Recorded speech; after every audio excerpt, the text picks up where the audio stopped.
paracetamol? I've got some paracetamol, but don't worry, I'll use them. Have you got a couple? Oh, thanks so much. I've got some. Oh, sorry, he's got some. Thanks so much. My Achilles hanging off him.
Anton. Hello, young man. You okay? All good? All right, who's that? That is Murray and Leo. Henry and Leo. Henry Murray is strike, I'm guessing. Okay over there. Yeah, in traffic. Yeah, it's definitely a hoodie, I think. Phantom traffic jam. Leo Bird, yeah?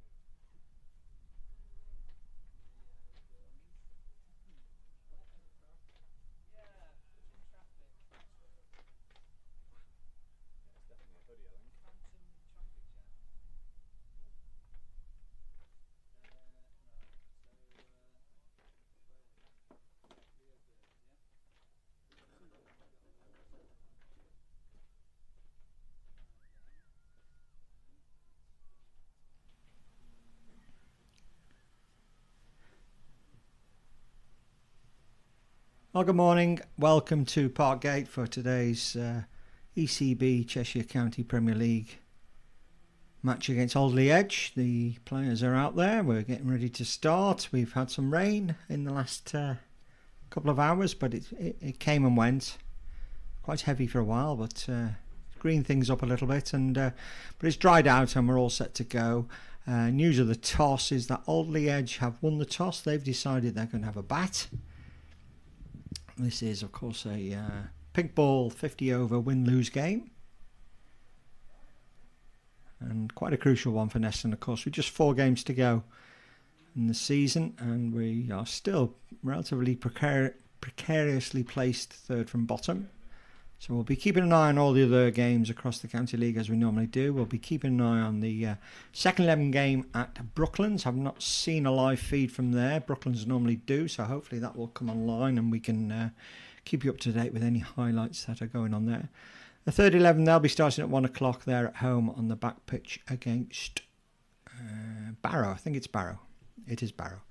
And fourth 11, no game today. They're playing tomorrow. Their scheduled game at Appleton has been moved to tomorrow because Appleton at this time of the season struggle with their second ground. I think the football season starts and they struggle. So our fours are playing tomorrow. Just a quick look at the team today, or the teams for the weekend. One change to that published side is that David Hurst comes in for Matthew Strong, who isn't available. And whilst we're looking at it, replacing David Hurst in the second 11 is... I should remember, I can't remember.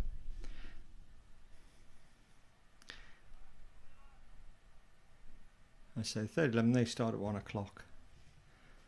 So we'll keep you up to date with that. So anyway, we're almost ready to go now. The umpires today, Alistair Davis at the road end and Ankit at the tennis court end. And opening the bowling from the road end is Ash Davis.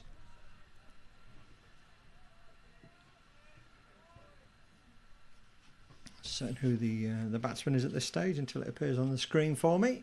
Anyway, Ash is in, right arm over the wicket.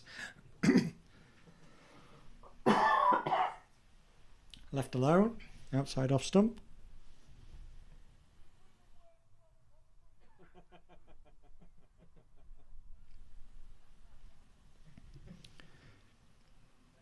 So it will still be slightly damp out there, I'm sure, but it'll soon dry out. It's relatively warm. I think we're set fair for the rest of the afternoon. There's no indication that we're going to get any more rain, and hopefully the clouds will clear, and hopefully we'll get a decent crowd. Ash, he comes in again, right arm over the wicket, and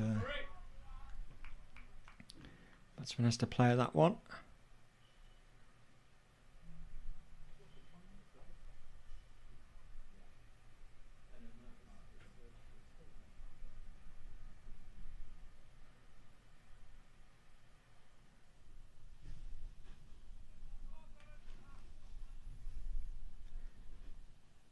Still no sign of the score appearing on the ticker at the bottom of the screen. Hopefully that's just getting set up. Scoring today, Toby Rashid scoring for us today. He's no game because he's playing for the Fours tomorrow. He's driven back up from London this morning, dashes in. Oh, that's edged through what would have been a third step, fourth step, something like that. down to Tom Jones, who's down at the boundary, third man. They get a single and up and running. Yeah, Toby was at the Arsenal match last night, so I'm sure they're quite pleased for their start to the season. It's always a bit, I don't know, it's a strange time when the football season starts again. It just means that the cricket season's not long to go, 4 weeks. So yeah, we will reluctantly keep an eye on the football today. And Everton are at home, aren't they? And obviously the big game at the Diva Stadium for Chester against Spalding. And that's left alone through to John Sanders. Top of the league, Chester should have prefaced that with play 3-1-3. It's the hope that kills you. As always, if somebody's out there listening in, just a bit of confirmation that you can hear me loud and clear. Everything looks fine at my end, but you never quite know what button I haven't pressed. Ash coming in again. He's oh, that's a nice delivery.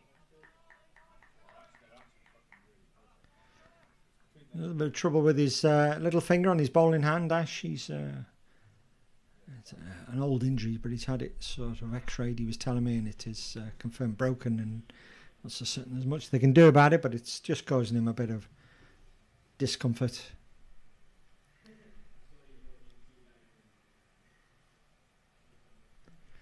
This Alderley edge side, I don't know too much about them. I always struggle to keep up to date with the opposition.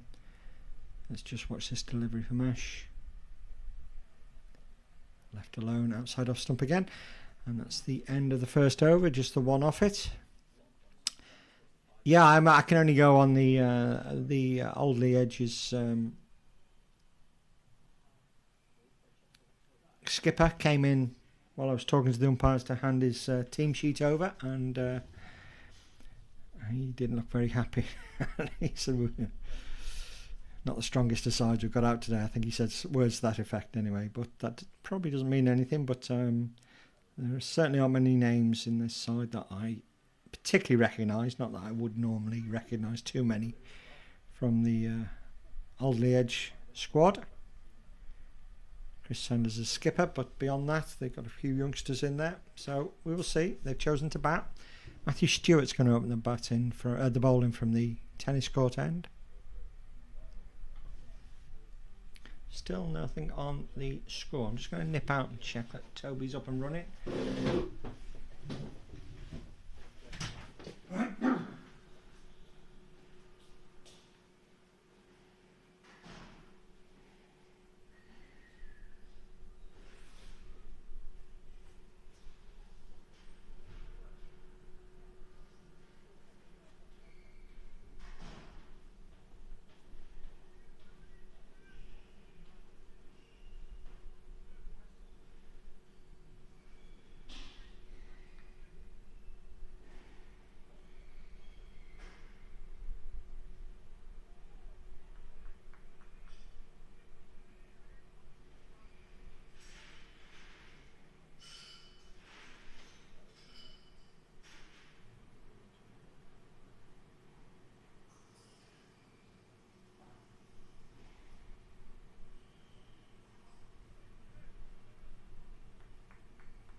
Right, we don't know what's going on with the lack of scoring on the board.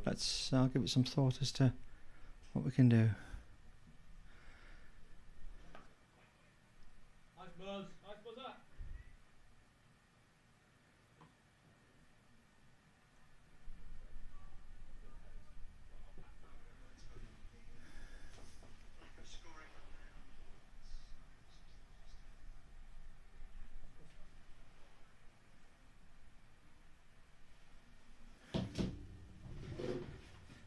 Right, so sorry, yes. Well, I don't know what we can do with that. I'll keep you up to date with the scores as we go along. That's the end of the second over. Still one. And those runs there as well. So the scoreboard isn't right either at the moment. So I'm sure we'll get this sorted as we go along. In the meantime, double check if there's any sign of a stream from Brooklands.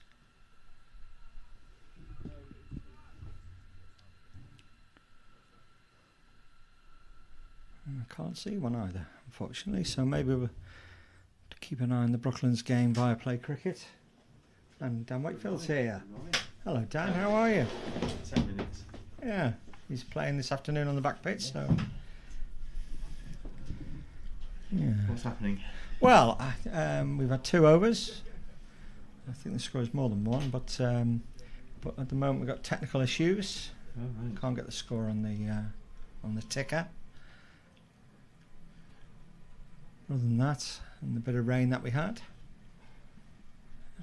and no stream from Brooklands.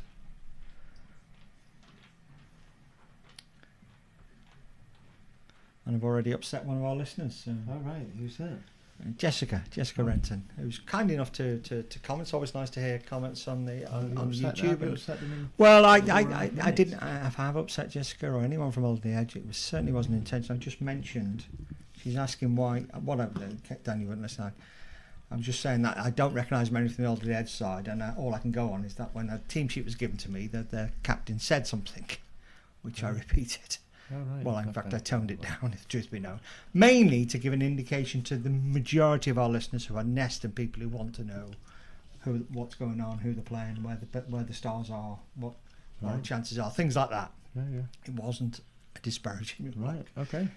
Sorry, Usher, Jessica. I know an Usher. I think he... Alfie Usher, I know him. Yeah. Anyway, so, look, I'm sure Alderley Edge are absolutely fine. And Is there a name missing today from their side? There's a couple of names missing, I think. So Oh, right. you'll know better than I do, really. Surname beginning with P. Yes, yeah. So That could be a bonus. anyway, Ash Davis is coming in. The sun is coming out. It's going to be a nice afternoon. Yeah. Could be full, that. Take it round. So, but it's lovely to have Jessica on board. And look, if Alderley Edge win this game, good luck to them. And we're just hoping for a good game of cricket. And yes, I apologise again if I've upset you. It wasn't my intention. So I'll even it up and tell you how bad Neston are. So right, Ash is in. It's wide. And that's gone for 4. John Sanders throws himself wide. 4 wides, 5 wides. So There's a lot of folded arms in that. Look at that, Dave. I know. Mid-off, cover, point. All very unimpressed people there. It's not that cold out there. They're not trying to No, keep it's warm. nice, Are they? actually. It's pleasant. So Here we got umpire. Is that Alistair Davis? Alistair is it? Davis and Ankit. Ankit. So they've been here for a while. We've had a good chat.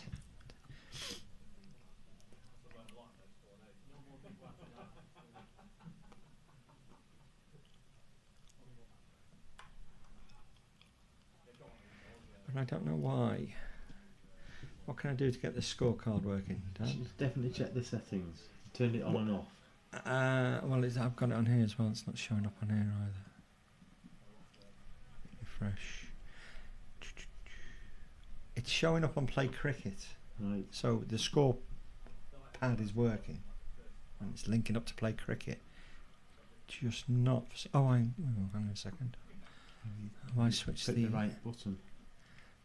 Graphics. That's the whole graphics thing. Here's Ash. Sure.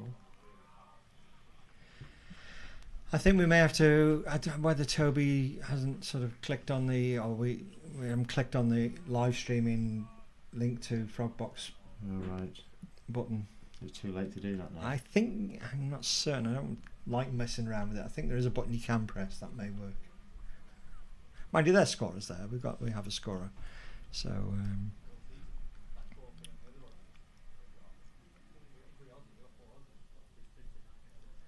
Ash again.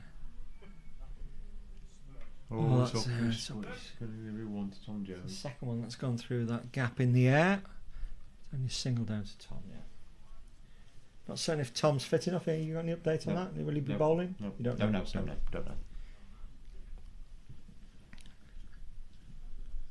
All the bowling options. Well, Matty Mirritz, Harry Donnellan, Luke Jones, Guy Bradshaw. So, as always, plenty of bowling options. Tom Jones if he's fit. No late change in the third 11, Dan? Nope, no. It's published, I think.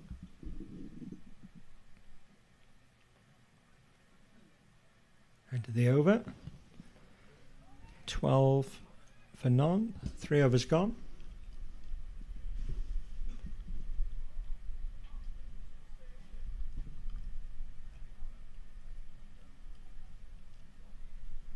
So Dan, I wasn't here yesterday. How did your the big recital go? Very good. It was a good, lovely. 107 we had. I'm aware Dan plays the organ at the lots of the local churches. The but, parish church, the main one. raising money to have it refurbished, Yes, and yeah. been doing recitals. This is your third of 3, Third of was it? 3, yes, yeah. I met with the organ builder yesterday afternoon, and Oh, really? everything's on schedule. Yeah, some work to start in the new year, we hope. Just got to avoid Easter, which is early, which is going to be a bit of a problem. Right. So,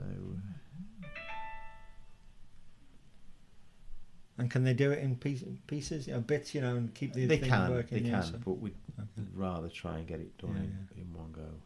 There's another delay here. I don't know. I know. Is Ash struggling with his He back? was struggling. I think there's some tube of deep heating. He is struggling, isn't he? I thought I saw Stewie sort of signal to Matty to warm up. Hurst his pocket at slip. Yeah, he's got his hand on his type of right hip. It's across his back. Oh, dear. Yeah. Not good. Matthew Stewart in from the tennis court end. That's Oh, well driven really? and well stopped. On. By Luke. Luke at cover. Saved a couple there, I think. Needs a hand up off the floor. Get up. Moving over in.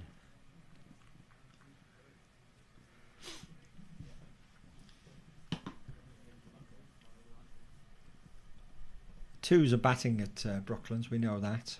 A message about that. Ooh. Oh, It's quite a bit of bounce. indeed. It's always a difficult place to bat first at Brooklands. You never really know what a score is. And they've got a lad that opens the batting, Bloomfield, who just whacks it. Really does. You might think you've got. I think I played in a game there a couple of years ago. We got 180, thought we were right in the game, and he got 100 in no time. Just whacked it straight down the ground. And Luke's in action again, doesn't get it this time.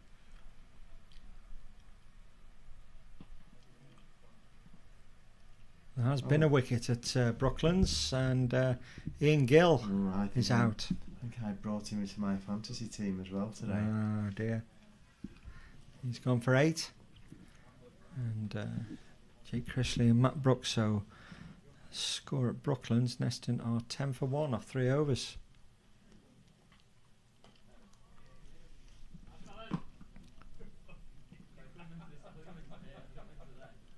And you're playing Burton on, Barrow, yeah. I think they'll be. I know they're a bit lower in the league, but I don't think they'll be a bad side. Right. They'll be half decent, I think. Tough test for us this afternoon. You're a decent side out, haven't you? Yeah.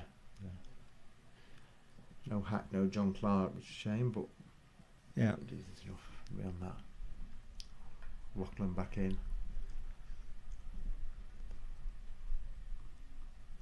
The fours don't play till tomorrow, Dave. Yes, I was saying that, and I might go up tomorrow. Actually, Yes, I might maybe. Yeah. as well. I've got some work to do at the allotment, but fed up with that after an hour or so. I'll do some umpiring or something.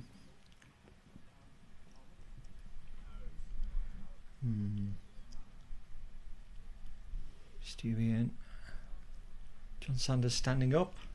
It's the end of the over. I'm going to go and press that button. I think may solve the problem. Right, But it may. I probably need to follow you, Dave. I think I probably need it on the back. Okay. When I get sold off.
Oh, there we are, the score's on.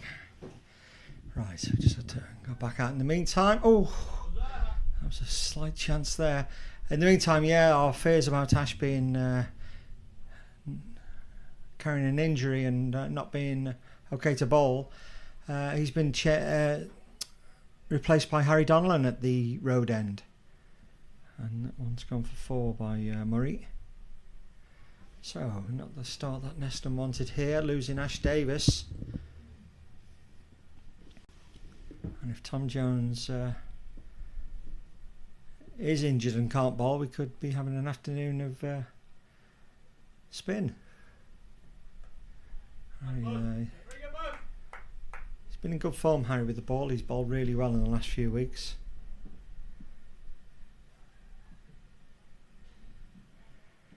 Yeah, it looks like we're up and running with the scoreboard now. So now you're up to date, 20 for none.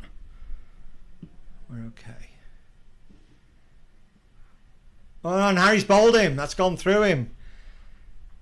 A slightly quicker, flatter one from Harry, and I think it's skidded through, and it's beaten Burns, and Neston pick up their first wicket. So the bowling change, albeit enforced, has paid dividends.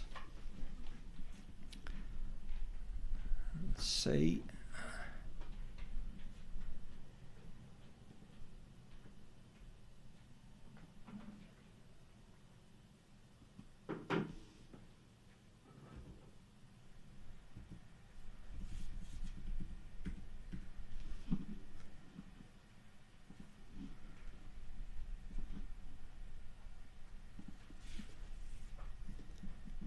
Okay, now we can have a look at that again. Let's see, this is Harry Donlan bowling to Burns, and as I say, I think it was just a little bit of a change of pace there, slightly flatter, quicker one. That's enough to beat the bat and Alderley Edge lose the first wicket.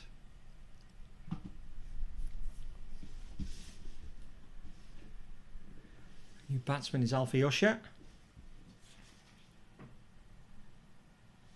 He comes out to join Henry Murray. Left hand. That was the end of the over, so it's going to be Stewie to continue from the tennis courts. Ash has dropped down to third man. John Sanders standing up. 2 slips are in there. David Hurst and Guy Bradshaw.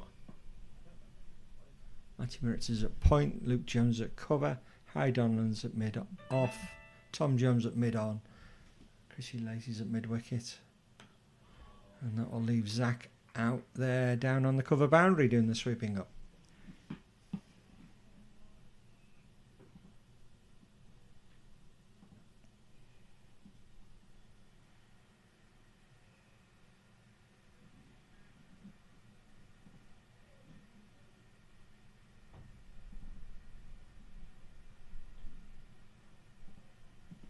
Stewie in. Tucked away off the legs by Murray. They're going to get 2 as Chrissy Lacey chases that one out. Up the hill. We're more or less in the middle of the ground today with today's track, maybe 1 up from the middle.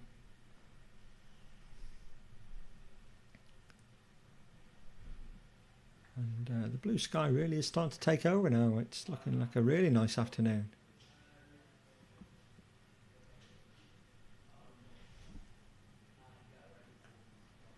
It's driven square and well stopped by Matty Moritz diving to his right, but they're able to come through for a single.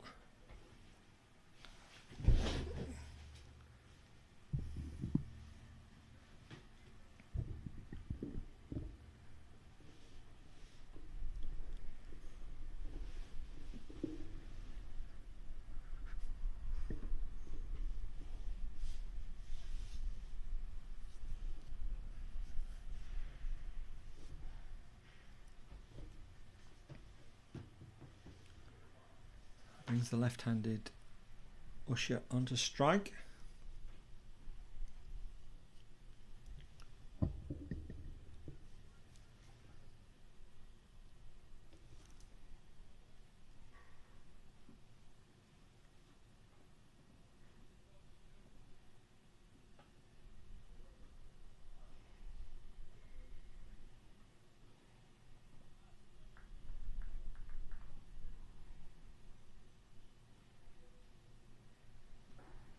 So, Usher to face his first ball. Stewie's in.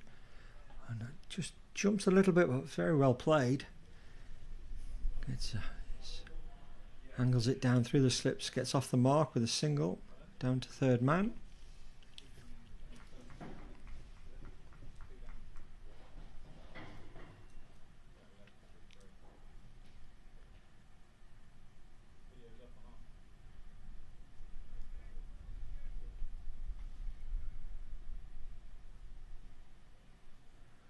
Stewie in again. That's why down leg side's a difficult one for John Sanders standing up, and that's gone away. That's going to be 5 wides as well. So these are bonus runs. Score goes up to 24.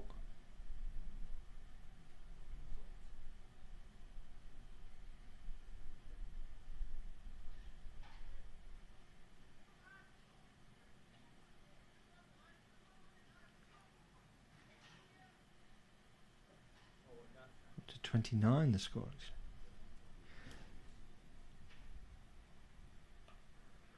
Better line from Stewie, defended well. Out to Luke Jones at cover, no run.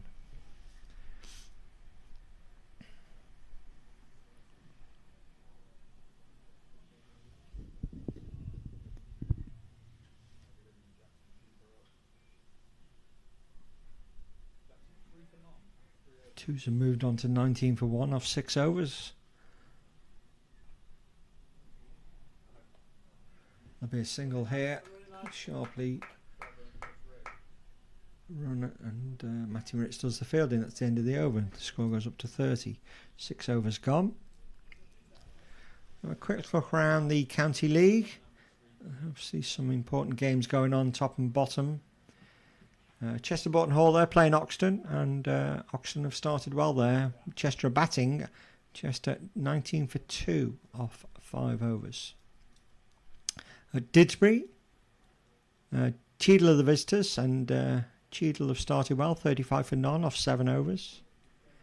Hyder at home to Nantwich, and Nantwich have had a poor start there and have fallen to 13 for 3 off 6 overs there. So there's a, what's that, top versus second, is it? Or certainly 2 of the top 3 sides. Important game there. Lindo, 4th place Lindo, they're at home to Brooklands, bottom of the league, Brooklands. Meanwhile, Harry Donlan's coming in here, left arm round the wicket. That's up in the air. Oh, that's a good effort. And that was in the air, and Chrissy Lacey hurled himself to his left. He got a hand on it. It would have been quite a catch, but it was definitely a half chance. Yeah, Brooklands 22 for 1 off 6 overs at Lindo. And in the final game, Timperley are at home to Bramall. Very crucial game for Neston here. Bramall in that next to bottom spot, just below Neston. And Bramall 15 for 2 off 6 overs. So we'll be keeping an eye on all those games. Most of them have got some significance at the top or the bottom of the table. And a couple have got real significance for Neston.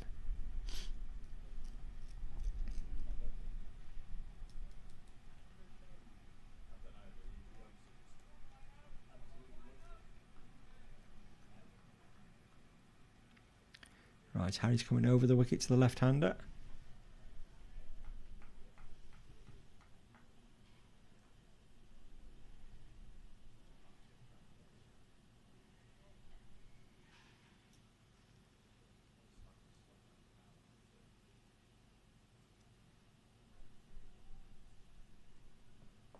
This one's just watchfully defended.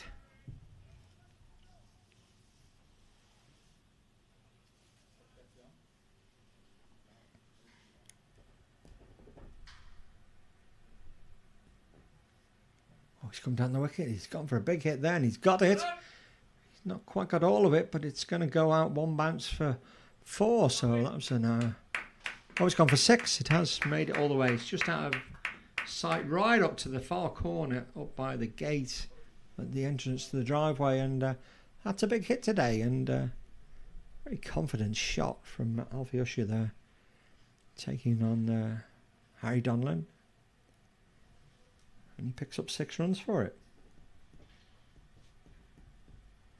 Of course, we're in the power play, so we can only allow 2 fielders out at the moment.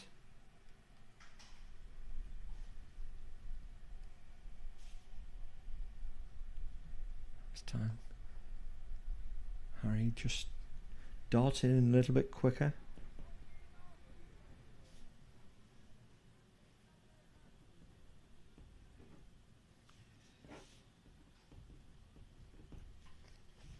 And again, so well played. Just knocked out to point, and that's the end of the over. 37 for 1. 7 overs gone now.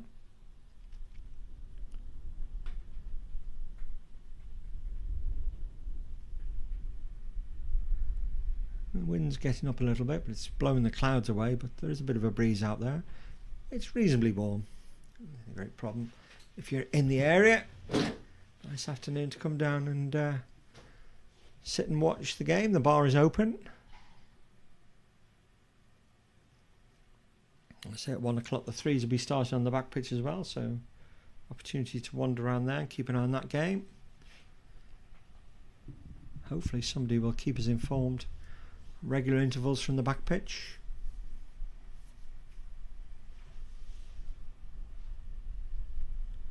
Of course, this is the Saturday after the Sunday before, and what a day last Sunday was. Matty Stewart's in though. Driven nicely. That will beat Harry Donlan. It's a chase for him down towards the scorebox. It's going to be 50-50. And he's nearly managed to hole in Harry Donlan with a slide. Unfortunately, it's just dribbled over the rope and they pick up 4 runs. Good shot from Henry Murray. Yeah, looking back to last Sunday when we had those 3 big events, second 11 in their finals day, third 11 in their finals day, and the under 11s in their big cup Cheshire Cup final. And I think it's fair to say it was a successful day. Unfortunately, the threes managed to narrowly lose their semi-final in their finals day at Macclesfield, but whilst that was happening, the twos scored a great victory over the hosts at Marple in their semi, and then took on Cheadle in the final and played brilliantly to win their trophy. Stewie's in. And there's another. I think he's got a nick on that. Is that off the bat or? Yeah, it's a very fine glance down to fine leg. So 4 runs. 4 more to Murray. This is a good start by Alderley Edge, other than the loss of that wicket, but up to 45. They're only in the 8th over. Yes, while those 2 finals days were going ahead, of course, the under 11s, they beat Bramall here in their cup final. And that's just nicely guided, very well controlled, very well played. It's going to be 2 down to Ash Davis down at third man, who's moving very, very gingerly down there.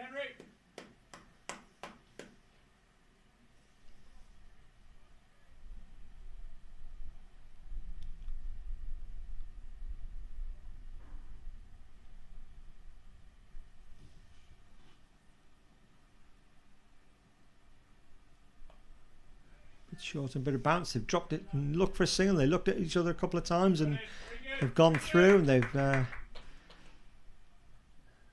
home safely. Chrissy Lacey doing the fielding.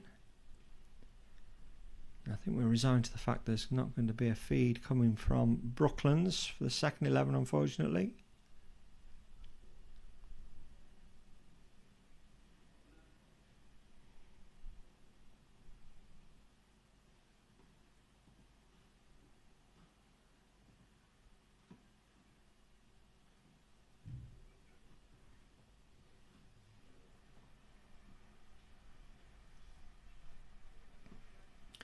Well, I said there's not going to be a feed from Brooklands. There is a feed from Brooklands, but it's Brooklands' 4th 11. They appear to have... Oh, I see what's happening here. What am I talking about? The Neston game is sort of live. Sorry. Neston 2's game is just at the heading. It's under Brooklands' 4th 11 versus Timpley 5th 11.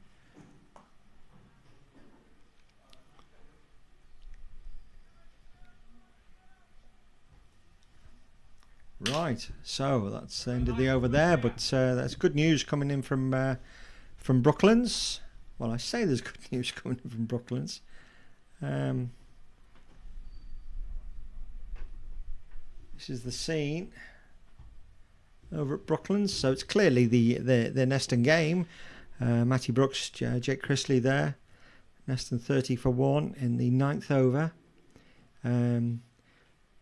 I say the feed title was Brooklands 4th 11 against Timpley 5th 11, so that must be something wrong with the system. And if somebody is at Brooklands, you can just ask them to turn the camera around a little bit.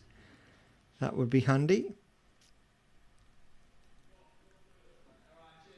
But yes, we do have a feed, so I'll be keeping an eye on that one. And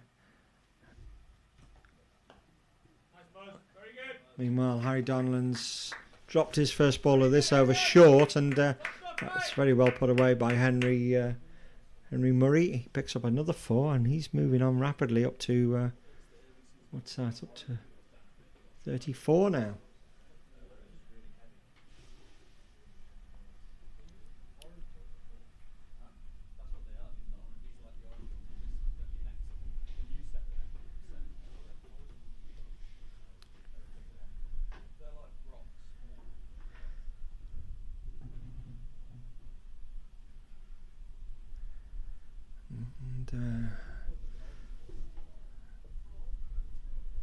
Looks like Ash is really struggling because word has gone out on the WhatsApp group for a fielder.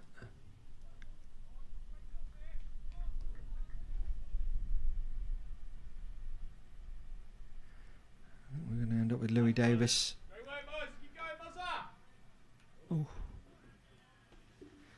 Right, so for the second week running, I think it is, we're going to need a replacement fielder here at Neston. And last week we lost Ben Donnelly in the second 11, and Olivia had to rush down and field in that game.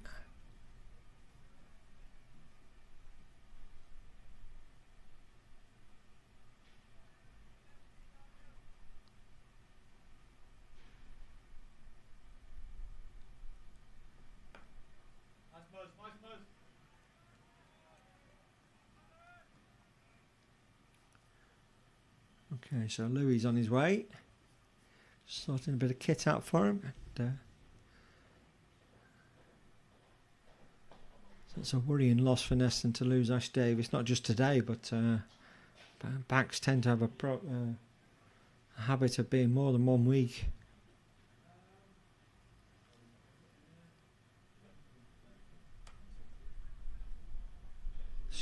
Hit up to mid-off, and Stu does that. Yeah.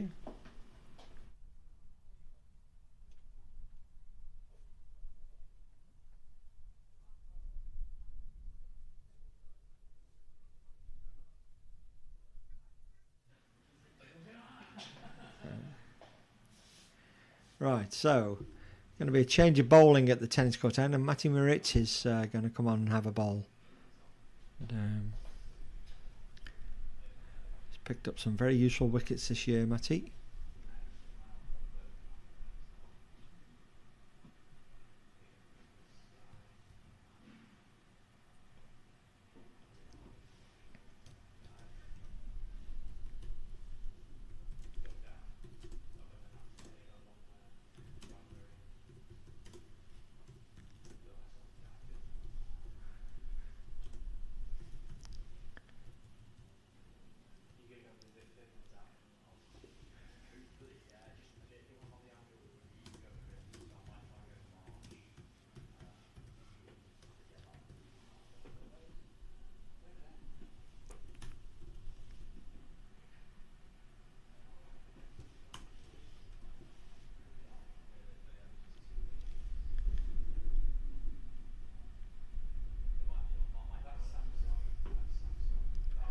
Matty Moritz in for his first ball, and that's just dabbed out on the leg side, and Usher gets through for a single.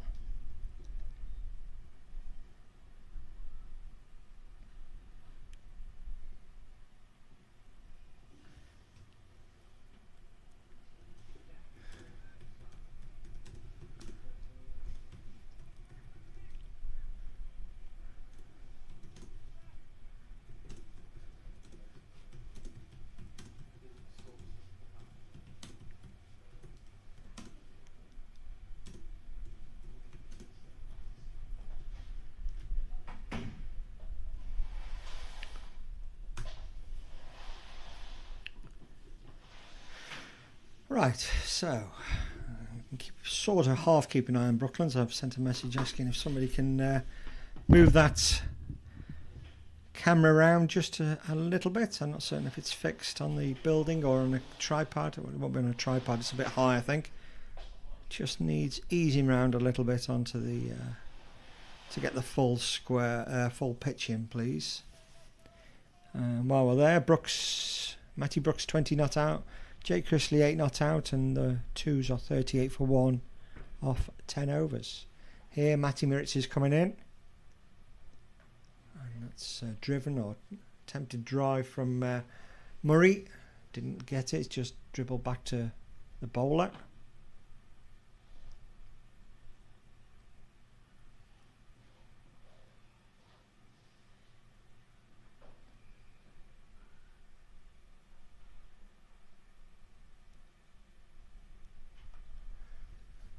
That's beautifully hit through the gap between point and cover, and that's going to race down the hill for 4 more.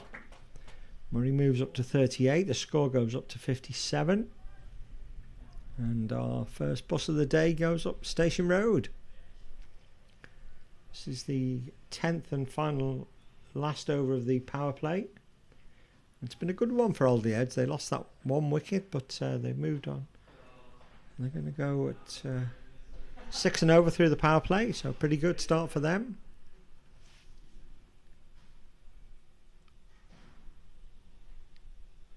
Just the one slip now, David Hurst. And again, Murray just hits. There is a man down there. It is Ash who's really struggling down there, so they're able to see that and come back for a second.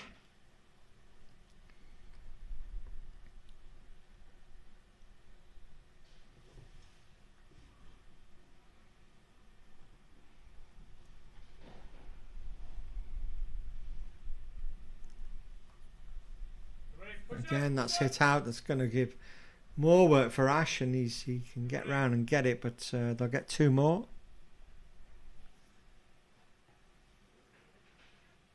So certainly should be out there doing some boundary running, but that's the end of the over. That's the end of the power play.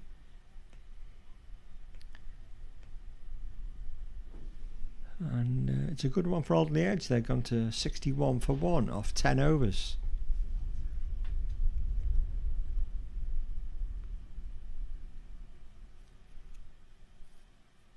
Going to be Harry Donlan to continue from the road end.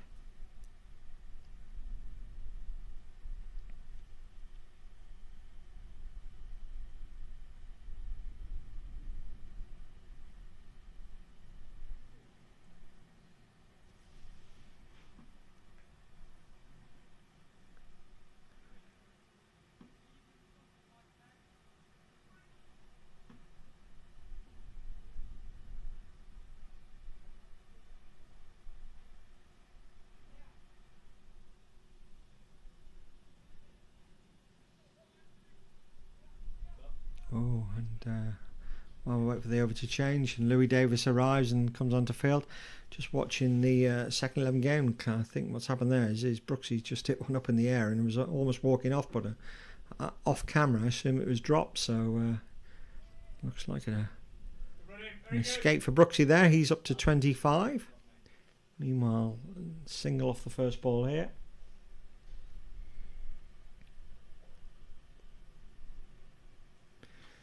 Yeah, so Louis Davis there. He's hasn't played for the last few weeks. He's been away. I think he's been away in Spain for 3 or 4 weeks, and he's going to be a live wire. Always is when he plays in the ones.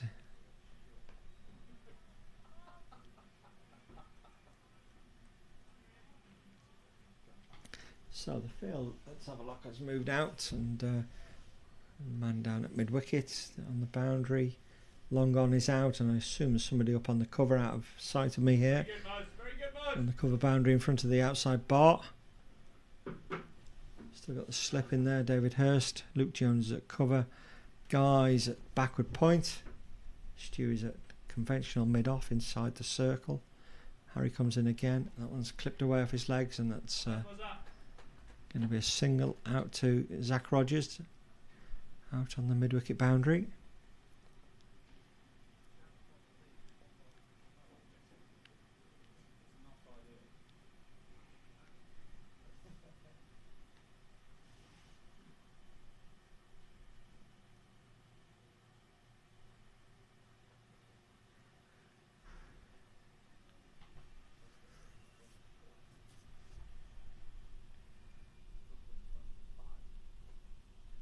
News from the back pitches. The threes are going to have a bowl first in that game against Barrow.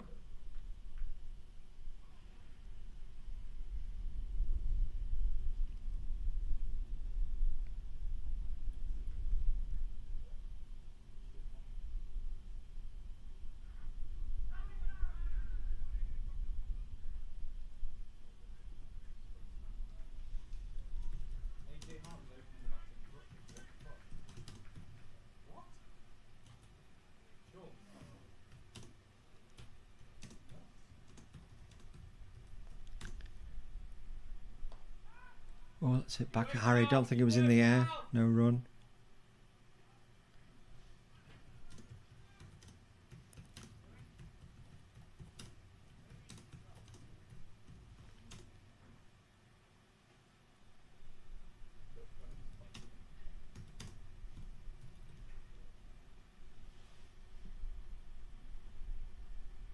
Rob Chrisley has sorted the camera at Brooklands. Somebody's given it a little tap to the right. And we now have, as you can see here,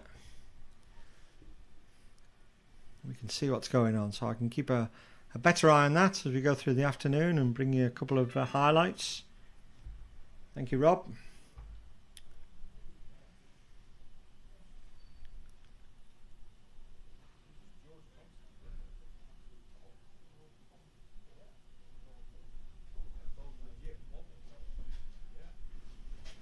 Hi G, how are you? Louis, okay. Yeah. So Something Ray? Yeah, little fat kid. Ding a pole. Oh, they're absolutely flying through these guys.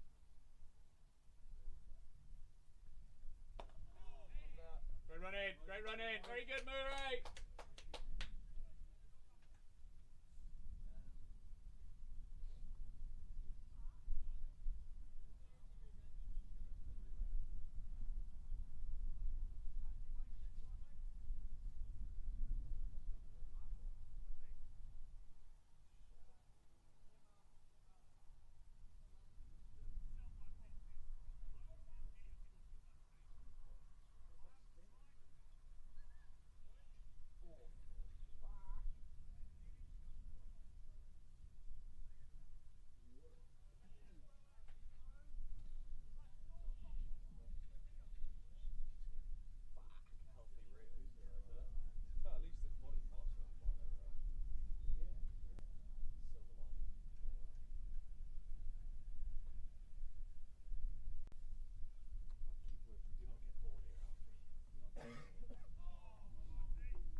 That's outstanding, mate. Very nice.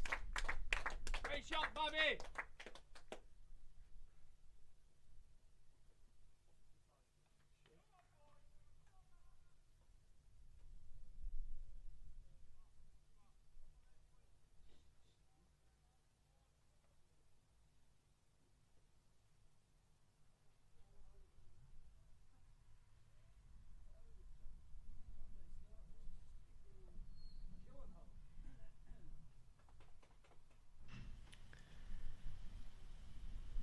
right, sorry about that. Yeah, just an update. Steve Edgerton put his head in to tell me that Ash is really struggling with his back, so not looking great.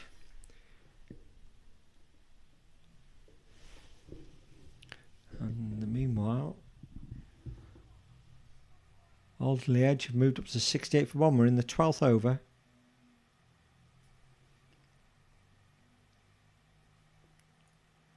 It's Matty Merritt's bowling, and Murray just goes onto the back foot and drops it out on the leg side, fielded by Matty.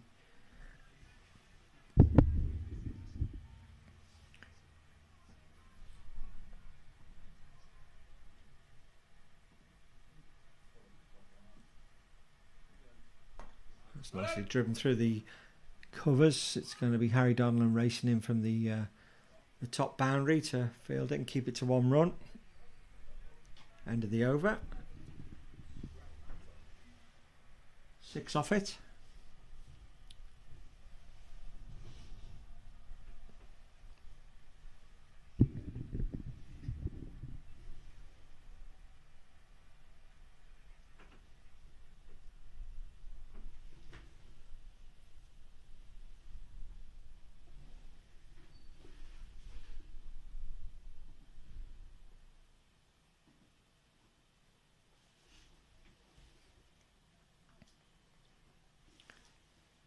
Look a little bit dead out there. Very quiet. Could do with a wicket here now just to pep everybody up a little bit. Harry's coming in, left arm. Bowling to the left-handed Alfie Usher, who pushes it out Down the hill, down to Zach Rogers on the cover boundary, looking at a single.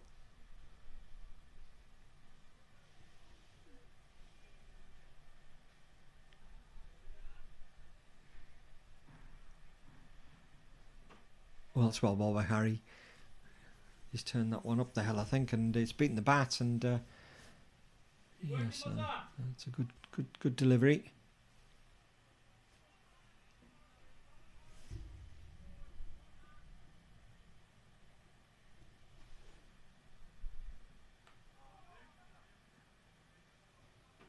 Murray defends that one out to Luke Jones cover.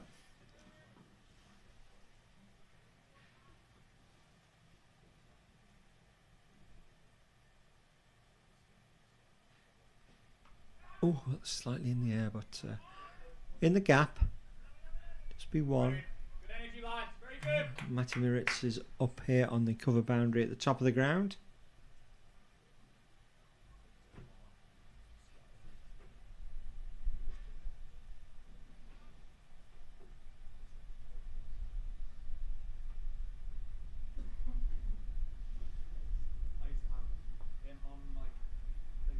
Defending Guy Bradshaw's the field, no run.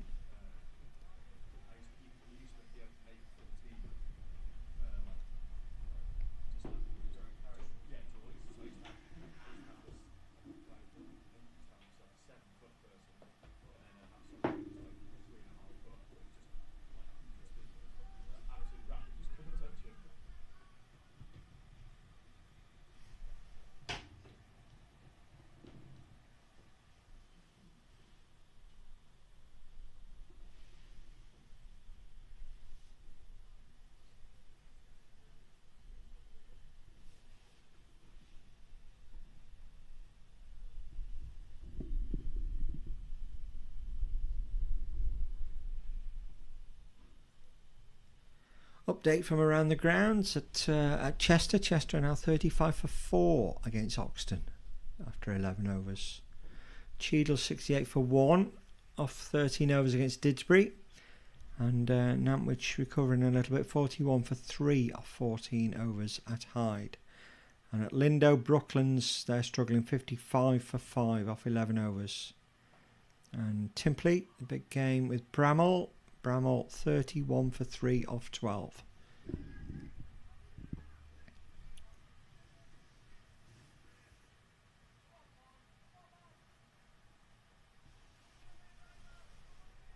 Working, Muzza.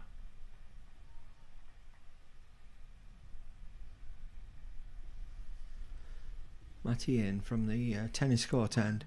That's driven by Murray, but we've got the fielder out there on the cover boundary. It'd just be one run.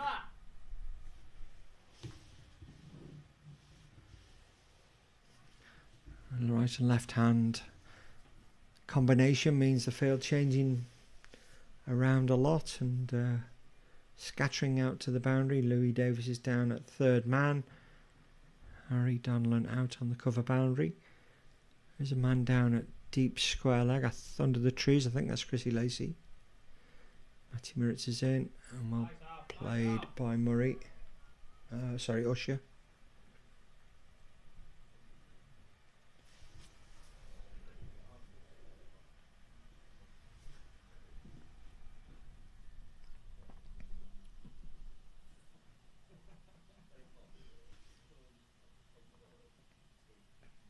Well taken by John Sanders down the leg side. It's been called a wide.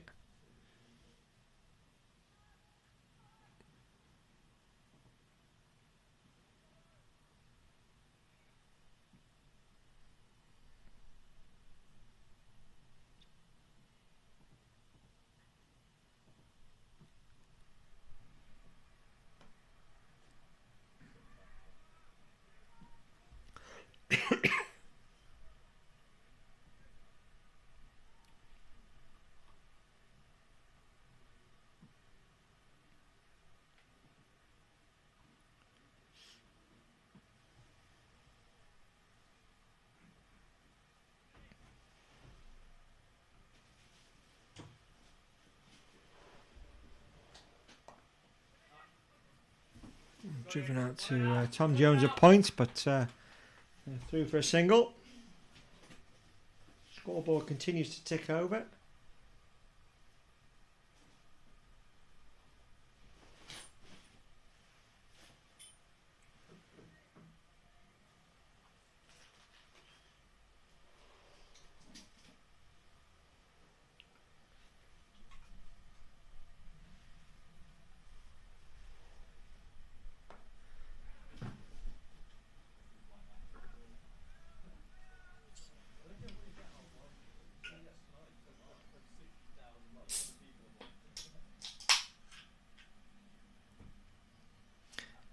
End of the 14th over, 74 for 1, Alderley edge. I'm sure they'll be more than happy with this start.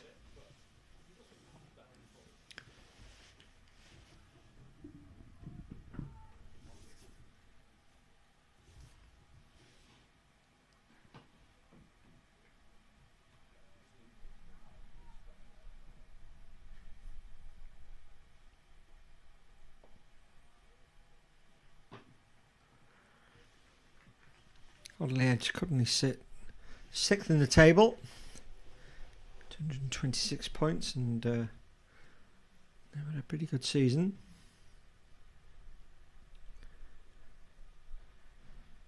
Harrying again, left arm over the wicket, and pushes down the wicket again, and he's hit that one away through a wide mid on and up to the boundary rope for 4 more. Not dissimilar to the shot he played to hit the 6 a few overs ago. This one he kept along the ground, and he picks up 4 for it.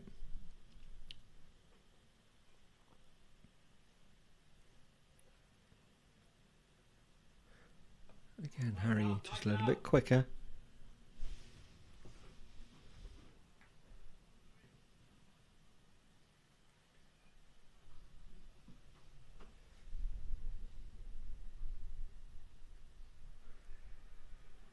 Down the wicket again, Usher, and this time he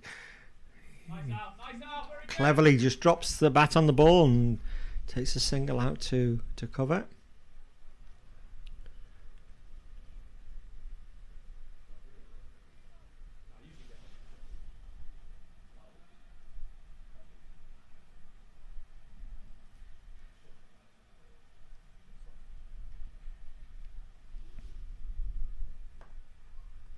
Wants it back at Harry, stops it, and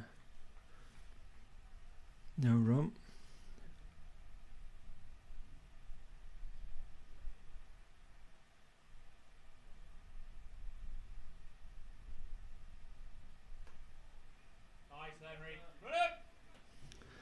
Going to be at least one here. Matty Maritz's round quickly, picks up one-handed and gets the throw to stop the two at the end of another over. 15 overs gone. 80 is the score. And the twos. Neston, despite the loss of that early wicket of Ian Gill, have moved up to 69 for 1. Matty Brooks 37 not out, and Jake Chrisley 20 not out. And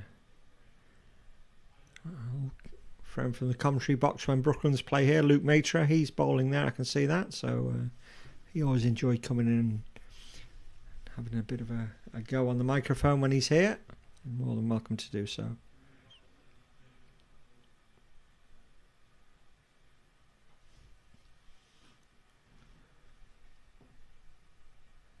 So it will be Matty Maritz to continue.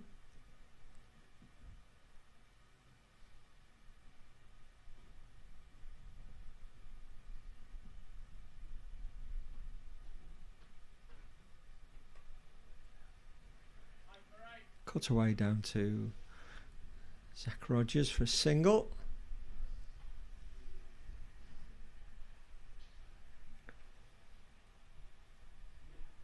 Suspect we've got a few people around the globe listening in. If you're far away, let me know where you're up to.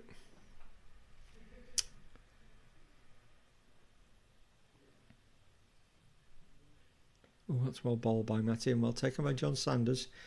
Beats Alfie Usher on the offside, which has gone up to 21.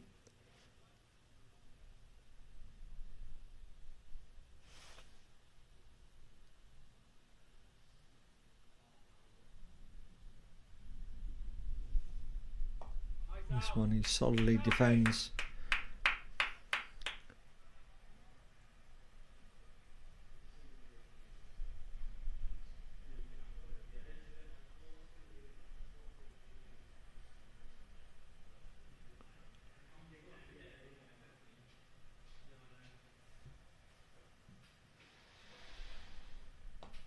Ball by Matty, nice and straight, just keeping the batsman pinned to his crease. No run.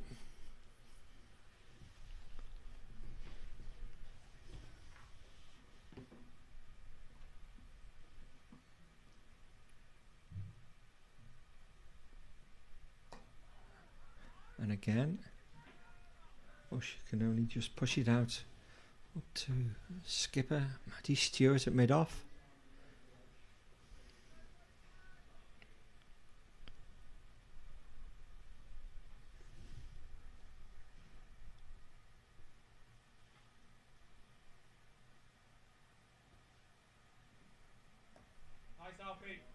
He's took that one away off his hips. He's going to come back for 2, and it's good running, to be fair. Yeah.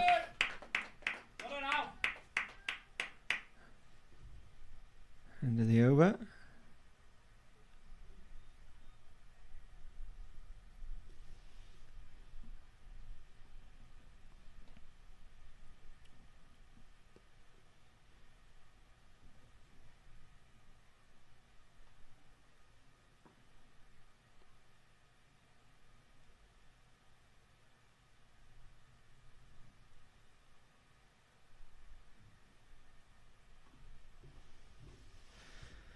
I can see Matthew Stewart pacing out his run up from the at the road end, so there's going to be a change of bowling there.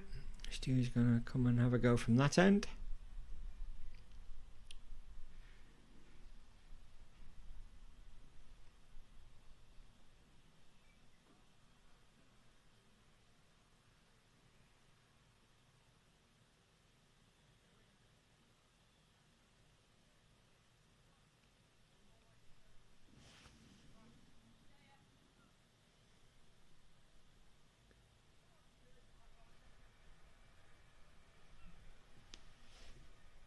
So Stewie and right arm over, comes past Alistair Davis, the umpire, and that's defending out onto the offside, but they're able to come through for the single.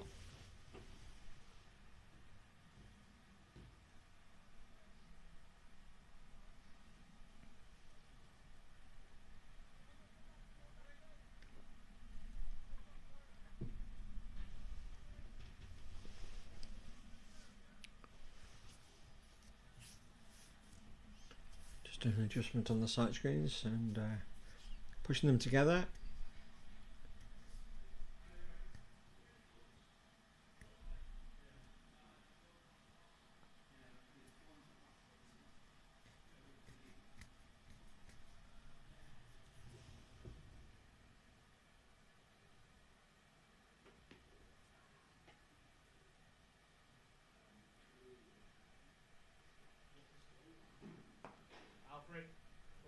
Well fielded by Chrissy Lacey there. Bounced awkwardly in front of him, but he still managed to cling onto it. But again, good running from this pair. They're through quickly for a single.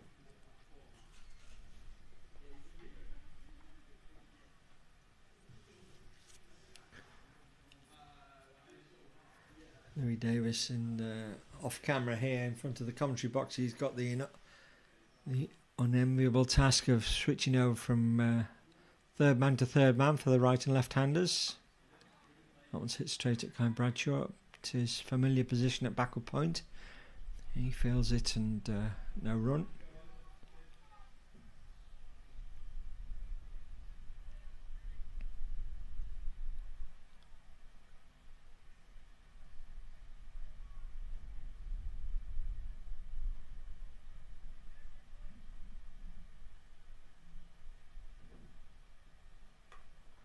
Likewise, it's hit at Guy. Again, well fielded, no run.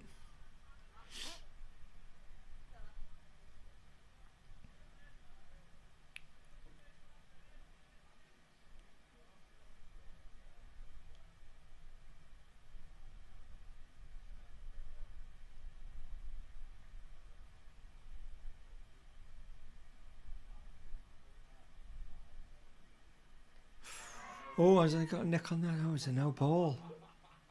Oh my goodness me.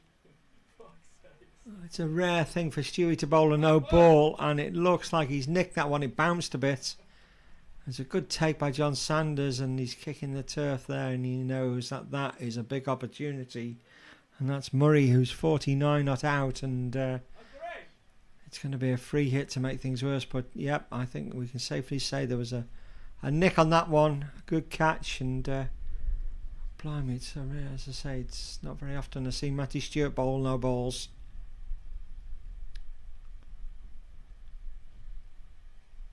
And how costly could that be for Neston? And it's well, he was trying to hit it out to mid-wicket, and he sliced it away on off the outside edge down to Louis Davis here, who feels very well. But that's 50 for Murray. He's batted exceptionally well. He's had a bit of luck there with that no ball call, but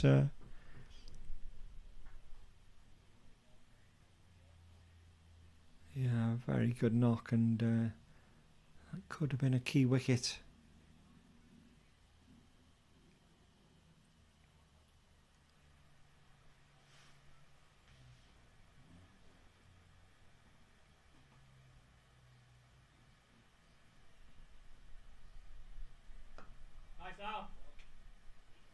Pushed out, and they'll get a single.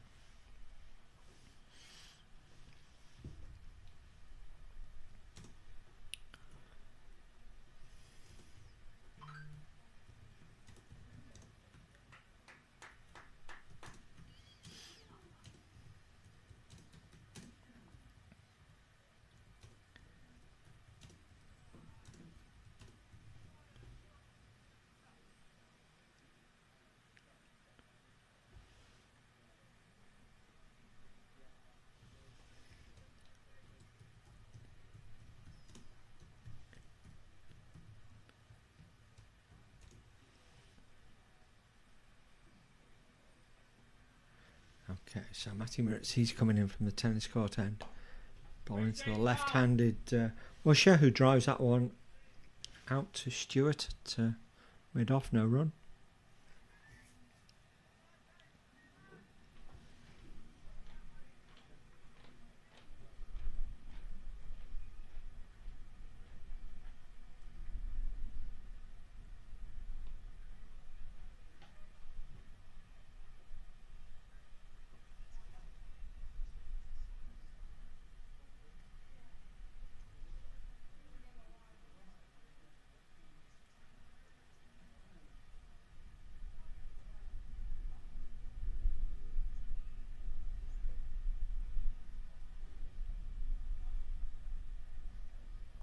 Well, it's off the edge as well, and that's gone through. Well, we've got a slip in the gully there, and I just think that's gone through second slip. In the air, nice catchable height, but it's gone away for 4 runs, so things not going Neston's way at the moment.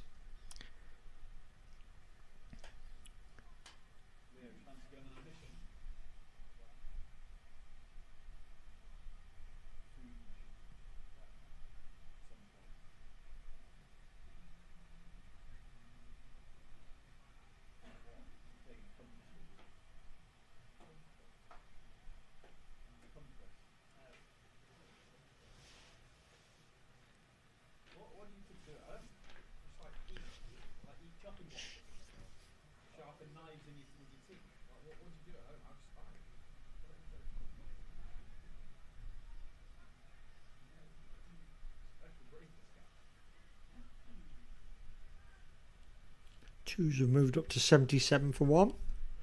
Brooksy's 39 not out and Jake Christie 25 not out.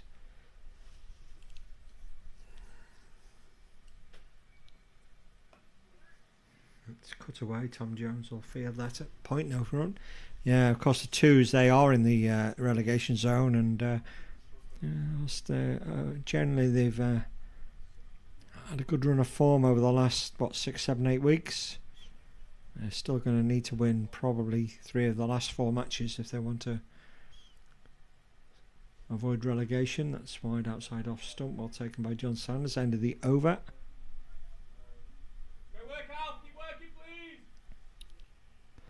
Score ticker appears to have frozen on the screen. The total has gone up to 92. 18 overs have gone.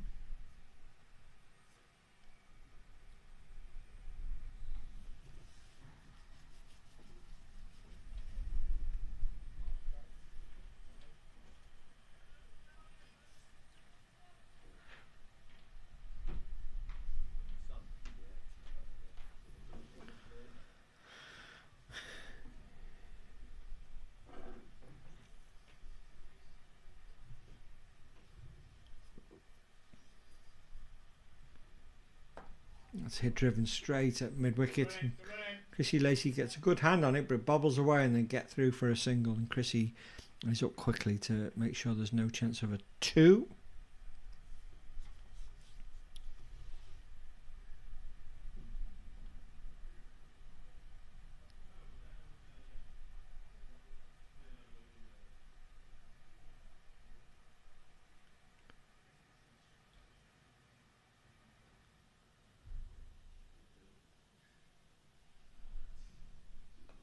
That's just come off the edge a little bit and bobbled out to Guy at point.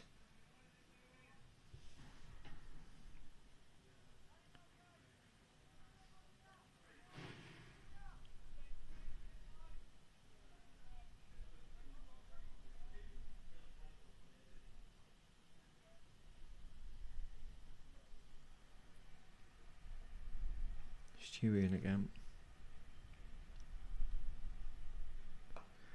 Oh, that one was hit back. Stewie, it wasn't a chance. Bump ball.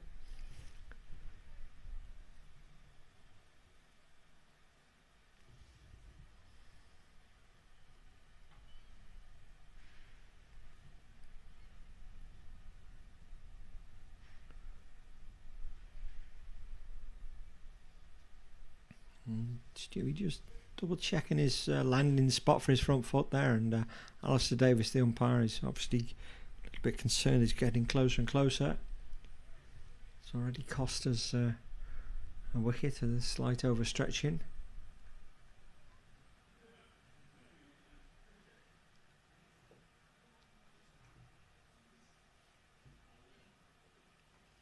Oh, and again, it's just not happening for Neston at the moment.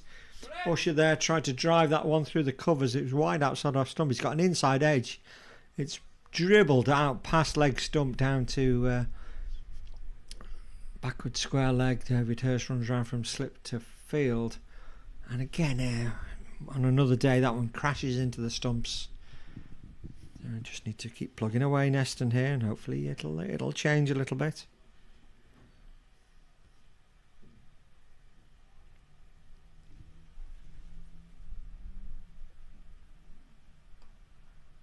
Ball by Stewie. Luke Jones does the fielding.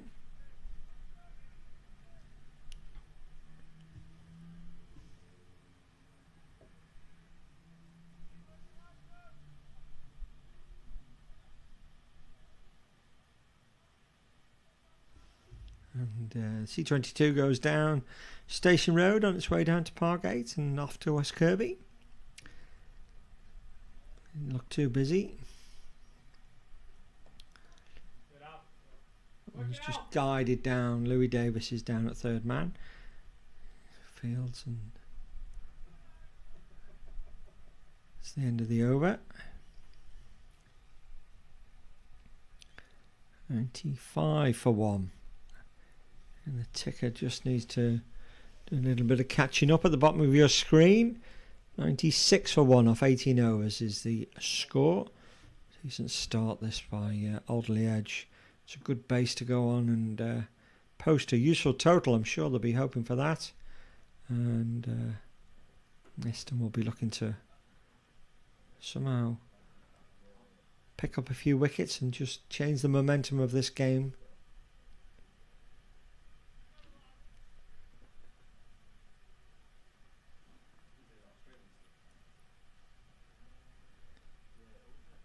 Matty Moritz is going to continue from the tennis court end. He's coming in past Ankit, and that's wide outside off stump. Well taken by John Sanders. No run. And just another update from the league. Chesterbourne Hall 67 for 4 off 17 against Oxton. Cheadle going along reasonably okay, 98 for 2 at Didsbury off 18. Nantwich, they are recovering from losing 3 early wickets. They're 68 for 3 off 20. Same delivery from Matty, same result.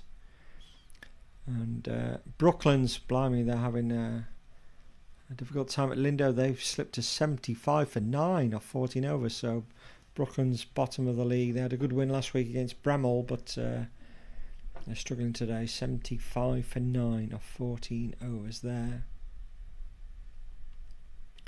Bramall themselves, they're at Timperley, and they lost 2 or 3 early wickets, but they're mounting a recovery as well. 64 for 3 off 18 against Timperley. And the twos are Neston twos, 89 for 1. And Matty Brooks is 49 not out. So maybe we'll have a chance to flick over and... oh, that's in the air as well. That's gone through the slip area. They'll get a single. Brooksy, actually, he's 93 for 1. Brooksy has moved on. He's got his 50. Well done to Matty Brooks. 53 off 57 balls.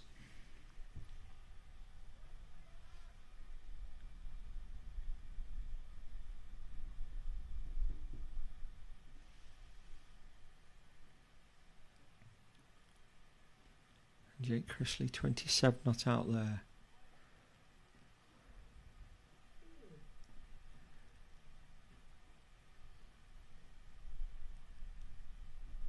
No news off the back pitch yet. They would have started by now. Matty Moritz in. Yeah, that's come off the pad. It's going to dribble away. Louis Davis hairs in from fine leg to make sure they only get 1 run. It is a leg by.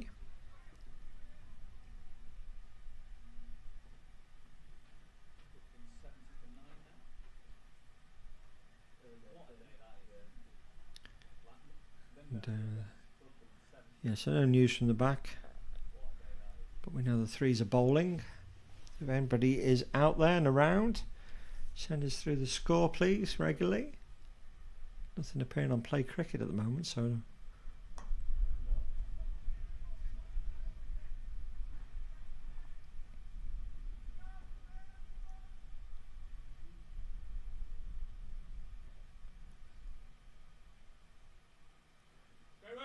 end of another over. Right. Yeah, you just get the feel that Neston do need something to go their way. A little bit of luck or a little bit of skill. Just seems a little bit dead out there at the moment.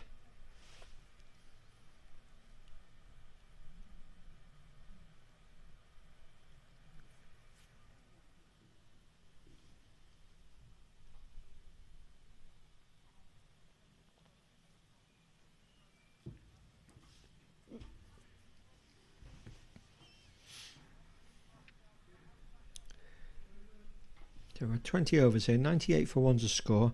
Henry Murray's 51 not out. Alfie Usher's 33 not out. Stewie's in from the run. That's up in the air. Is that it's going to find a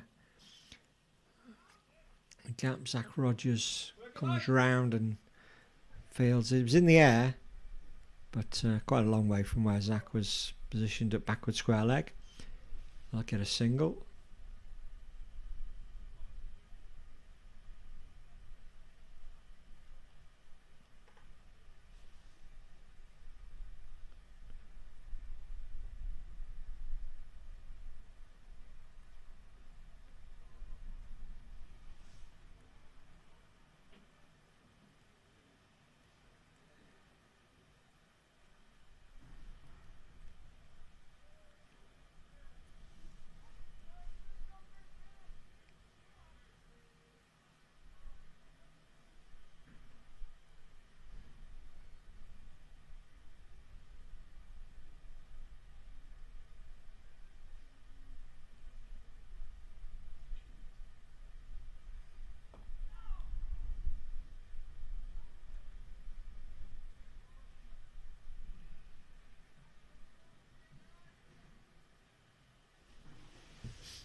Just flicking over to the BBC football side just to get ready to keep an eye on the matches as they come this afternoon. And interesting half-time score at Hull, where Hull are beating Manchester United 2-0.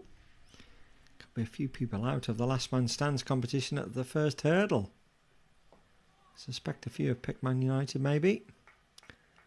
All the sensible money was on Arsenal last night, including myself, through to the next round. Quick mention to Russ Thompson though for the time and effort he puts in to organise the last man stands competition. It earned us an awful lot of money last year, or raised us a lot of money last year, and I think it's got even bigger and better this year. Stewie's ain't left alone. I think we've got I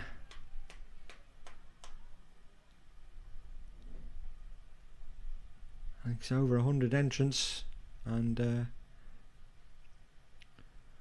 £500 plus prize money for the lucky winner eventually. So great work by Russ there, bringing in some much needed and very useful funds into the cricket section with a great competition, which is good fun to enter. So if you haven't entered the last man stands competition, it'll be back around again with its at some point in a few weeks' time when we start this second phase. Go inside. The sun.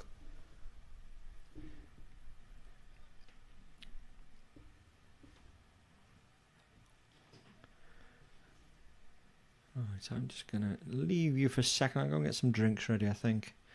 Can't think there's anybody else around to prepare the drinks. Just watch that delivery. I'll be back in a few minutes.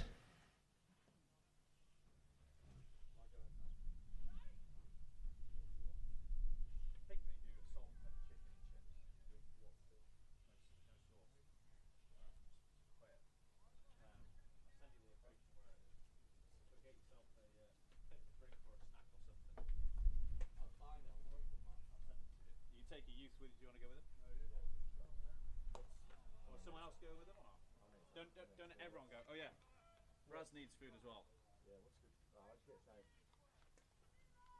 But just, I don't want all of you going. I'll be honest.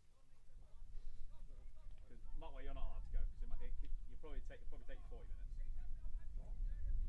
Well, because you've got to wait for the food, then walk back. Give me something King's Crisp, please. Whatever's crisp. Can you get that onto it, please? Oh yeah. It's called. You got any money? Yeah, I'll send it to you. Just buy it and then just send it on it. Send it money. I'll text you which one it is. Leo, can you get me some chips? I closes at 2.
we just go there, or just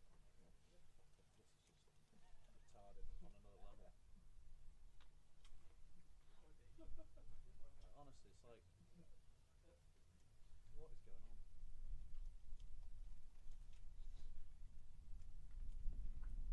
We could actually never see them again. They might not return. Actually, might not return.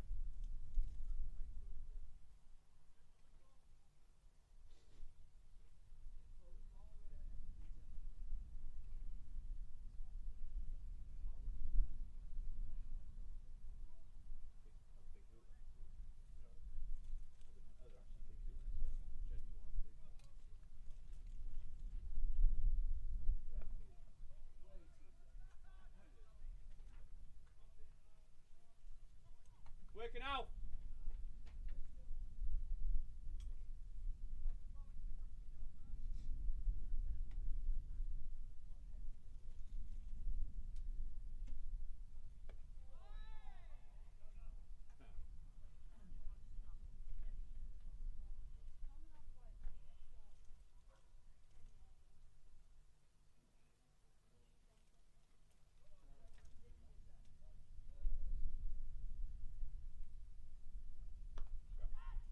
Great shot, Al. Great work, Alfie. Nice, Alfie.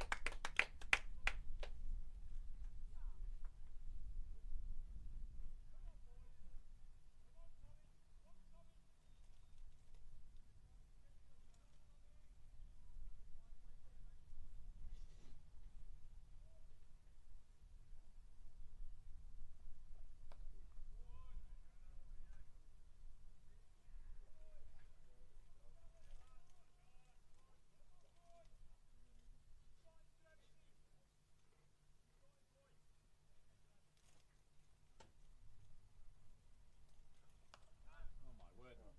Nice, Alfie. Very good. Shut off. Shut off. Keep working, Yosh.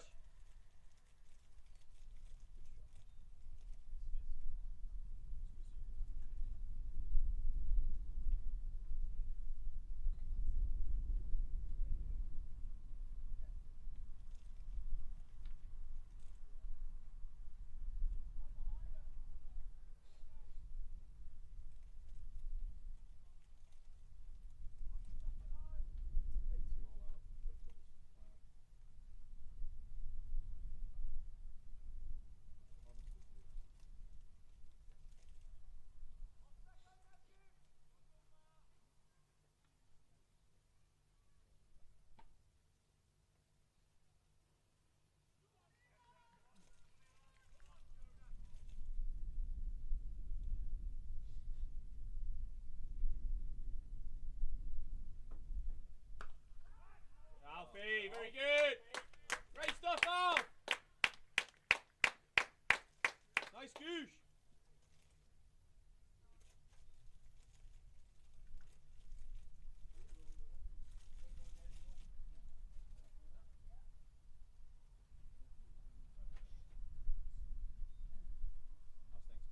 How's things? Still alive? Still alive. Still going? Dream. Something like that. How's your golf? Right, sorry about that, and I understand I missed a drop catch, so I might try and flick back through the footage. Just update, there's been a wicket at the at Brooklands as well. You leave the room for 5 minutes and it's all happening. So Jake Chrisley's out at Brooklands, and Neston 103 for 2. Brooksy 57 not out, and Caleb is the new batsman there. So the Luke Jones is now going to come on and have a bowl at the tennis court end.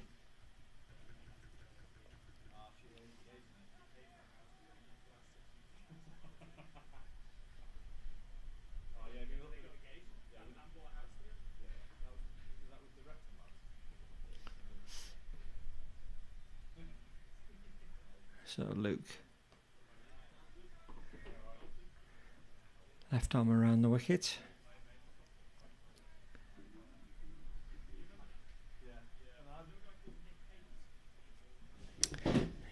ticker hasn't moved on as well. There's all sorts going on today. Play cricket is working, but frog box not so good today.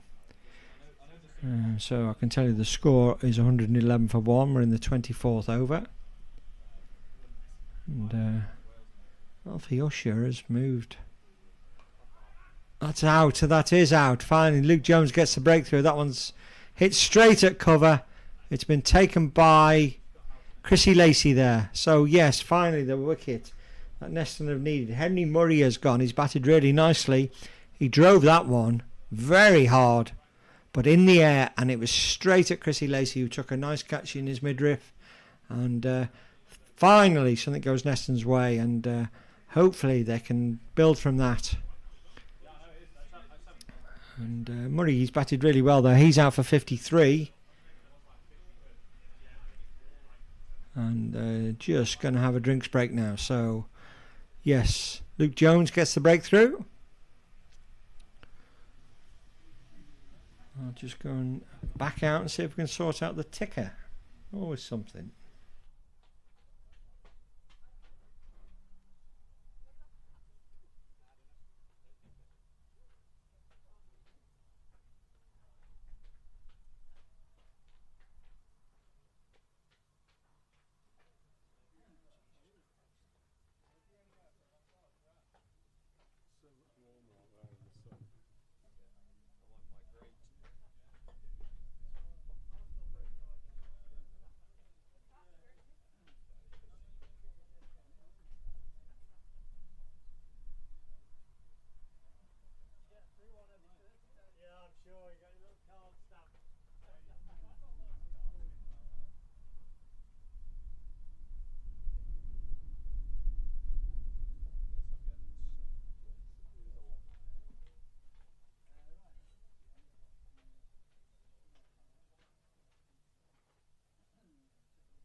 stops raining and the knees can recover. The knees can recover, yeah. I know the first time it's like a little bit wet and green, man. They've lost the rain for about 6 weeks and then driving over it.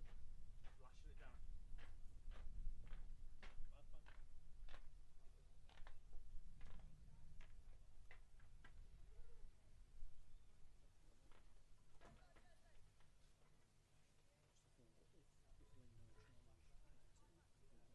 covered. Well, no, 'cause it was supposed to be Sandats, he was supposed to be captain. I think he's going back to Sale. Got a big change going on there. Yeah. So I imagine it'll stink next year. Which is always how it is, like, it just, it's so stupid. It's so stupid, so. Plus if Duffy goes somewhere else for a bit of money then... Excuse me, yes. His cousin's still alive. He is, yeah. He hasn't managed to kill himself yet. No, he's still going. Still doing his coaching on a Saturday. Not playing. Is Alderley still playing? Well,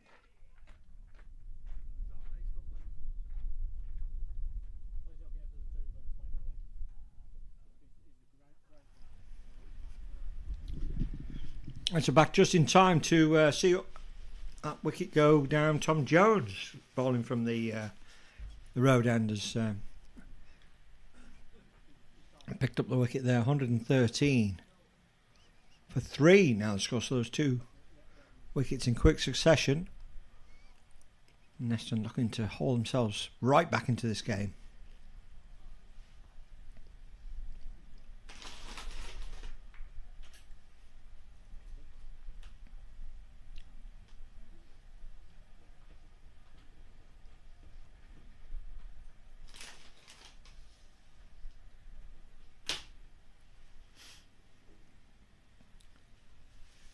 Twos have lost a 3rd wicket, 112 for 3.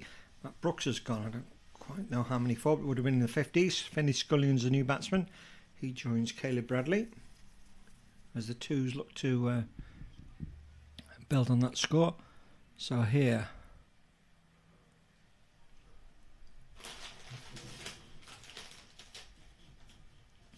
new batsman number 30, and that is Datu Vadakuti.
It's a day of mishaps as I just spill a drink all over the commentary box, so thankfully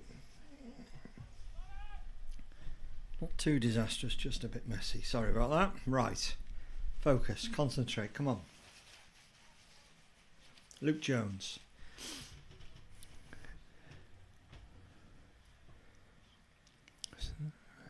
Left arm round the wicket, a bit short, pushes the batsman back.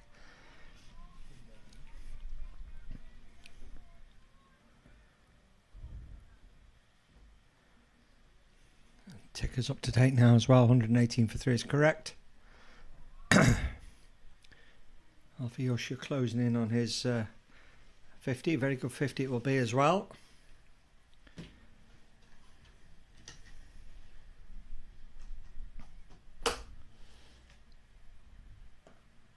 And that's well. Beautifully placed between cover and extra cover and up the hill towards the score box. The scorer's table for 4 runs.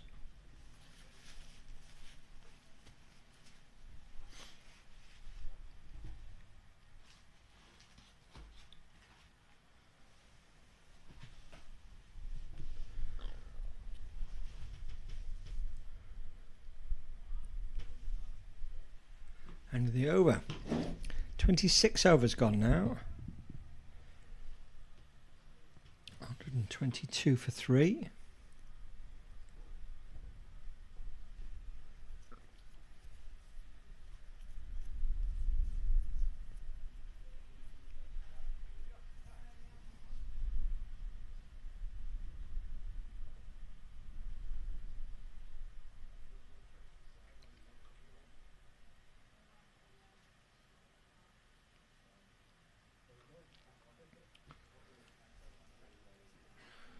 Tom Jones is going to continue off his shortened run. He was struggling with a sore foot. I'm sure it is still a problem, but he'll be buoyed by having picked up that wicket. 22 for 3. 2's 120 for 3, so a similar score over at Brooklands. And any news from the threes? We've heard nothing from the threes.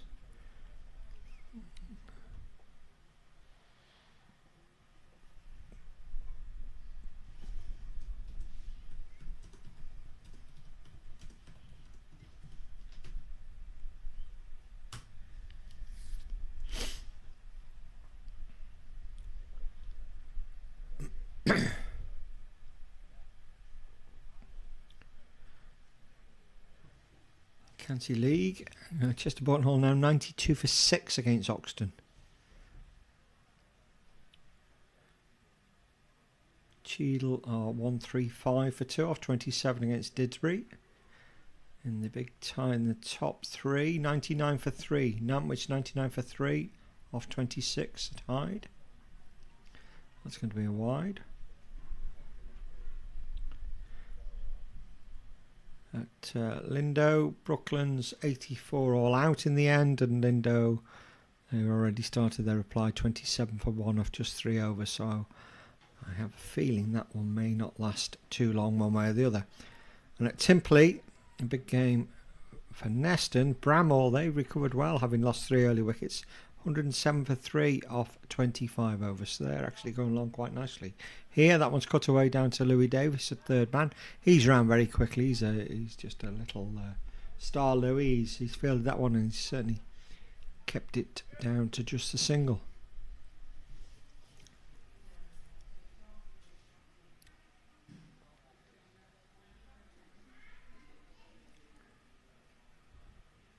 Tom Jones in, always beating the bat there. I think he's beating him for pace there and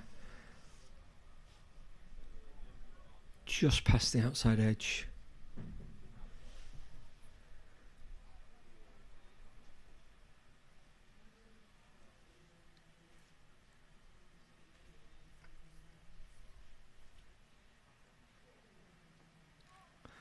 Again, that one's guided down through the vacant slip area. Well, it's not vacant. David Hurst stood in his customary first slip position. But they'll get a single.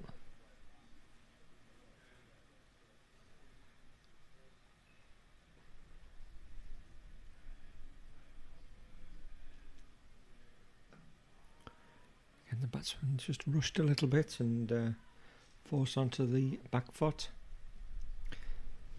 Usher, he's 49 not out, so it will be a very good half century. That will be it, I think. He's beaten the fielder at backward point. Louis going to get round. Good sliding stop from Louis Davis. Another great piece of fielding. But they'll get 2, and that is 50 for Alfie Russian. They're going to get buzzers. There's going to be an overflow as well. So they're going to get 3, actually. Right, it's been a very good knock from Usher.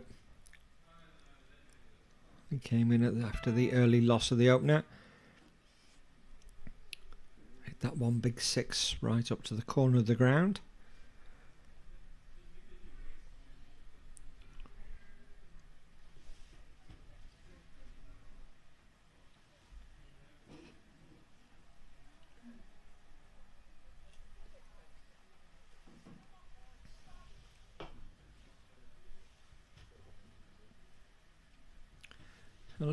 Luke Jones to continue. He's into his 3rd over. 1 for 7 so far.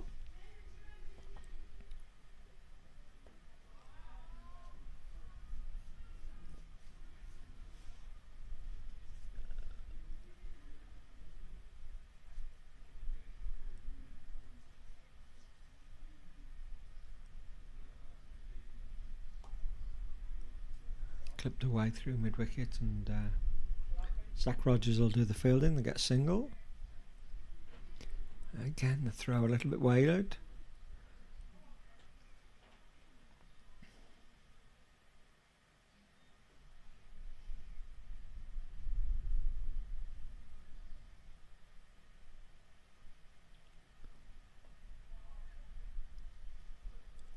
Again, another one that squirms away through the probably 3rd slip area. Guy Bradshaw runs round, does the field, and they get a single. More or less full blue sky now. There's a few clouds over the Welsh Hills. It's a pleasant afternoon. Not as warm as it has been over the last few weeks, but there's a bit of a breeze. But as soon as the sun comes round and starts warming up the terrace here, it'll be a nice place to sit and watch cricket for the afternoon. So if you're in the area, come on down. The bar's open. Over on there.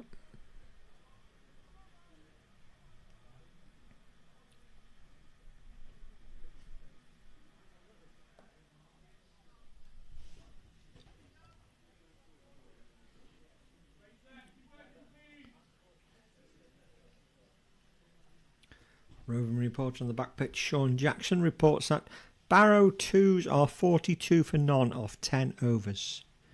So I don't know why that's not on play cricket. I'd like to think they were scoring that digitally.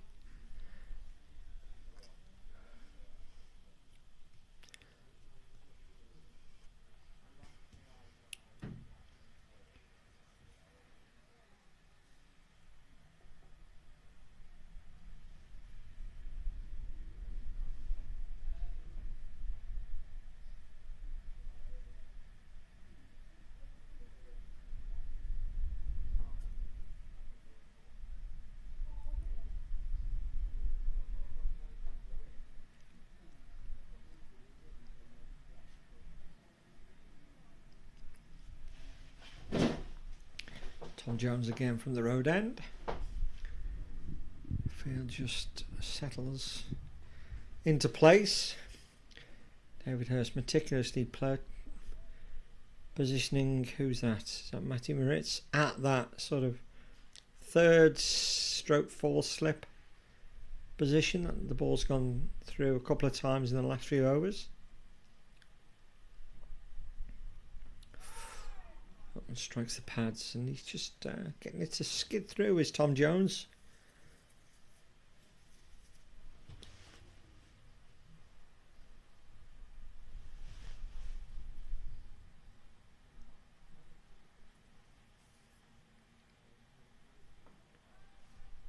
Matty Moritz does field that one at 3rd slip. It's just along the ground though.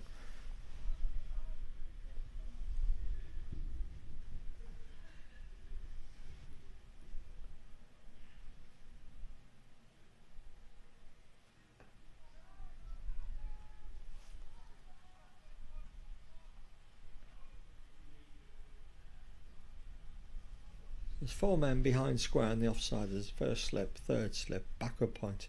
Louis Davis is out there on the boundary at third man. Oh, and that was just bounced a bit.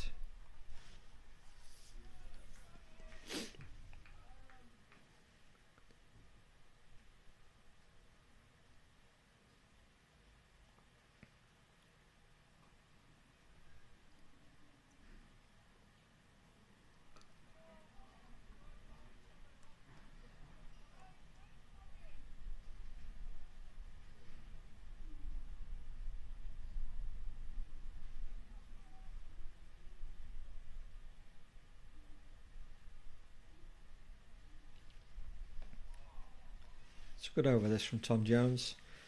Nicely on the spot, and it's a maiden. Might be the first maiden of the day, I'm not certain.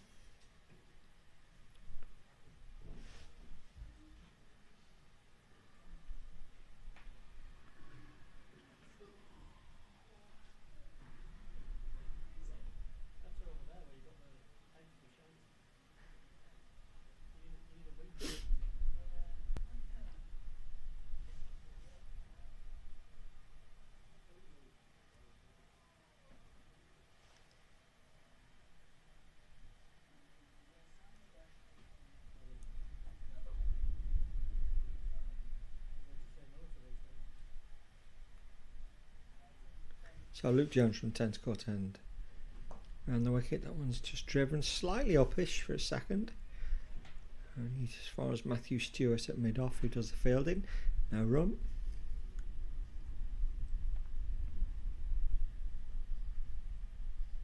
Down the wicket this time. Oh, well done, Luke Jones. He's taken the crucial wicket. I think that is Usher gone, and it was driven straight back at Luke, but in the air, and Luke leapt up and got a good hand on it. Managed to parry up in the air, and he was quick enough to pounce the ball as it fell. And that is a good wicket and a good breakthrough for Neston there.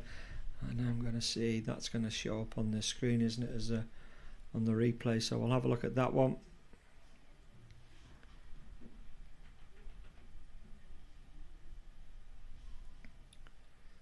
So second wicket for Luke Jones.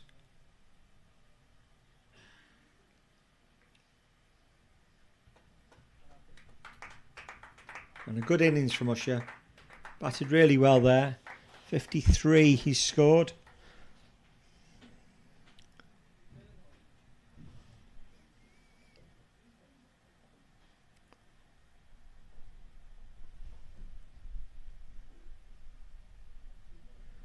Let's see how well we can see this one now. This is Luke Jones coming into Usher.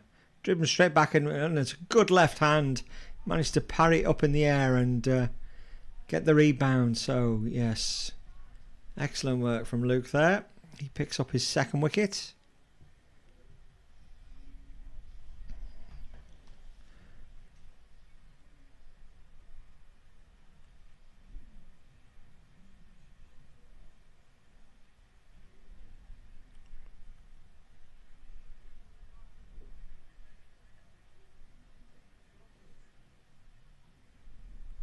Brings the skipper Chris Sanders into bat. Slightly healthier looking scoreboard now, 130 for 4, and defends the first ball. So 2 relatively new batsmen in now. Can Neston press home this little bit of momentum that they've put together since the drinks break, actually? Ooh, and that one's just squirted away. Louis Davis is at square leg. They'll get a single, and Sanders is off the mark.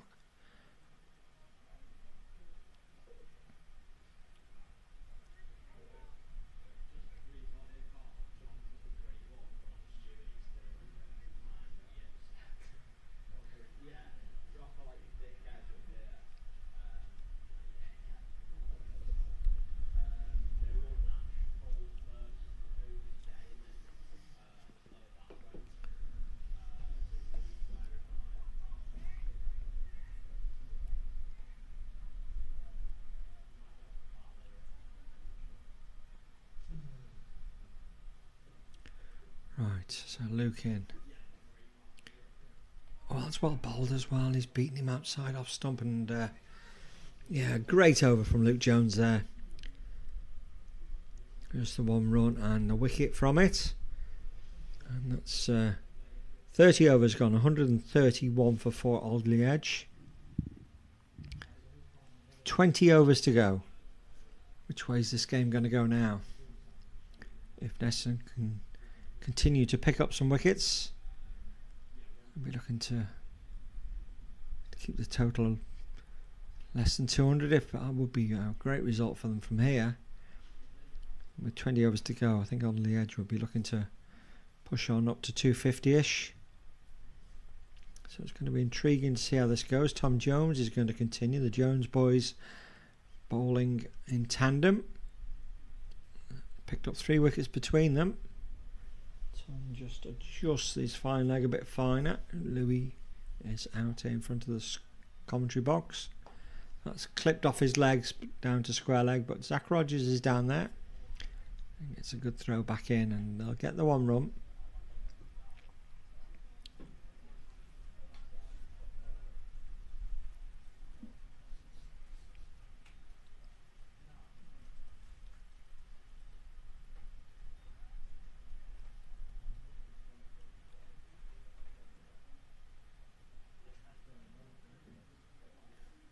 Tom's in. Oh, that could be close. He's given him. He's given him. It did look a reasonable shout. I don't think... okay, Tom's bowling over the wicket, but he's obviously got that to straighten up. And Alistair Davis, the umpire, has given that LBW. He only got a slight pace forward. It wasn't a big stride forward. It's hit him just at the top of the shin, I think it was. I don't think it was going over or anywhere near over. I would imagine the only question is to where that ball pitched. But Alistair Davis, the umpire, is content. That is out. And Tom Jones picks up his 2nd wicket. So this is a good spell for Neston. 132 for 5.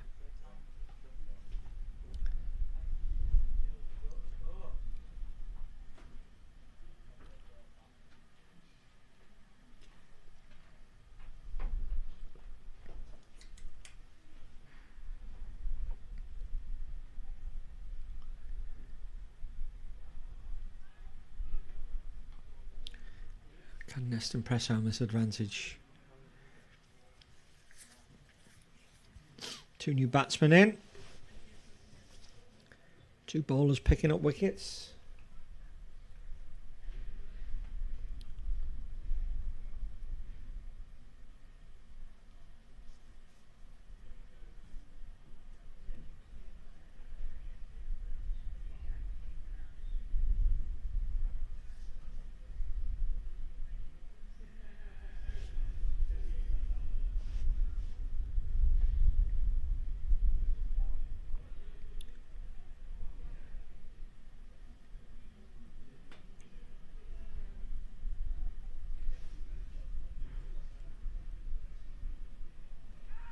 To come off the pad, they're going to come through for a quick single. John Sanders does the fielding and has a throw at the stumps and well backed up by Luke.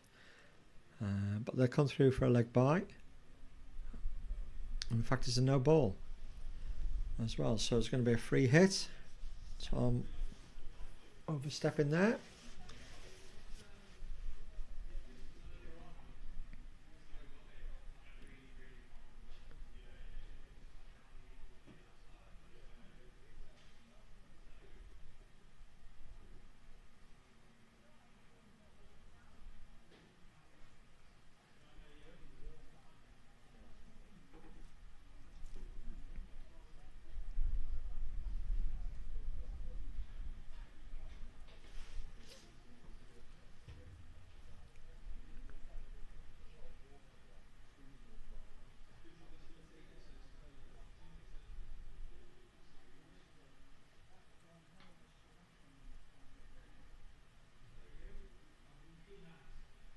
Oh, Sanders having a bit of a hoik, to be fair.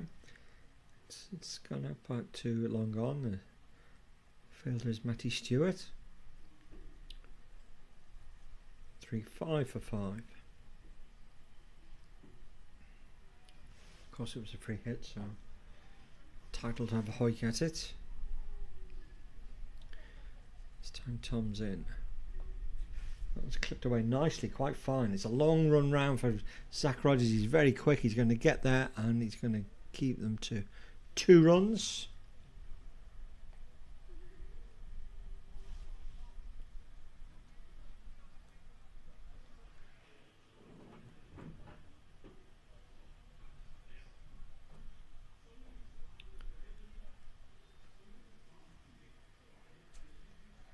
Left alone by Tom Jones. 2s are up to 1, 4, 6 for 3. They're in the 34th over there, so they've got 16 overs to go, and Finley Scullion's 12 not out, and Kelly Bradley's 24 not out there. So, under the over from Tom.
Luke.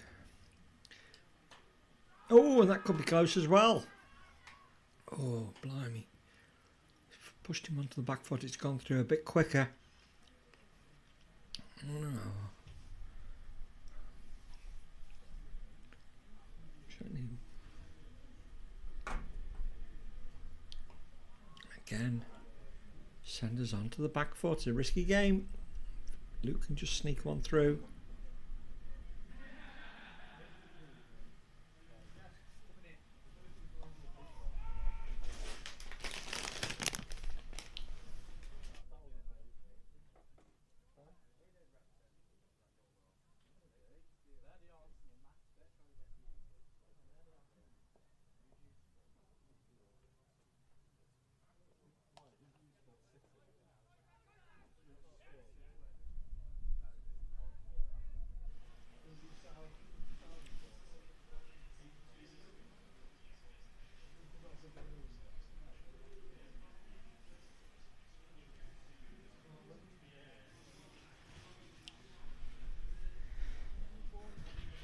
Luke Jones is coming in now, left arm round the wicket. He's bowling to Sanders, who just pushes that one up to long on, where Tom Jones does the fielding.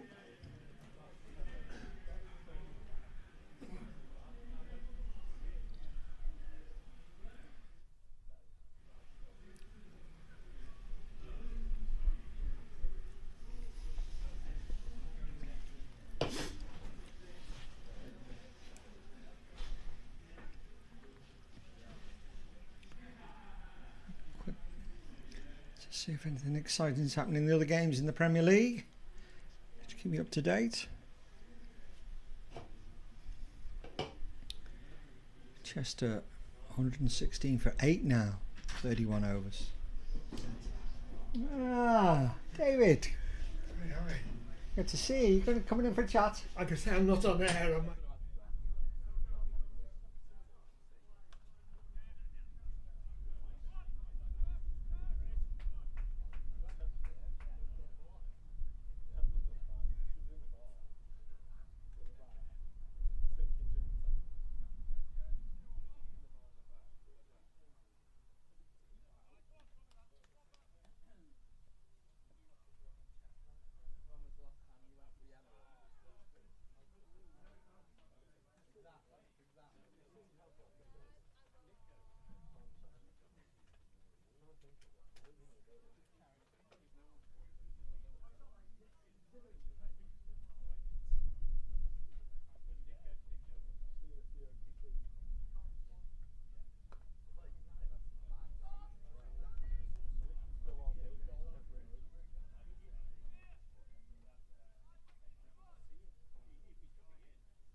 Right, yet another break. It's not a very continuous commentary, this one. I apologise for that. Just had a very special visitor, gentleman David Humpage, who is the chairman of the Cheshire County Cricket League and has been for many years. Good friend of mine, and he likes to get out and tour around the county across the season to see various clubs, and he's at Neston today, so I did invite him to join me on the microphone, but he was reluctant to do that, and it would have been good actually, because we were chatting away about the proposed merger between the two leagues and the move to a potential open structure, which I'll touch upon later this afternoon, I think, because there's some big decisions to be made there as a club. In the meantime, we've been keeping an eye on the game. You may have seen that there was a drop chance off Tom Jones, Guy Bradshaw, sharp slip chance away to his right hand. That one went to ground, but these two have put together a nice little partnership now. Sanders has moved up to 20 and Agarwal is 15, so having switched the momentum back into Neston's favour, maybe now it's starting to drift back towards Alderley edge. It's a very intriguing game. 166 for 5. We're in the 38th over, so still 12 overs to go after this. And these batsmen do seem to be getting on top here and playing very sensibly, finding the gaps, keeping the scoreboard ticking over. So in the meantime at Brooklands, 163 for 4 the twos are, so that one's hit out, that one will be 4, that's smashed out to the extra cover boundary, and that's 4 to the skipper Sanders. Yeah, 163 for 4. It's funny that second leg game is running more or less in parallel to this game here, where it's 168 for 5. It's 163 for 4 there. Neston and Finlay Scullion's the last wicket to go at Brooklands, and Dave Manchett's 1 not out, and Caleb Bradley's going along nicely on 37.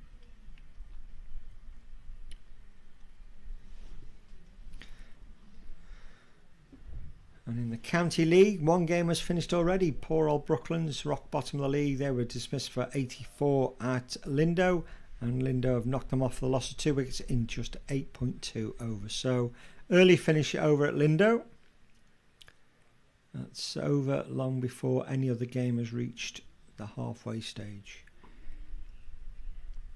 And if I was to do the maths, and I may well do that, I suspect that Brooklands may officially be relegated. I'll have a look at that in a minute. Right, so Chester Boughton Hall. Chester are 139 for 8. They're just sort of trying to get up to some sort of decent total there against Oxton. 139 for 8. At Didsbury, Cheadle going along great. They're 220 for 2 off 39, so they've got 11 overs there to build a really good challenging total. Meanwhile, here the ball has disappeared into the hedge down by the scorebox, and a bit of a hold up while people try and find that one. At Lindo, at Hyde, sorry. Namwich, well, they were 3 down early on, but they're still only 3 down. 179 for 3 off 37. That's a top of the table clash, that one. Let's go and have a look. Ben Wright 64 not out. Luke Robinson 96 not out there. So Rob Jones was one of the early wickets. He got a duck. Ali Chugtai got 7 there. Jake Pearson was another duck. So that's a great recovery for Namwich, who are 12 for 3 and are now 179 for 3. And important game for Neston. Bramall, they were 3 down early, lost 3 early wickets, then recovered well, but have lost 2 more wickets now. 136 for 5. Bramall are off 35 overs at Timperley. Meanwhile, Tom Jones is coming into bowl now. They have the ball. That's pushed out to Chrissy Lacey at point. There's been a wicket at Brooklands. That one's hit up to Harry Donlan out on the cover boundary. It looks like Caleb has gone, and so he must have been out for late 30s there. 166 for 5, Dave Manchett, and Cameron Lee Swain is the new batsman there. And on the back pitch, is there any update from anybody?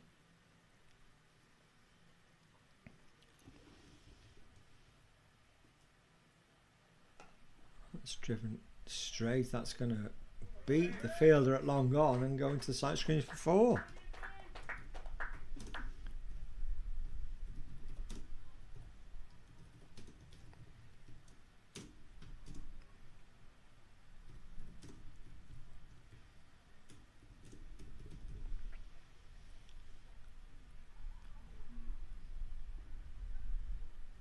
Oh, that's just clipped into the air, but the fielder at mid-wicket is right back out in the circle.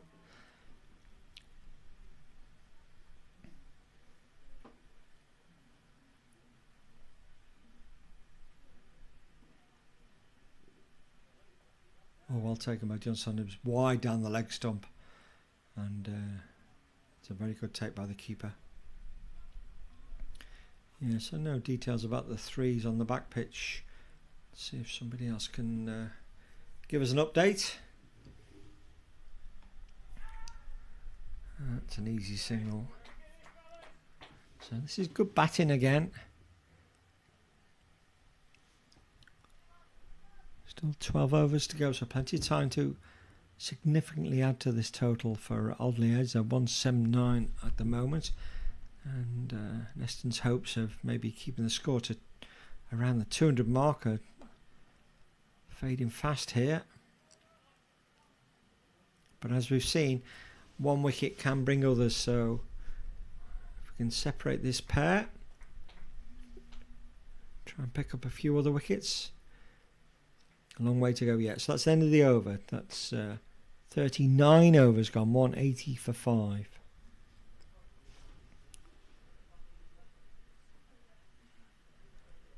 And yeah, wow.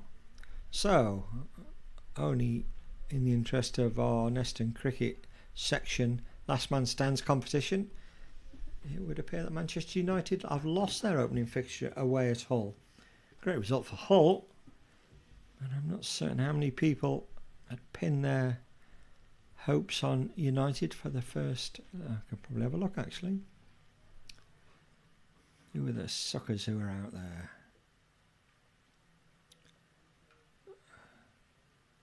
That's cut away for a single.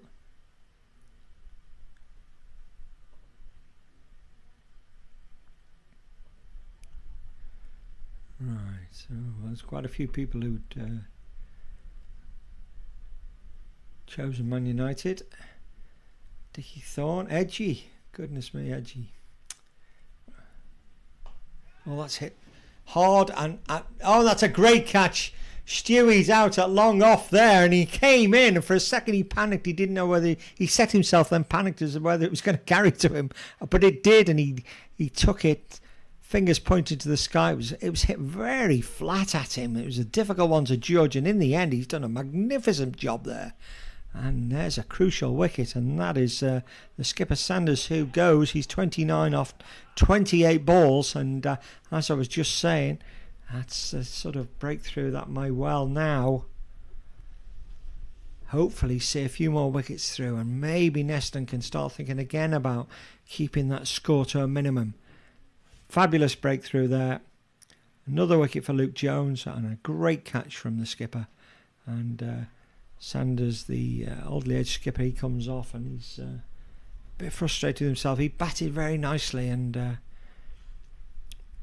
he managed to pick out the fielder there. So good cricket there for Neston. The new batsman is Otway. So while he takes his guard, I'm just looking down this plethora of people who've managed to pick Manchester United and are out of the competition at the first hurdle. Ollie Mills, he's in there. Timmy Ledsham. Tom Norris. What are you thinking, Tom? Picking Man United. Beth Thorne. Burn Thorne. Ali Groves. Oh my goodness me. Anyway, Luke Jones bowling to the new batsman. Oh, it's You boys took a hammering. Right, so I can only say this knowing that my side Arsenal went through last night. Luke Jones in, left on round the wicket. Oh, and he's tried to hit that one away and he's got a nick on. No, it's a half appeal from the keeper in the first slip.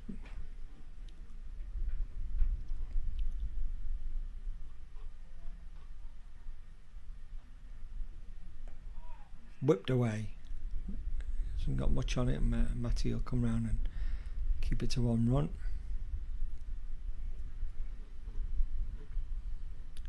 So as I mentioned earlier, of course the big match today is at the Diva Stadium, Chester home to Spalding. Keep you up to date on that one. I'm sure you'll be waiting with bated breath for updates on that one. And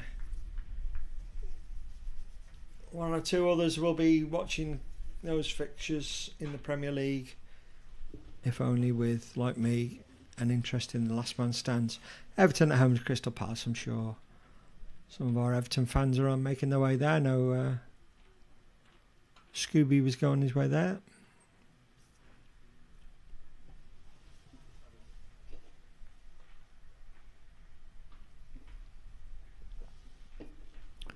$182 for 6 here, 39. 170 for 5 at Brooklands, the second 11. They've still got 10 overs to go there. So not dissimilar to here. Could go either way. 10 overs to get, what, 60, 70 runs? That would be good. Or worst case, 10 overs to lose a few wickets. That's exactly what it is here. Tom Jones is going to be bowling to the new batsman Otway, who he's off the mark. He's got his 1.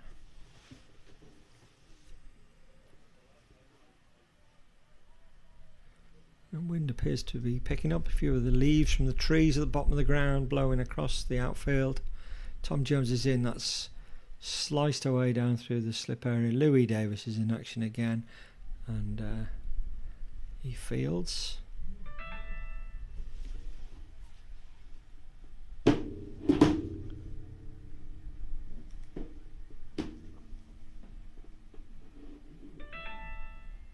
Ooh, that one's just gone down the leg side, and is that going to be buys or leg buys? It's leg buys, 2 leg buys.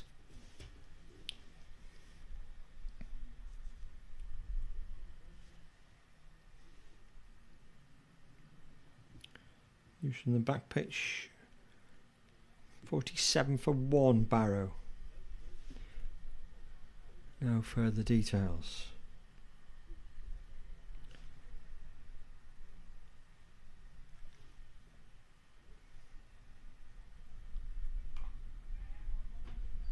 Pushed up for a single out to Harry Donnellan.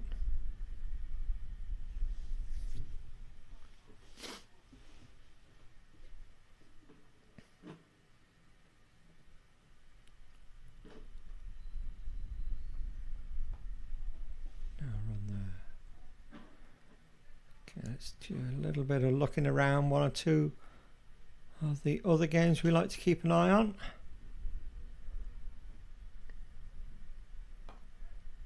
No run there.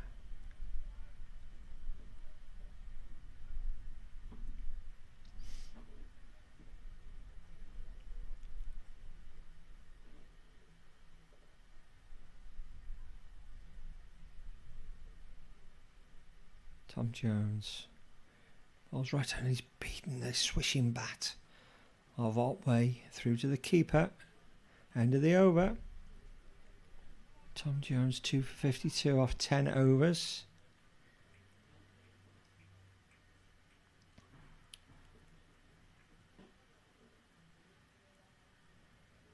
Always looking to see how our ex-players have done, and Bryce at Northern, well, not much of a game there. Liverpool have been bowled out for 88, and Northern are currently 37 for none. Bryce is 31 not out off 29, so he's not going to get a massive score because they're only chasing 88, but so far he's He scored 90 odd % of the runs there, so he may well get another half century. Good on Bryce for doing that. Wallacey 94 all out at Luton Le Willows. John Sanders ran quickly there to make sure there's no chance of a single. And Ormskirk 87 all out. Crikey. Low scores in the Liverpool competition. A bit of rain maybe affecting pitches and batting conditions.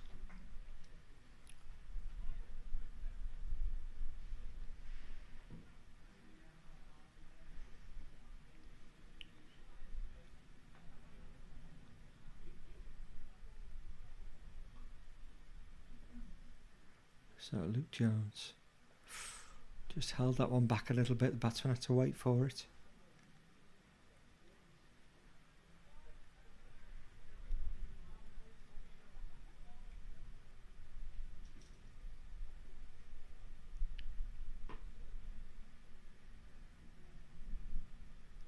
Oh, he's gone for the big hit there over the clubhouse. He's not got it.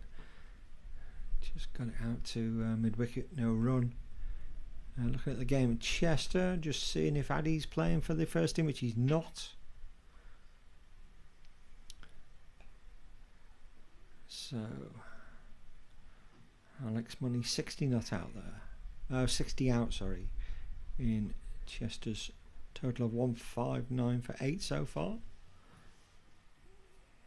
If Addy's in the twos or not playing at all.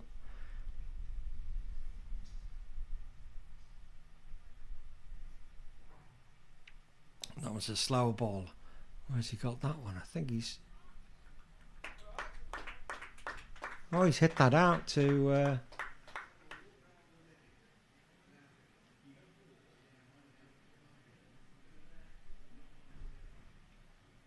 Took my eye off that one. Where's that one gone?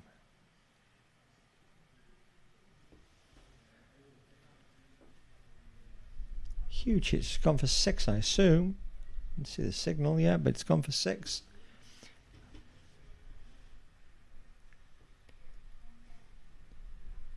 Otway has hit that one right up into the terraced area by the outside bar.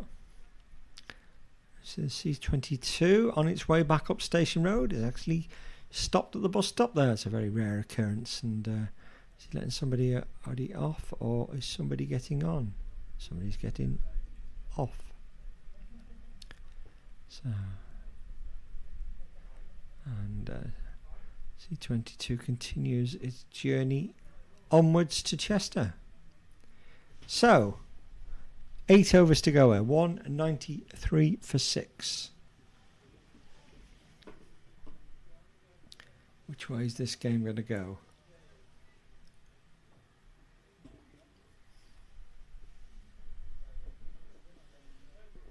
It's Harry Donlan to come on and bowl from the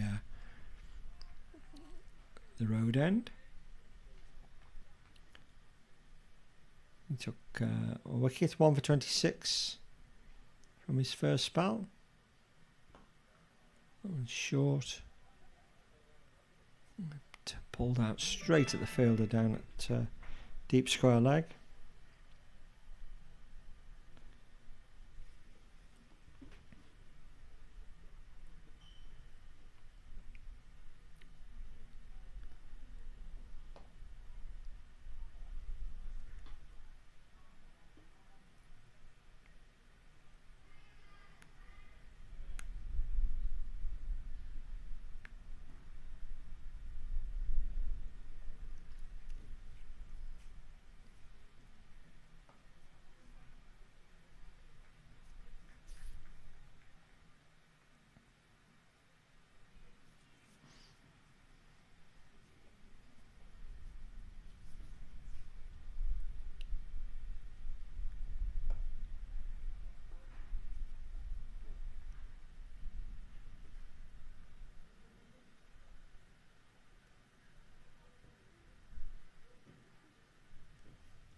End of the over. Just intrigued by the figures in the ticker. Harry's bowled 6.4 overs. What did I miss there? Can't quite work that one out. Going to be a change of bowling at the 10 score end again, and Matty Moritz is going to have another bowl.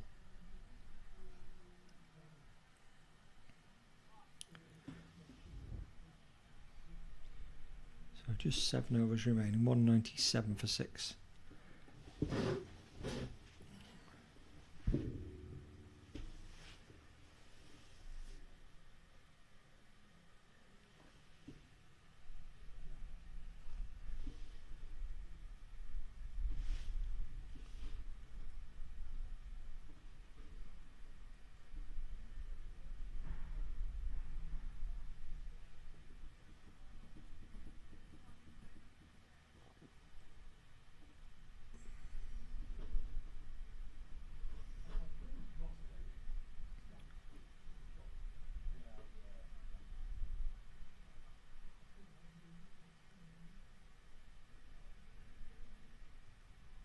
It's going to be a wide.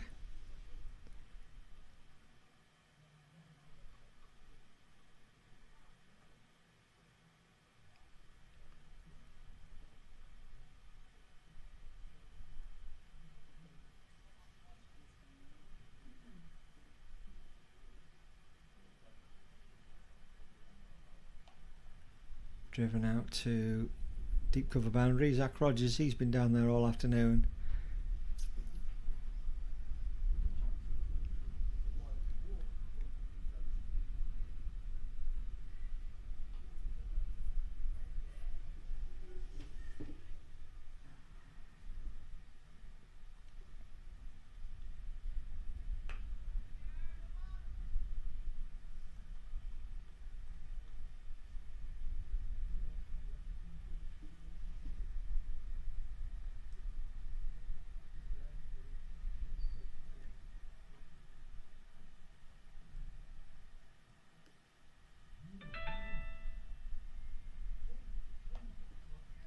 It's hit straight at David Hurst, who has come out of first slip. He's there at cover.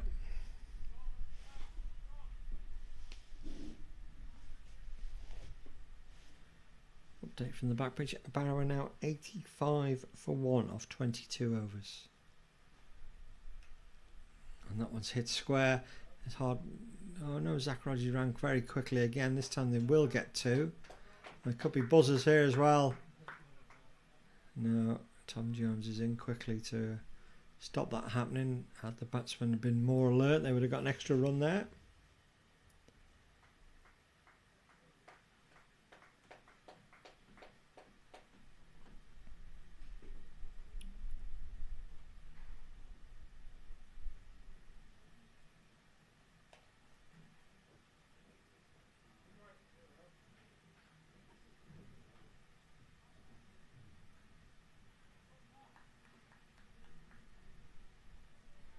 This has looked a very good batting track all afternoon so far, so hard to know exactly what the par score is. I think Alderley would be hoping to push this one right up to 240, 250. And that's well taken by Tom Jones. Again, it's another one hit very flat out, this time on the leg side, very similar to the Matty Stewart situation. Very similar ball flight, and this time Tom Jones it is who comes in and takes the catch. He's just wringing his fingers a little bit, but it was going very hard, very flat, and Otway's innings comes to an end. He scored 11 off 15 balls. So, as I was saying, 7 overs to go. In an ideal world, Alderley would be hoping to push up to 250-ish. Now Neston will be looking to get amongst them and pick up these last 4 wickets as quickly and as cheaply as possible. But every time we say anything like that, the game just tends to yo-yo around from one team to another. So at the moment, it's looking like a very good game of cricket, one way or another. Neston already being set a challenging total. I'll fancy the chances. As I say, the track's played reasonably okay. A really fast outfield as well.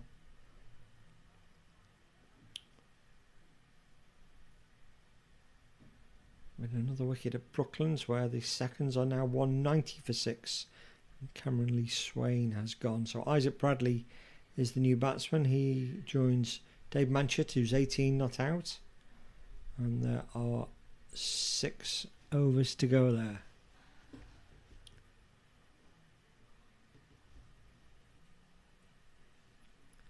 So that was the end of the over. Tom Jones, who just... Oh no, it's Harry Donlan to bowl from the... That's in the air. It's not, again, it's a bit too square for Zach Rogers to be interested in the catch, but he runs around and fields it on the first bounce. And they'll get a single. Bring the new batsman down to face.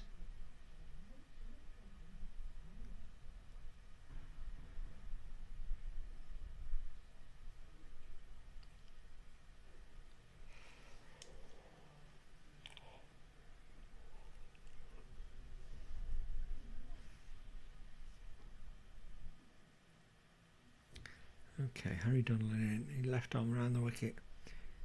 Oh, nice bit of work by John Sanders down the leg side. It is a wide. It's called a wide.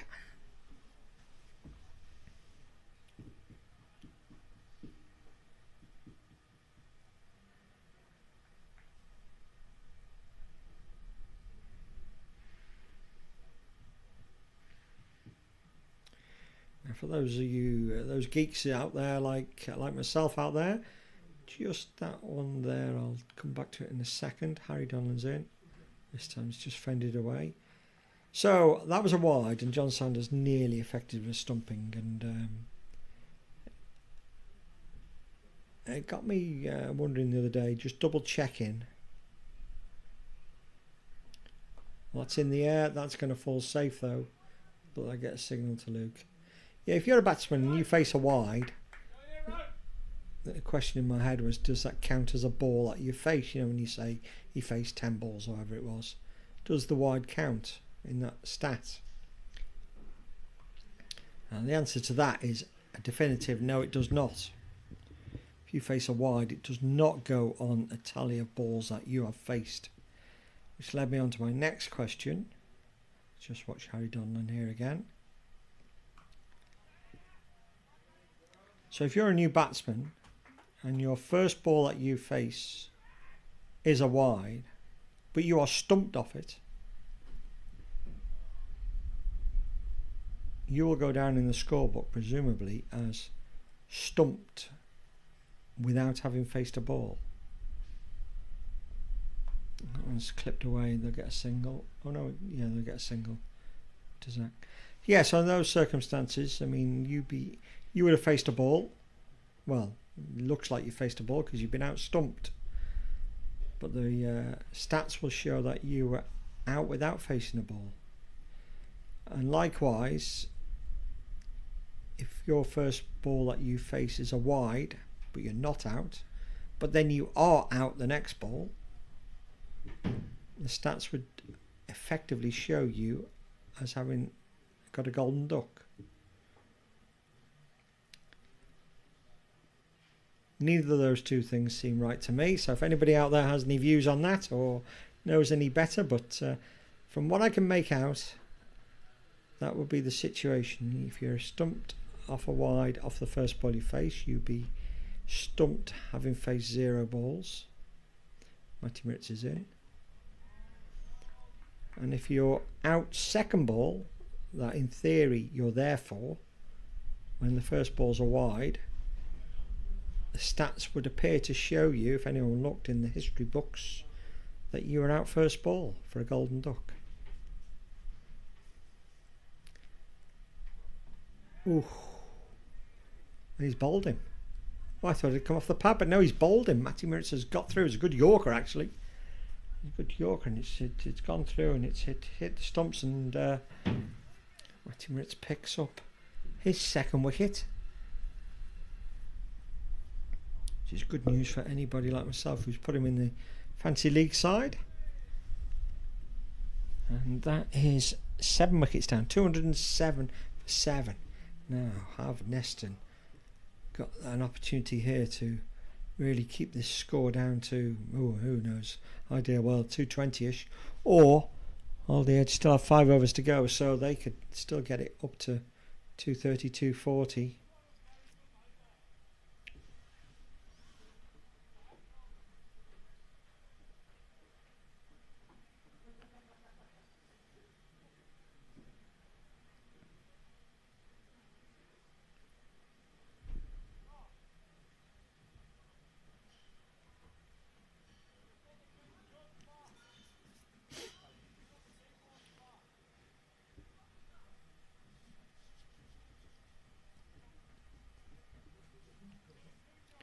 So the new batsman is Windle.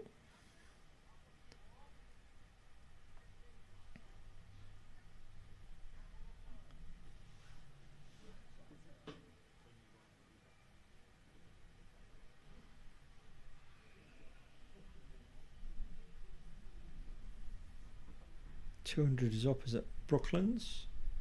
200, oh, that's got to be close as well. Yes, and I think it's going to give in. And Matty Moritz gets 2 in 2. That looked perfectly straight. The batsman didn't go anywhere. He just trapped on the crease, hit him on his shin, and not the greatest of angle here, but crikey, that looked pretty close. And yep, there's another LBW decision going in Matty's favour. 207.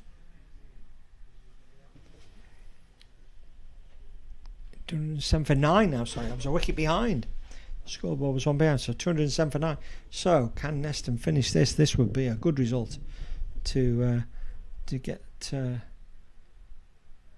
keep Alderley edge to 210ish. What were they? 100 nod for 1. Still got to get them, of course, and it's going to be an awkward chase, whatever the score is. And the way we've been batting recently, there's no guarantee at all.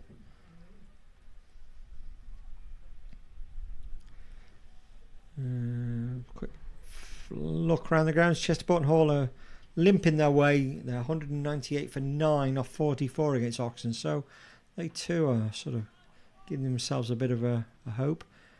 Cheadle's still going nicely, 269 for 4 off 46 against Didsbury, so Didsbury got a bit to do there. Obviously they've got the firepower to chase those runs down, but they'll need to, because they're one of the top 3 sides who are all closely bunched. The other 2 are playing each other. Hyde, they're at home to Nantwich, and Nantwich, as I say, they're at Treville start 12 for 3, but they're now 205 for 4, and I've still got 7 overs to go, so an excellent recovery. And then that was Matty's hat-trick ball, and well defended by Burns. I think this is Leo Burns, was it? Was it Louis Burns in earlier? I think this is Leo Burns. I've lost my team sheet. It was a victim of the drink spill earlier on. So Matty looking to finish it with, can he pick up his 4th wicket? And that's well defended by Burns. Say Lindo, they've long since finished. They've won by 8 wickets. And Bramall, they're still battling away, 165 for 7 off 43 overs against Timperley. So that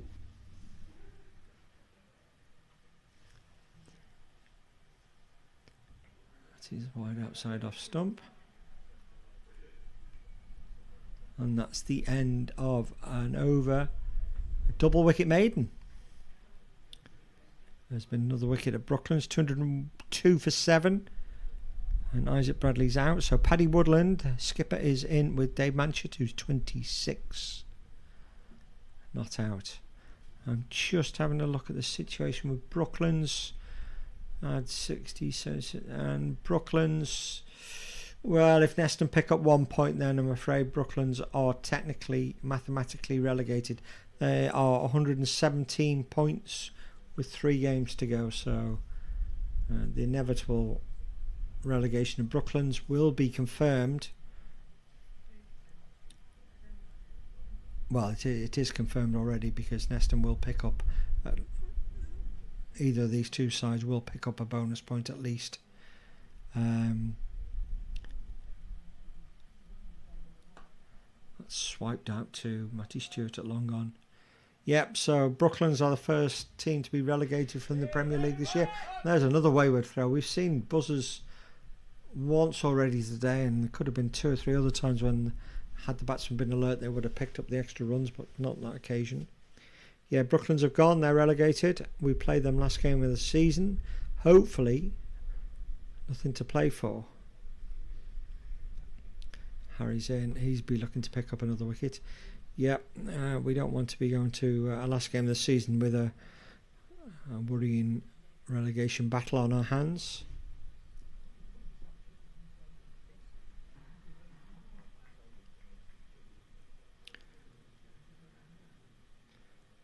Okay, so it's going to be Harry Donlan to Agarwal, who's 30 not out. He's batted very well, and I suspect he'll be looking to have a go, but not that one. He's defended it out to Hursty at cover. As it stands, Bramall are 26 points behind Neston, so over a win away. We've down the wicket there, and oh, John Sanders just about got him, I think. Oh no, maybe not.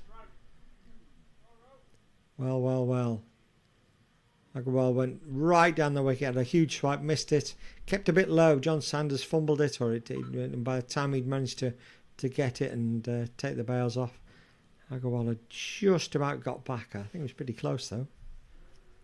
I won't bother doing the freeze frame on it, but it would have been pretty close anyway. Harry Donlan, and that one is going to be out. That's going to be caught by Guy Bradshaw at points, and that is a great finish by Neston. They've come good there from what, I don't know what.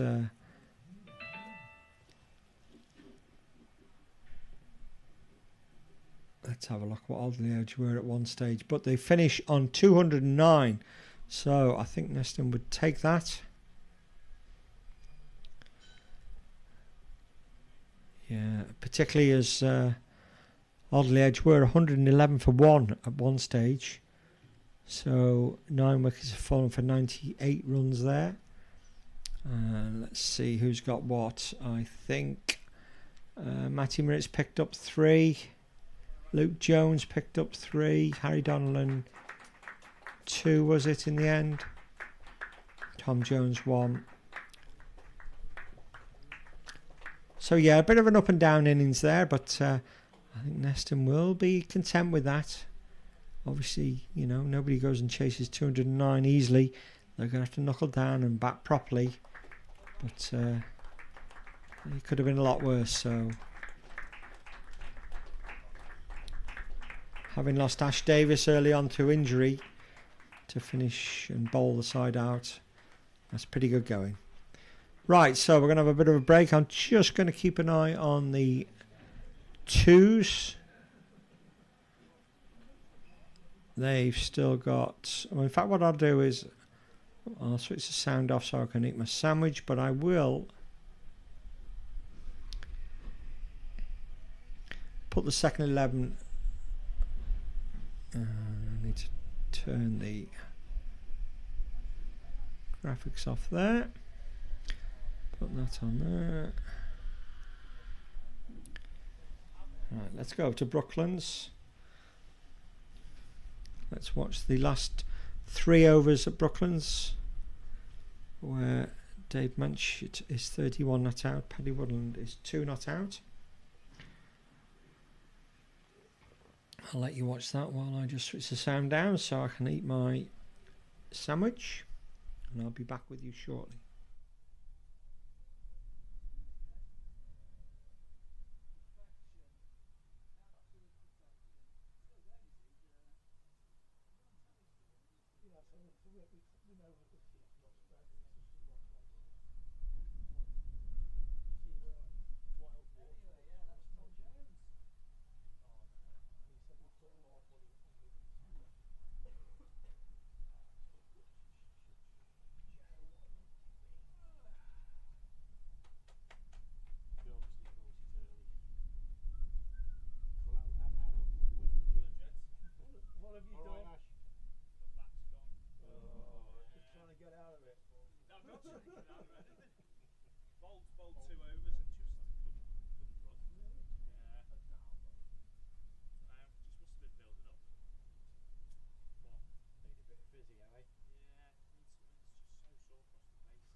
Get yourself out of there as quickly as possible.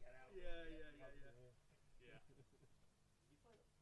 Everywhere looked fabulous, and everybody looked lovely. Yeah. They wanted us out and gone. I'm not surprised. Well, this looks like a better option. To be fair. The Yeah, sun's I was sent Clyde first by thinking it's a lad since we were in Dublin. Yeah, dried yourself out for a bit. Well, I had a few lagers. I needed it as well. Well done, Matthew. Cheers, mate. Si, are you able to? One thing is clear in that second 11 game is that unlike, contrary to the score ticker at the bottom, that is not Dave Munchett. That looks like Ronnie Lee Swain. So whether he's 38 not out or not, I don't know, but it isn't Dave Munchett. It is Paddy Woodland though. What time are we back out, Stu? Yeah, you knew what I was asking. So it'll be half an hour. Or 20 minutes. What's that? Yeah, I saw that. It was on in there. What was the United score in the end? Lost 2-0. That's a hole. Yeah, I had Luke Shaw. It's quite good when you can sit in there watching the footy and then watch the cricket outside. What's the who's playing at 5:30 or whatever? No, it's alright, mate. I did a little dance. Maybe that's why my bag's gone. So we've got We still got RBL. Brentford v Tottenham at 5:30. And then we're going to the yeah. And then we're going for the debut tomorrow to watch it. What time is it? 4:30 kick-off. Liverpool. Right up your street. Are you staying over? Nah, we're going back in the morning. Right. Sal's got to go for a dress alteration in Shrewsbury at 11 o'clock. Right. You've got to be out early then. That's an early leave, yeah. I know. Are you staying at the house? Yeah. Yeah. Bit of food, line the stomach and off you go.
warm in that Tobes.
I don't know where he is. Oh, he's not far.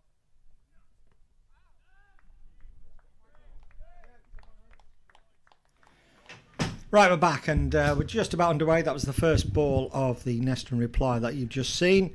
And the reply requires Neston to score 210 to win this game. And everybody I've spoken to, well, we just need to bat sensibly. Just, like I'm not going to be overly critical, but that's one thing we haven't particularly done well this season. So bat the overs. If we bat 50 overs, we don't get bowled out.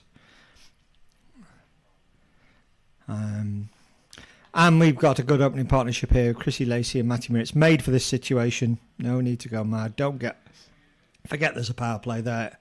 If that brings you a few extra runs because there's nobody out there, then so be it. But just bat. Low risk cricket. Keep it on the ground. Take the runs when they come. Tire the bowlers out. Let the fielders' heads go down. Easy game. Easy game from the commentary box. I've been brilliant all season.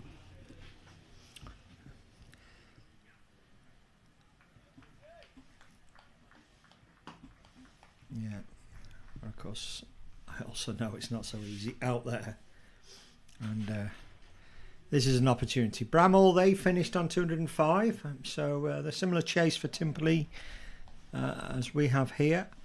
And it'd be nice if Timperley can knock those off and restrict Bramall. Bramall would have picked up, 3 bonus points there, 3 batting points. We picked up 4 bowling points, so it all helps. So Chrissy Lacey here has flicked that one away. There is a man, one of the 2 men out. He's down at deep backward square leg. He's come round. He's going to get that back in, and we're up and running with a 2. Okay, so briefly just going up to date, the 2s finished on 233. If you were watching, there was a bit of confusion as to who was batting at the end. It did say Dave Manchie got 51, but that can't be right because it was Cameron Lee Swain on the screen. Manchie must have been out. They've put the wrong person out. So how many Manchie got, how many Cameron Lee Swain got will have to be sorted out afterwards. We finished 233 for 8 there. So I'm sure Paddy Woodland and the 2s will be more than happy with that. They're still going to have to bowl well because Brooklyn's a decent batting side, their second 11. So it's game on there. But good opportunity for the 2s to bolster their position at the bottom of the table. We've got a great opportunity here for the 1s to do so. I haven't heard the latest on the back pitch.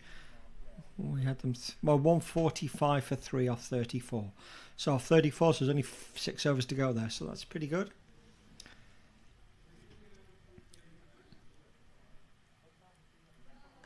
Chrissy Lacey very solidly forward. And that's the first over done, and Neston are 2 for none.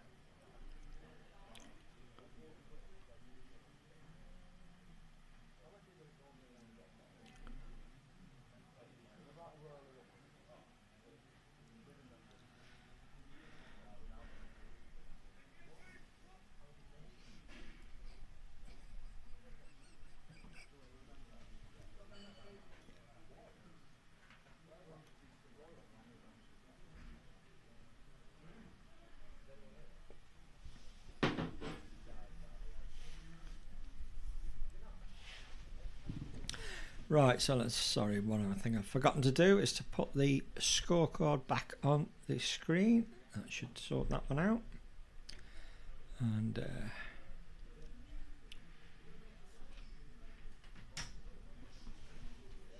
Louis Davis, well fielded, Louis. Cheers. Well done, mate. Answering the call. Enjoy that? Yeah, it's good. Good, good.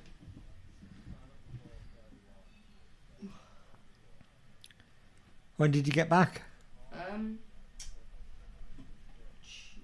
Tuesday. I think we played the under 16 final. Oh, okay. All right. Yeah, of course, yeah, you were here then, weren't you? So, yeah. But you're not playing tomorrow? No, I'm away. I'm in Newcastle. Oh, no. Right, okay. This is Windle from the Tennis Court Tennis Ball to Matty Moritz.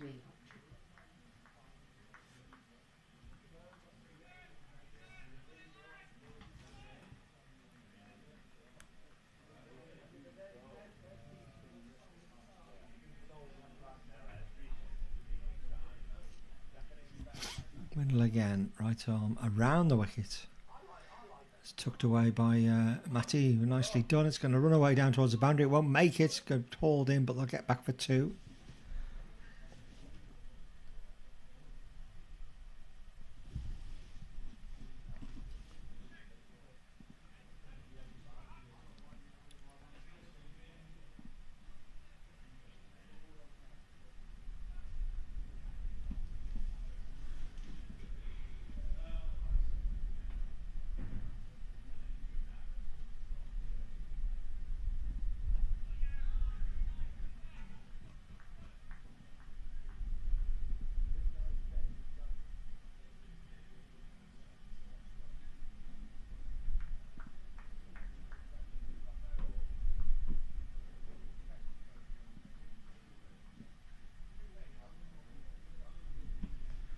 Windle in, number 3 on his back.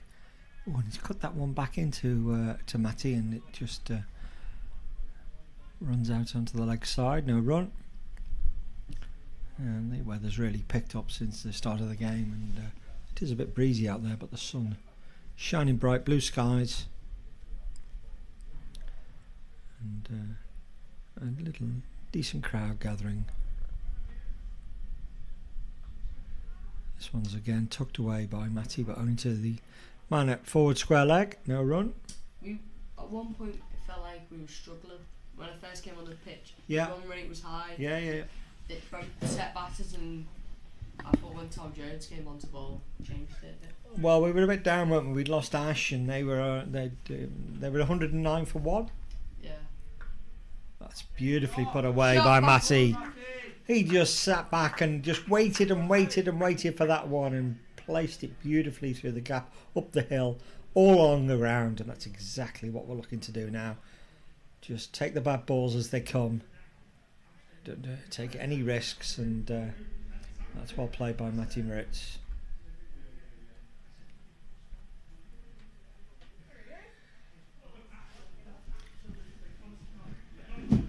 No goals in the big game of football as today, 0-0. And in the Premier League, Everton are also 0-0.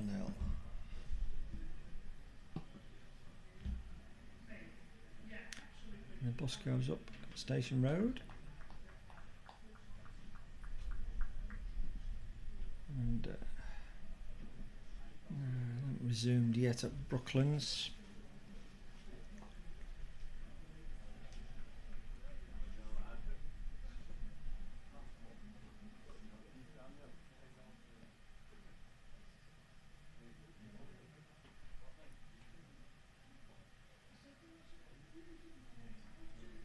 This is Sanders, the skipper.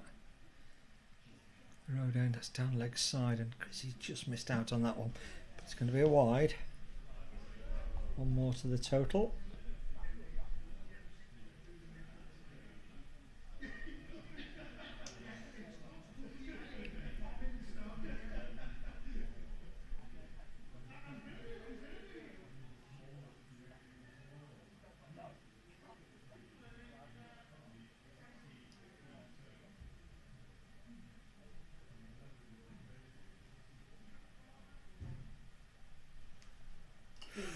It's a play and a miss, and no, there's a big appeal. The bowler was very confident, and no interest from Alistair Davis, the umpire, or Chrissy Lacey, and I'm not certain whether Mike just to clip the top of his pad as it went through.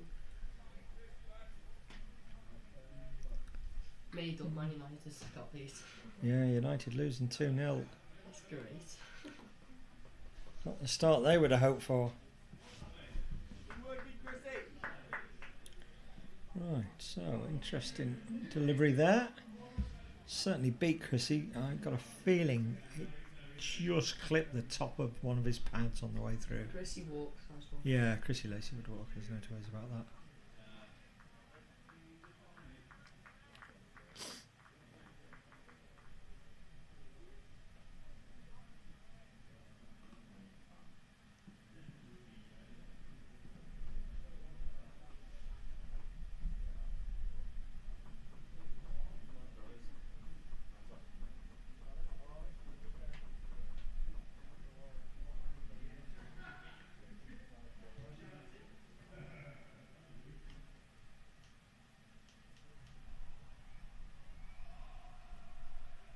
Ooh, that's a decent delivery though.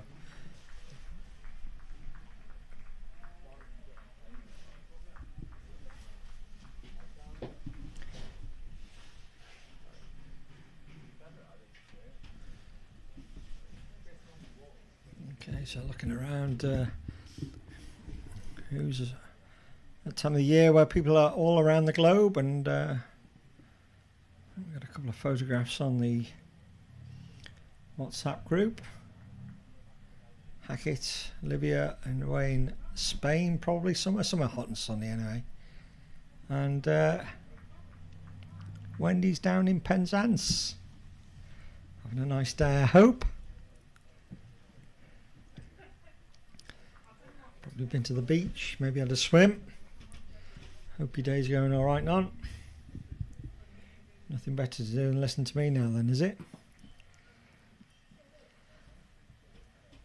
Well, it's nice and sunny here, to be fair. Not quite as warm as it has been over the last few weeks, but it is a nice sunny day. And Sanders is in from the road end. It's a long run up he has. He bowls to Chrissy Lacey, and he's right behind that one, knocking it down on the leg side. No run. End of the over. 2 overs gone. Neston, 3 overs gone. So Neston are 9 for no wicket. I thought Coney had been a bit quiet. Coney's online, and Matty's brother's obviously doing very well. Oh, look, Matty's brother looks like Matty. Oh, the message is gone. That disappeared very quickly.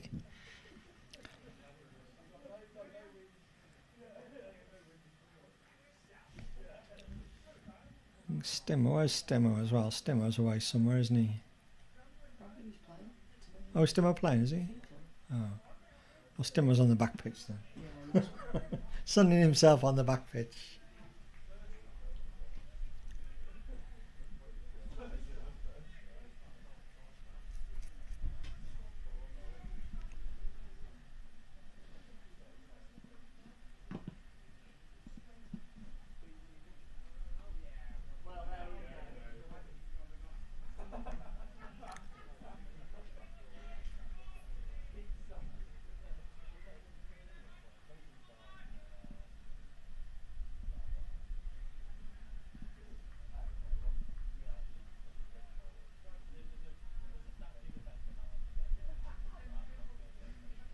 what's the game later? What's the 5 Football. It's Brentford, I think. Brentford Tottenham. Brentford Tottenham, yeah. Everton are winning. Everton are winning. Wow, great news. Excuse me, all. Great news for Everton's fans. Not really. Which you are not, Lee. No. No. Where are your boys today? Tomorrow? We're in Newcastle. With Newcastle.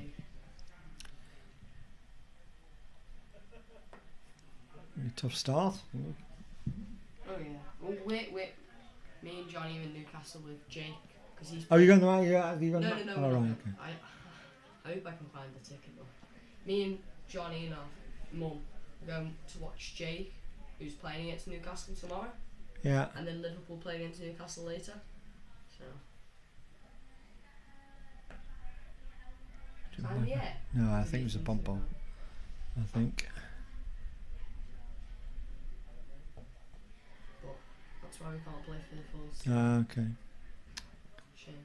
It is a shame.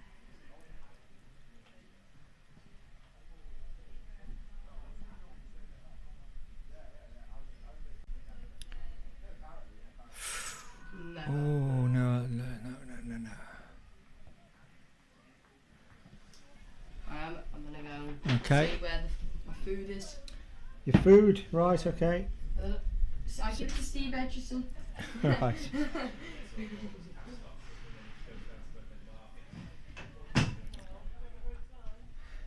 Four overs gone, 9 for no wicket.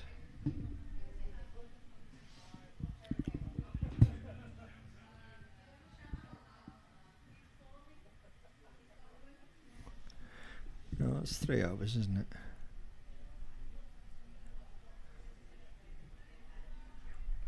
Ooh, and there he goes. Chrissy Lacey finding his slot behind square on the offside. 2 slips and a gully in there, but he's found the gap. There's a man at third man, so he'll get a single down to the boundary here.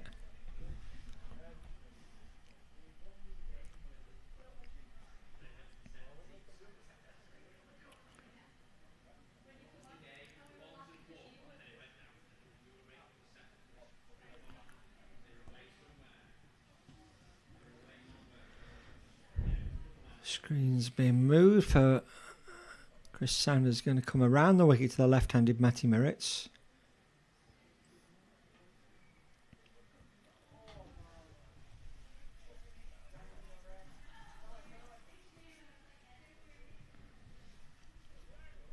Still no restart at Brooklands. No.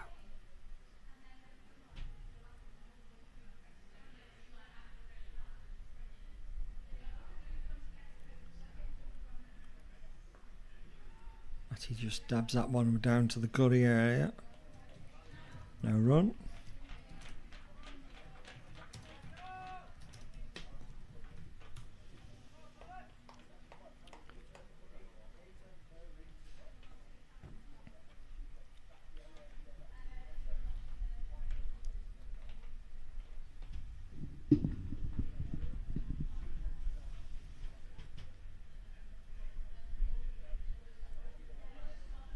Sanders in again. Round the wicket. Matty again on the back foot, just solidly behind it, drops it out on the offside. No run.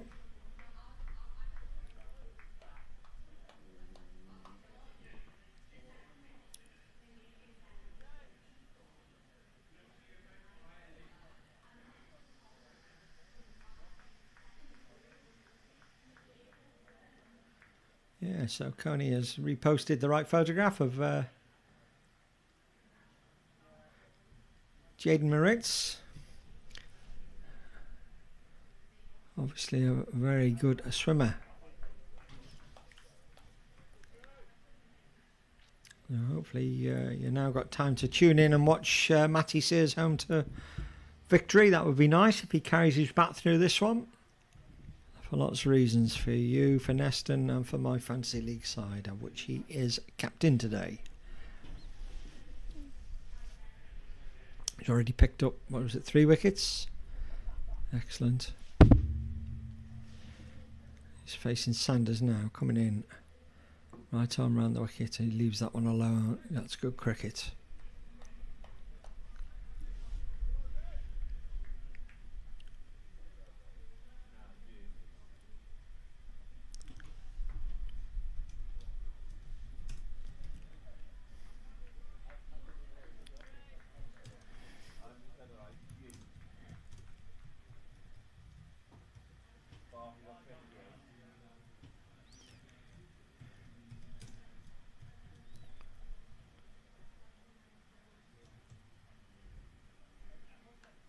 Oh, fended away.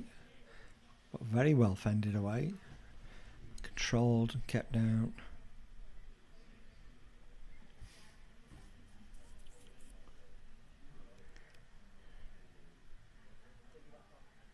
So Jade Moritz, boys 17 and over, 100 metre fly, butterfly presumably.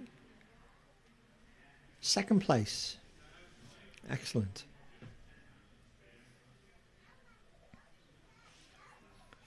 Well, congratulations to him. Let's make it a Moritz success all way round.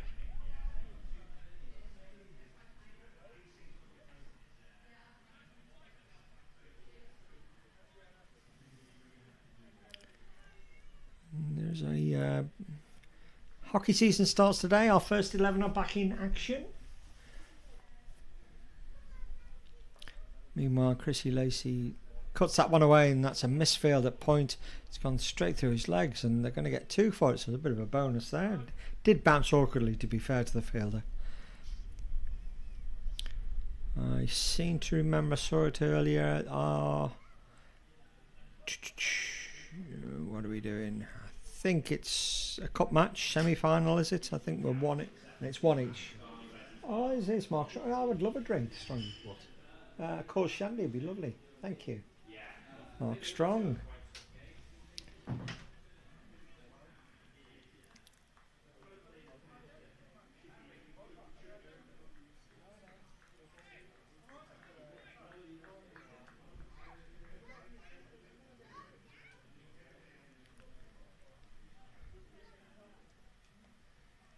Tucked away by Chrissy. They'll only get single. Not quite certain what's happening with the hockey. Maybe somebody out there can update me. I got a feeling we were in some sort of finals day or semi-final. Did we lose the semi-final? Because I think we're playing Brooklands, coincidentally, in the 3rd and 4th place playoffs. So I assume we lost the semi-final earlier today. Anybody want to update us on Neston first team hockey? More than happy to give you a mention today, but at the moment it's 1-1 in the game they're playing. The second quarter about to start. And that's on the back pitch if you particularly want to go and watch a bit of hockey rather than the cricket. Quite so why anybody would want to do that, but there we go. I find hockey very good to watch when there's nothing else to watch.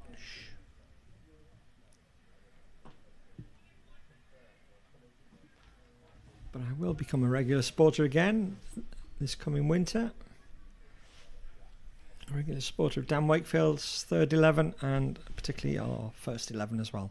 Meanwhile here we've got Windle coming in from the tennis court end.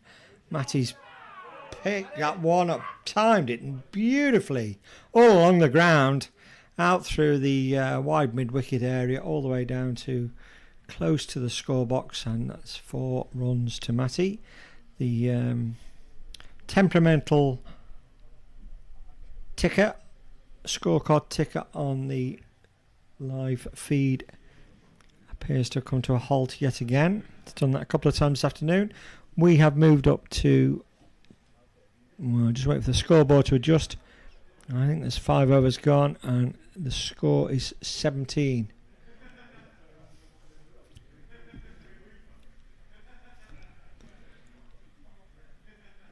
Right, and they're back on at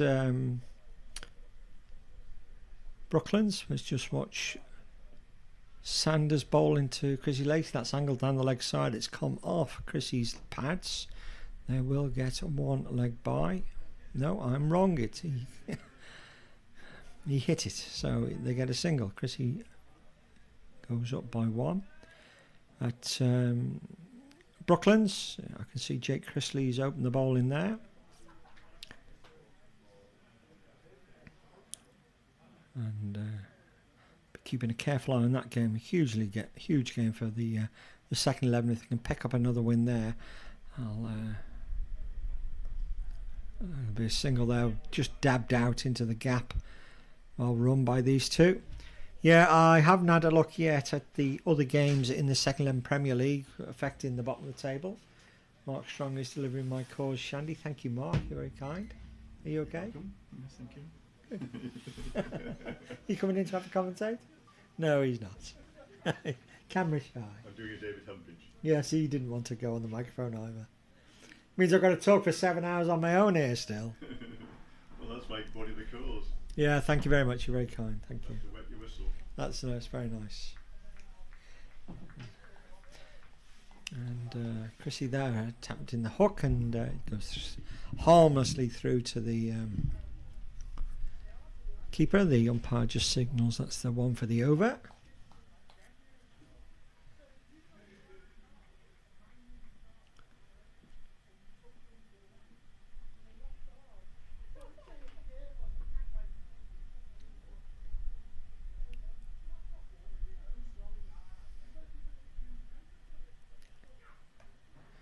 Oh, there he is. Chrissy Lacey, trademark. Hit down to backward point.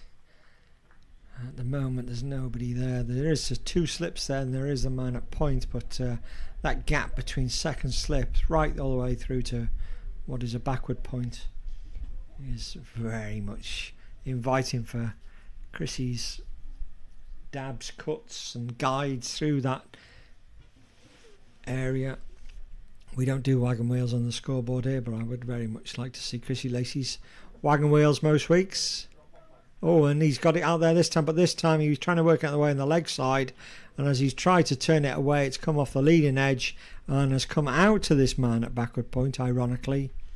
It's the exact opposite side to where he was trying to hit it, and Neston have lost their first wicket. That one bounced a little bit in front of him and just held up. And he's timed it wrong. It's got it off the shoulder maybe. Simple catch for the man at point, and Neston lose their first wicket with a score on 21.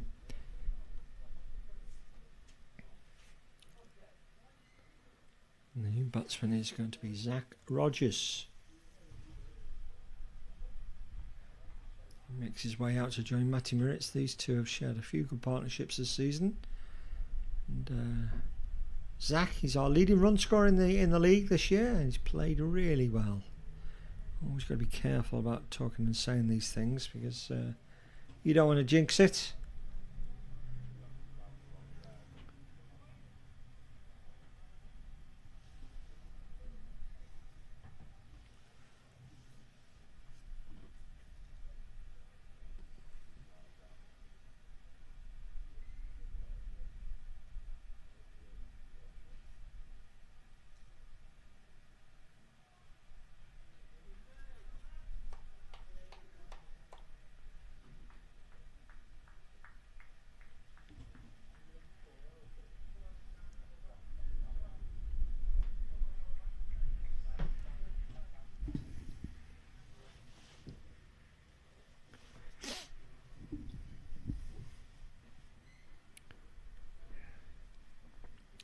Oh, the hockey's in Timpley. I've got that all horribly wrong as well. Thank you, Bern. Why did I think it was here? I think Royce sold me a dummy there. Oh, Zach, that's an aggressive start. Goodness me. But he's got away with it, and that's the end of the over, and the wicket has fallen. 21 for 1, 7 overs gone. Luke Jones cast me a sideways look as if to say, what was that? Zach, if anything, has been the one batsman who has played incredibly sensibly this year. Right, I'll put that down as a bit of an aberration. No harm done.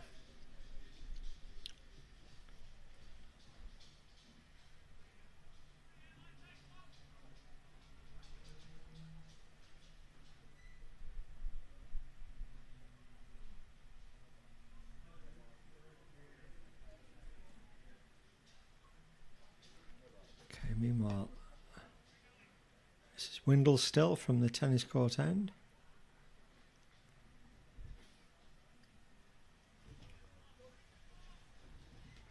Right, I'll just have a look. Chesterbourne Hall, they actually finished on 237 all out. Almost batted the full 50 overs, all bar 3 balls. So that's a reasonable effort by Chester to get up to that. Oxen 5 for none in reply off 1 over. And Matty Miritz has been bowled there. He's just playing a nice forwards defensive, but it wasn't good enough, and that's probably jagged away a little bit, beating the outside of his bat and has bowled him. So 2 wickets in 3 balls there, and that's not what Neston needed or wanted. Matty Miritz goes. He's out for 11. And the new batsman will be John Sanders.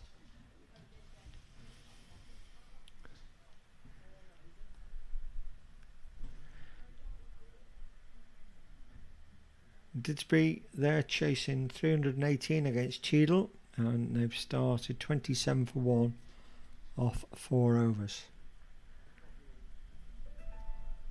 Nantwich got up to 260 for 5 in their 50 overs against Hyde. Hyde haven't started yet. Lindo, we know, have already long since beaten Brooklands. Lindo have been home for hours or in the bar. That game finished in no time whatsoever. The whole game only lasted 24.4 overs. Crikey, that must be some sort of record. 24.4 overs. Wow. Okay, Windle's in. Left alone by John Sanders. That will be a wide. Oh no, I thought Ankit was going to turn the signal that wide. He thought about it but didn't. And that game, Bramall in their 50 overs, they've got up to a respectable 205 for 9. So a very similar scenario to here. That's going to be close as well.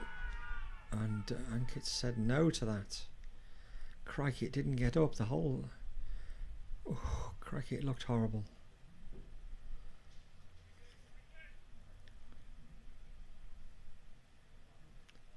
I'm not certain...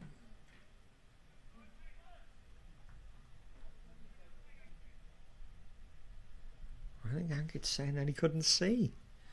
I might go back and have a look at that one. I've got a feeling the umpire is saying the bowler may have got in his way there.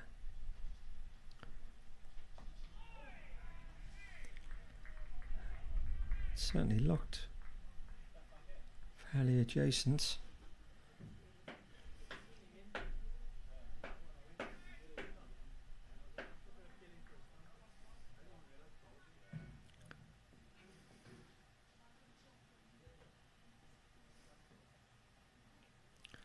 That one is wide, taken by the keeper.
Oh yeah, so minus 10. I put you minus 1 there.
Right, sorry, another visitor to the box there, and Ben Thomas. So, right, while we've been away, what's happened? Well, John Sanders has just flat batted one of the most amazing sixes I've seen for a long time. As the bus goes down the road, he's flat batted it horizontally, almost killing Tony Lacey, I think it was, straight into the hedge at mid-off for a 6. He was also... Well, I thought he'd been dropped. I mean, I think the umpire then signalled it as a bye, but went to first slip. And at Brooklands, Neston have picked up 3 wickets so far. Brooklands are 27 for 3. And I've just seen a run out there. So that's a great start for the second 11. Now, I'm not certain who's got the wickets there.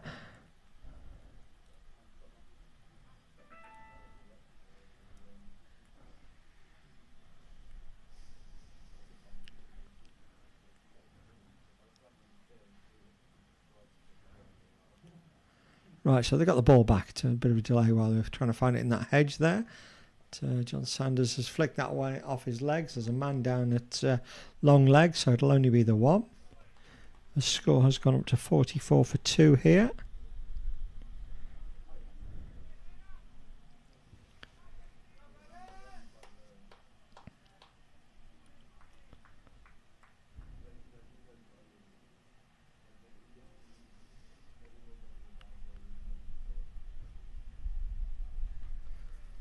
And I noticed that the third 11 around having a tea break, so I don't know what the final score was there.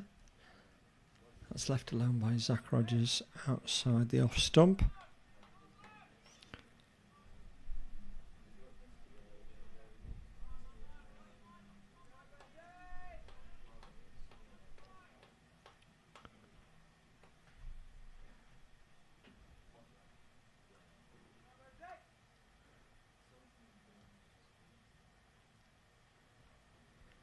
This is Burns. I can't remember whether this is Louis or Lee. Louis or Leo. That's a wide though. I'll take that. It's starting to get a little bit warm now as the sun comes round the front. Still blue skies here. It's been a nice temperature in here, but I suspect as the sun comes round it's going to get a bit warmer.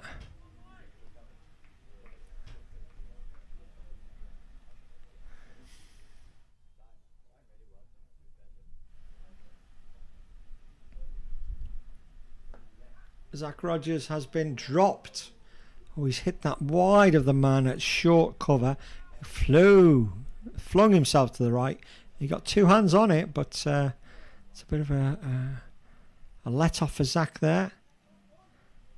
And it was a great effort. Maybe having got the dive right, he could have hung on to it, but I think as his elbows hit the ground, that was the end of that.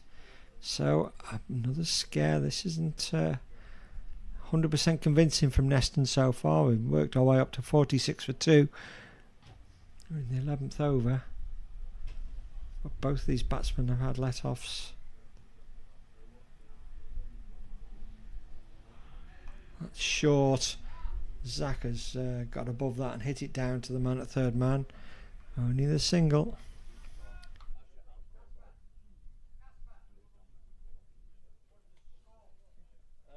They got 190. Tough wicket. Okay, scores from the back. Barrow, second 11. They've scored 190, so that's the chase that the threes will be embarking upon pretty shortly. So, two good cricket matches are going on here at Parkgate today, and I don't particularly want to call either of them at this stage.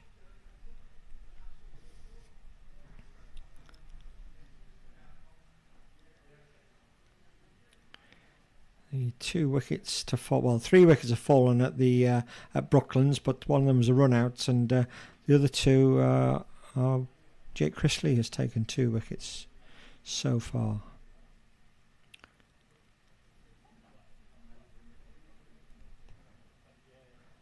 He really is blossoming into a great cricketer, Jake. Anyway, here, this is still Windle. He's come round the wicket, and Zach's driven him up the hill to the pavilion here, and that's a lovely cover drive for 4.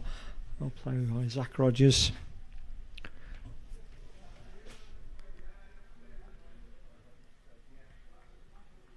Just trying to see if Wag's corner is in place. I know I saw Zach's mum's here, Lisa, and Strongy's here, but whether Mel's here or not, I don't know. Wendy's down in Penzance. And Zach's driven that one squarer this time, straight to the fielder at point.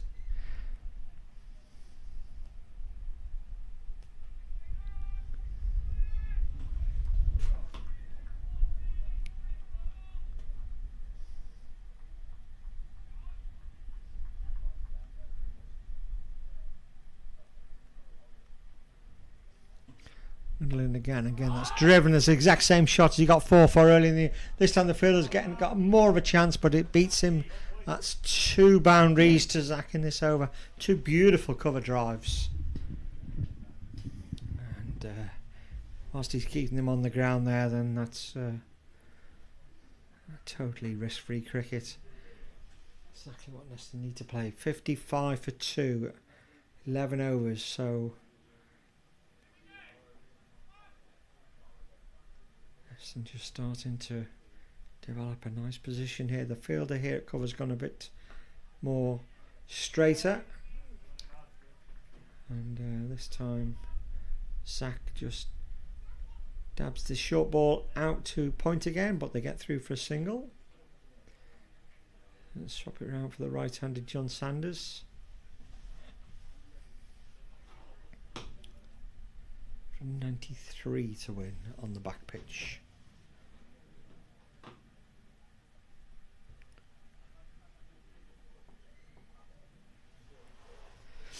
Windling again over the wicket to the right-handed John Sanders, who solidly defends out onto the offside, and there'll be no run there.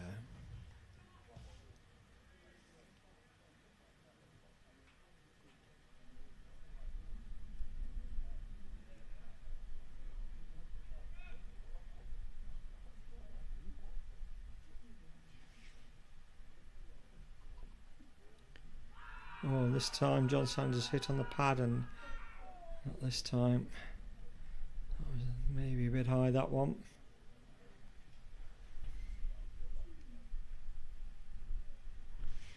I was talking about, I lost track of that shout we had against a few overs ago against John Sanders. He'd not long been in. Let's go back and let's just have a look at that between overs here. I'm trying to work out. This looked as if he'd gone nowhere, but let's see. I don't think we're going to see the umpire's reaction here. I got a feeling the umpire has to. Oh, Craig, he's absolutely gone nowhere. We can't see the umpire. And Kit, I think he was trying to say. Well, I don't think the bowler did particularly get in his way.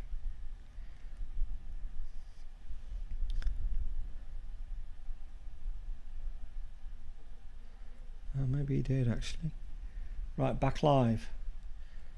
And it's going to be Burns from the road end bowling to the left-handed Zach Rogers, who's driven that beautifully. Again, that's the 3rd superb cover drive he's played in the last 6 balls. And again, all along the ground. And very confident player at the moment, Zach.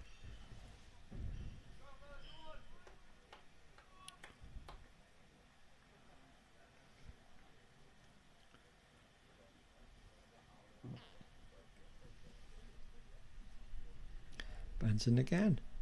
This time he's a bit shorter, and Zach just goes onto the back foot and defends.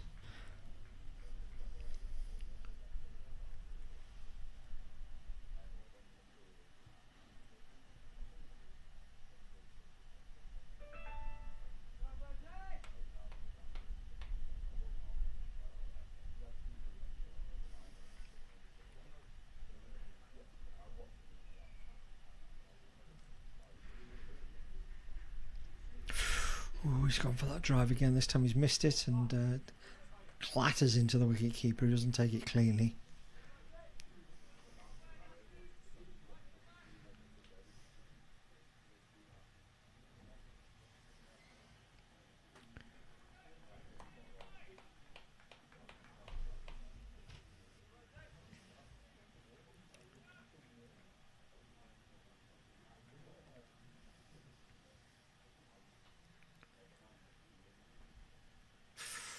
Zach's again, he's gone for that cover drive. He's missed it this time, and I think that's going to be a bye. I think it's hit the keeper and gone for a bye, I'm guessing. Yes, it has. 1 bye. Quick look at the big games in the football, and it's 0-0 at the big one, the big Diva Stadium. 67 minutes in, and Chester being held by yeah,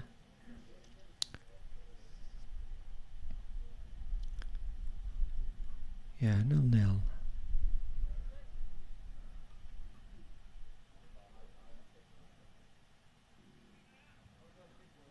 The less important games, I think Everton are 2-0 up. John Sanders has pushed that out on the offside. They'll think about a run but decide not to. Ipswich 1, Sunderland 1, Everton 2, Crystal Palace 0. Final result from earlier: Hull City 2, Manchester United 0. Notts Forest 0, Leeds 0 is our latest score. About 20 minutes left to go in all those games. And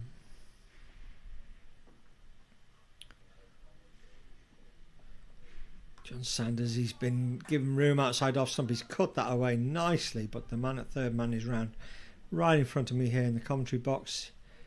Keeps it to 1. That's the end of the over. And the score goes up to 62 for 2. And there are 13 overs gone.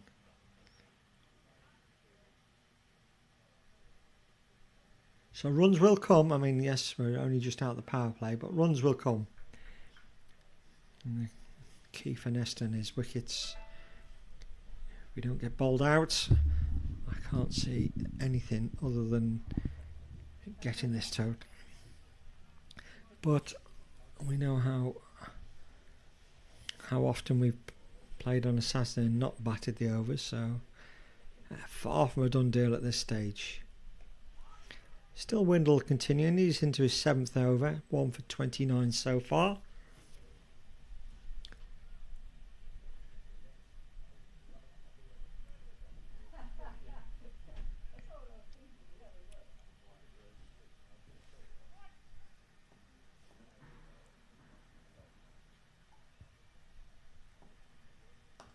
And Sanders has gone straight and hard at the mid-off, and that's stopped, but they're still going to single.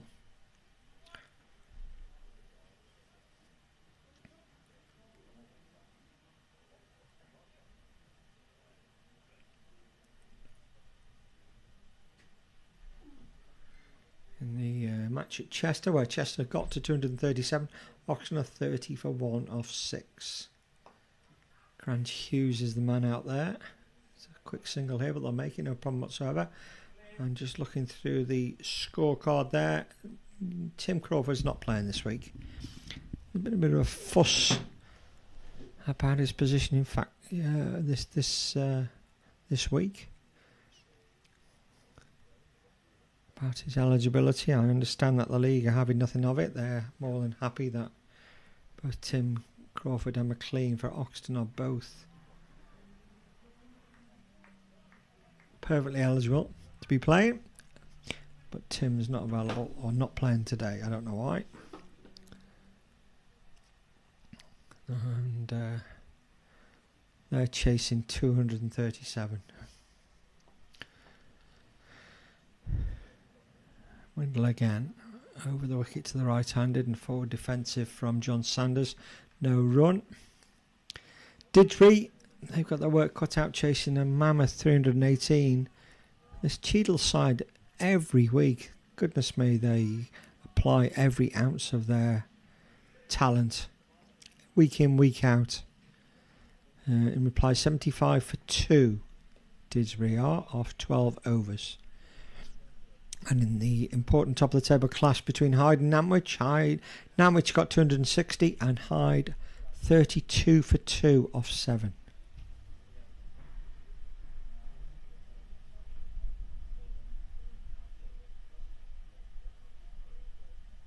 End of the over here. And in the other games still going, Timperley are 26 for none off 6 overs in a game that I think we're all hoping that Timperley can do us a favour and beat Bramhall. Just taking my sweater off, it's getting a bit warmer in here. Bramhall scored 205 for 9, so careful eye on that one.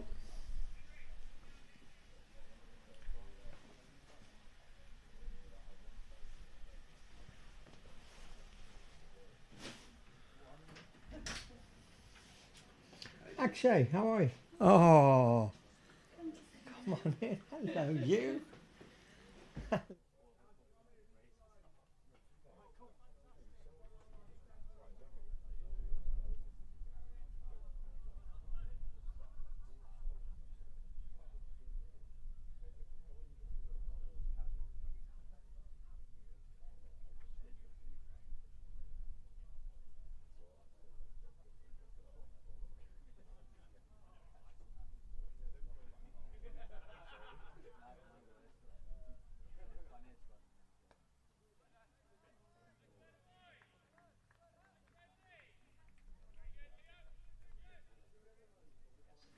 Hang on a second. You've Right. left and desires. Right, you're live on the commentary. So we have a extra special guest in the commentary box, and I'm going to show you who's with us now. Let's just watch this delivery here. And Zach's beaten. Right, I don't know. Look at that. This is Akshay, Melody, and this is young Ankit, who is now, how old is Ankit? 5 weeks. 5 weeks old. Let's just flick back and watch this delivery, and we'll come back to introduce Ankit to the YouTube world. And how is he? Is he behaving himself? Oh yeah, he's brilliant. Good. He's That's a certain from Akshay. he sleeps when we don't want him to. Oh well, that's what babies do, I'm afraid. Yeah. Is he gonna? He's gonna be a cricketer, of course. Of course. Okay, no signal Neston there. future star. Wow. Oh, he's fantastic. Hello, you. He's just got an unquenchable appetite. Well, that's not a bad thing. Yeah, That's well, not a I mean, bad you're not thing. feeding him. No, that's no. You're right there. Yeah, well, it'll keep him happy though, won't it? Yeah, You know, he's that's doing, right. I He's mean, doing brilliantly. yeah. Oh, fabulous. Oh, how are you? Oh, I'm fine. Crikey, yeah. Oh, yes, yeah. Wow. And you're playing on the back, are you, Ankit? Yes, Actually, actually, yeah. And how's it going on the back? Chasing a big total, 193 runs to win. Okay. You'll get those though, won't you? Yes, we will. Yeah. It was a tough day. Dropped a lot of catches. I heard that. 6, 7 catches. Oh, no. Did you get wickets? One. What? Okay. That's with the bad shoulder. Oh, he's struggling. Yes. Oh dear. Playing too much cricket. Or holding the baby too much. I don't know, whatever Yeah, it he's is. already blaming the baby for his sore shoulder. And It's nothing to do with his bowling, it's the baby. Poor he's thing. nearly 13 pounds, so. Oh yeah, crikey, yeah, so. Yeah, he's over 13 now. Yeah. And how are the grandparents? Oh, They're very good. well. Yeah, Yeah, I'm sure really they're made up, happy. aren't they? Yeah. My mum's here actually. Oh, Yeah, right, she's okay, yeah, She's yeah, watching so- the cricket. Yeah. Oh, he's fantastic. Yeah. We're going to go for a little walk up the road. Yeah, great. Alright, great to Oh, see you. Well, that's Yeah, lovely to There's see you, Ankit. Ollie. There's the. Yeah, yes, exactly. I'm going to say, got 2 Ankits on the ground. Yes, that doesn't happen every day. No, that's right. Yeah. See you, Eddie. Aw, Okay, it's take lovely care. to see you, You Ollie. too. Take care. Bye. Well, what a treat that was. And congratulations to Akshay and Melody. What would you say, 5 weeks old? That sort of puts any cricket game into perspective, to be honest. And lovely to see them. And a future cricketer, no doubt. I have no doubt about that. Akshay will make sure about that.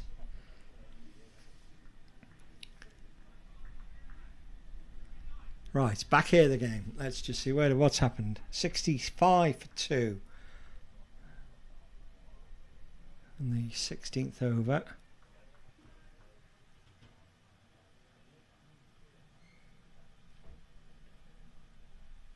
And it's still Windle. He's into his 8th over from the tennis court end. Defended by Zach.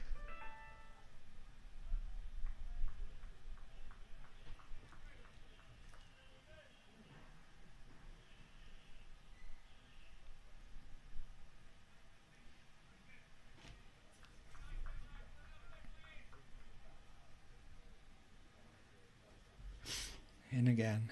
Still around the wicket to the left-handed John Sanders. Defended. Pushed out to mid-off. No run.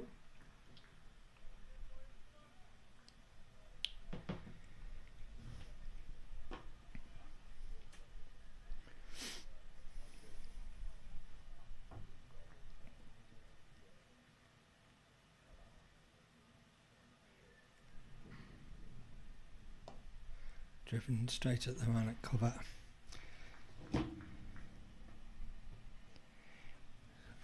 Over at Brooklands, no further loss of wickets. 48.3.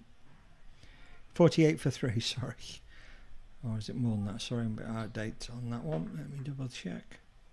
52 for 3.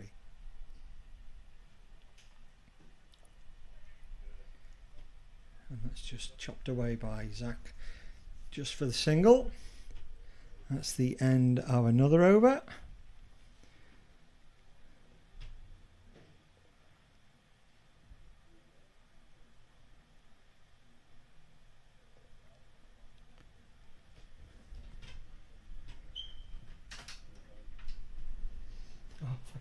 Where's that come from? The one that They John- got out there. They got out there. Thank you.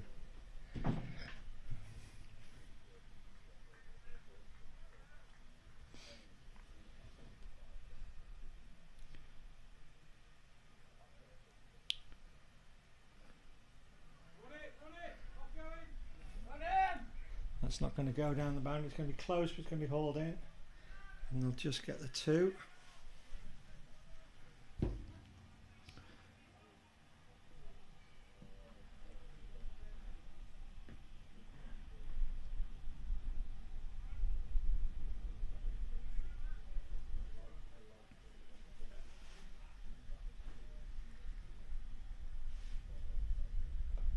Oh, that nearly carried to the man at cover.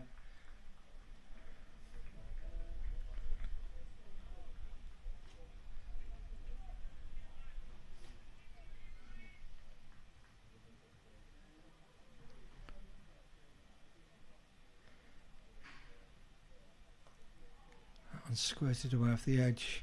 It's gone behind square, and Zach was trying to look that, hit that up the ground.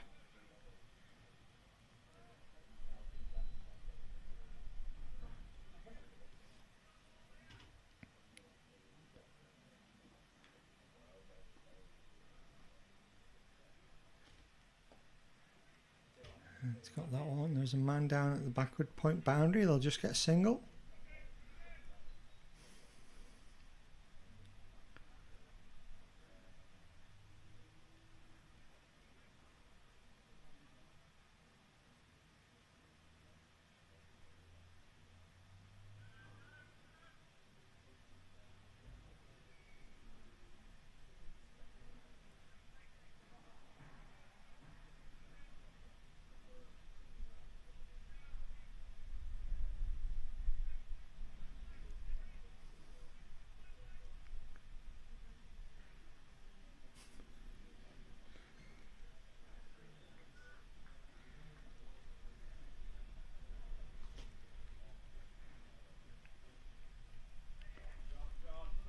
Bus goes up the road, and John's going to get 4 here, I think. Yes, he has. Nicely done.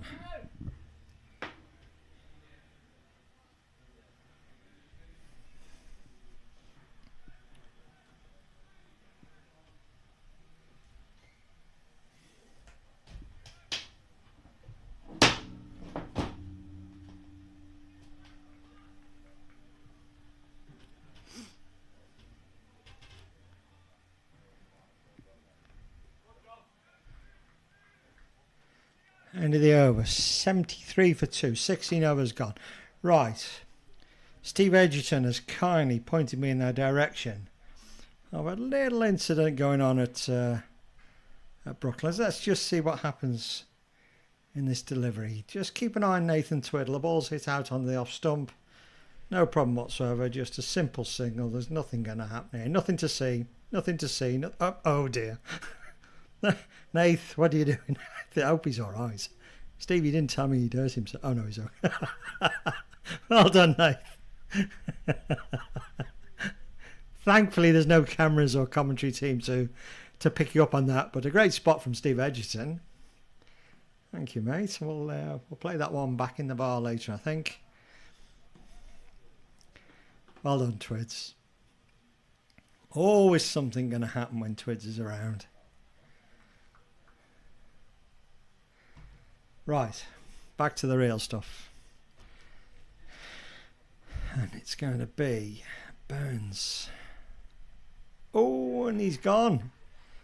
Zach was just trying to guide that one down through the slips, but he's guided it too fine, and it's he's got it too fine, and it's taken by the keeper. And Zach Rogers was just looking really good there, and he goes for 22. Nice little innings, but leaves Neston 3 down, 73 for 3. I think we're looking at Guy Bradshaw coming in next.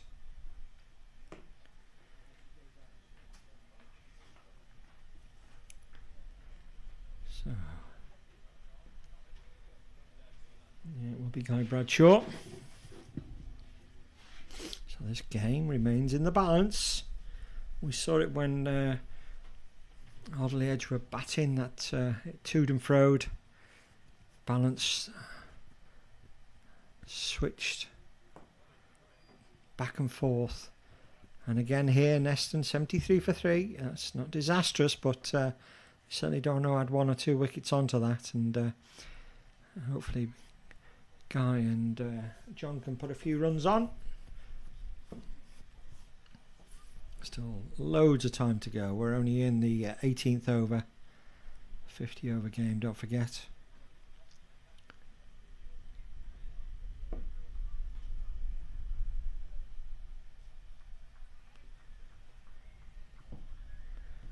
So those early wickets, Brooklyn's 2 seem to be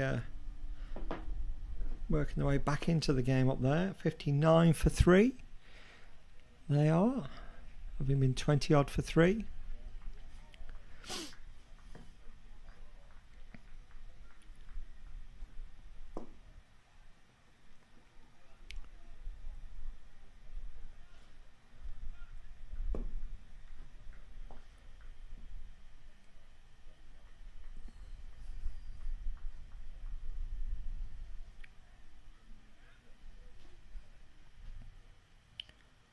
Just looking at the 2s there between the overs, and can't quite work out. It's Tom Edge bowling. May have been a chance to Nathan. He flew himself away to the down the leg side, and got a feeling there was an edge on it. But, got away.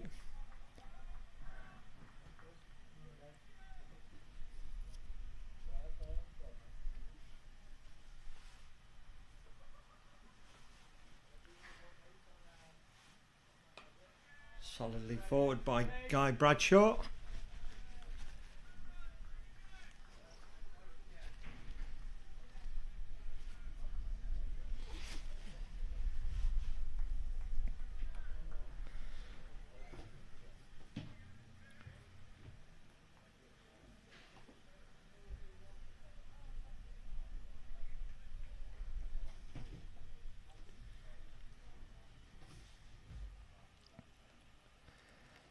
Guy's off the mark. He's cut that one down towards the Memorial Road boundary, and it's gone all the way down the hill for a lovely 4. So Guy's up and running.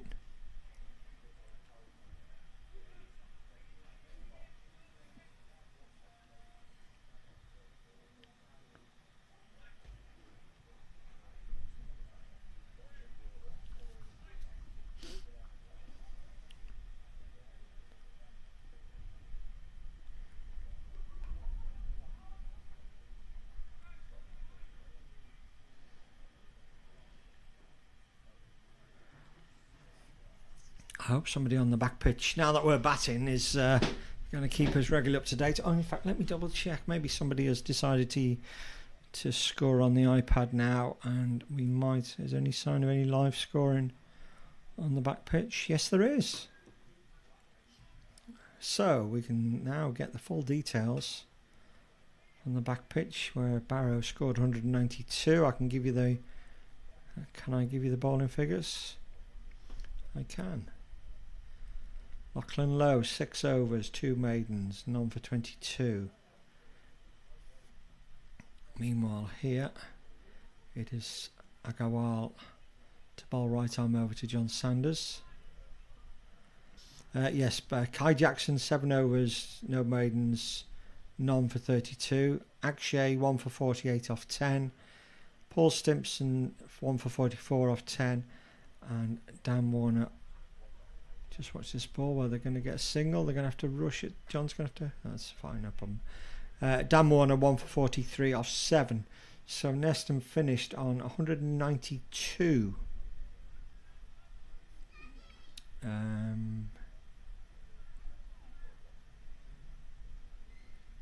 192 for 3. Barrow finished on in their 40 overs.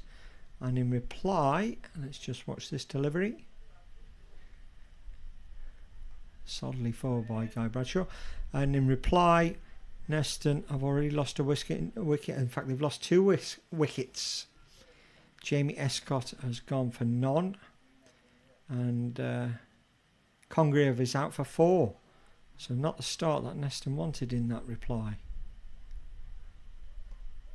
That's a very solid forward defensive from Guy Bradshaw here.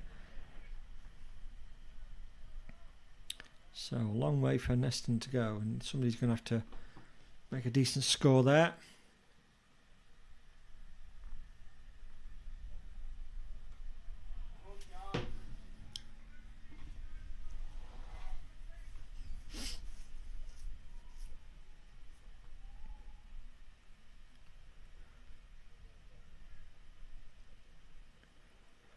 Did say I'd have a look at the league table for the third 11. Oh, yeah, the 3 start today in third place, only 6 points behind second place Macclesfield. So there's the battle. Let's see if we can find out how Macclesfield are doing today. End of the over here. Macclesfield, who knocked us out of the finals day last week. Macclesfield are away at Stockport Trinity. Macclesfield were 162 all out. So hopefully Stockport Trinity can do us a favour there and win that one. I was also going to have a look, wasn't I, at the second 11 situation in the league. But meanwhile here, Burns is continuing, and Guy just knocks that one straight back at him.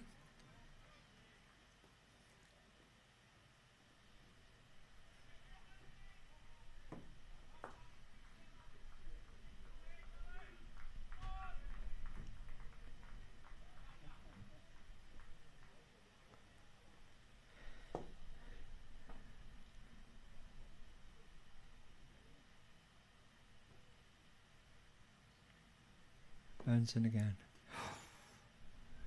Guy was trying to guide that down through that third man area. He's missed it. It's gone through to the keeper. No run, just a dot ball. So the second 11 situation at the bottom of the table. Neston sadly sit rock bottom but on 143 points. Only 2 points behind Widnes, who are next to bottom, but then there's a gap up to Upton on 160. So we are 17 points behind Upton and 27 points behind Lindo. So we just need to be keeping an eye on Widnes, Upton and Timpley results. Let's have a look, see how they're doing. This is second 11, of course. And Upton are playing Timpley. Upton scored 187 all out and Timpley are 54 for 2. Widnes are 78 for 2, chasing Didsbury's 212 for 8. So we'll keep an eye on those games. And if the results go our way, if we can beat Brooklands, and the results go our way, that's going to really close things up with 3 games to go. And it's quite a comeback from Paddy Woodland's team, who were well adrift 5-6 weeks ago, 7-8 weeks ago. And it could be another exciting end of season relegation battle for us. Okay, meanwhile back here, Neston 79 for 3. That's driven nicely straight at mid-off, who does a diving stop, but the ball bundles away enough for them to come through for a single.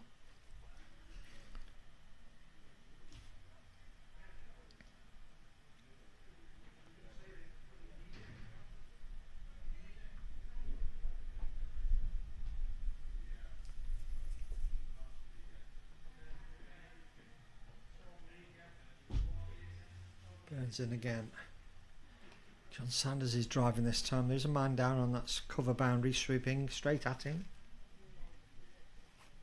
I'll get just the one.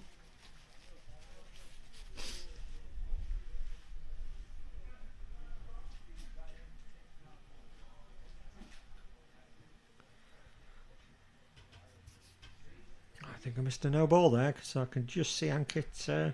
I looked away for a second, and on my return to vision I saw Ankit signifying that it is a free ball.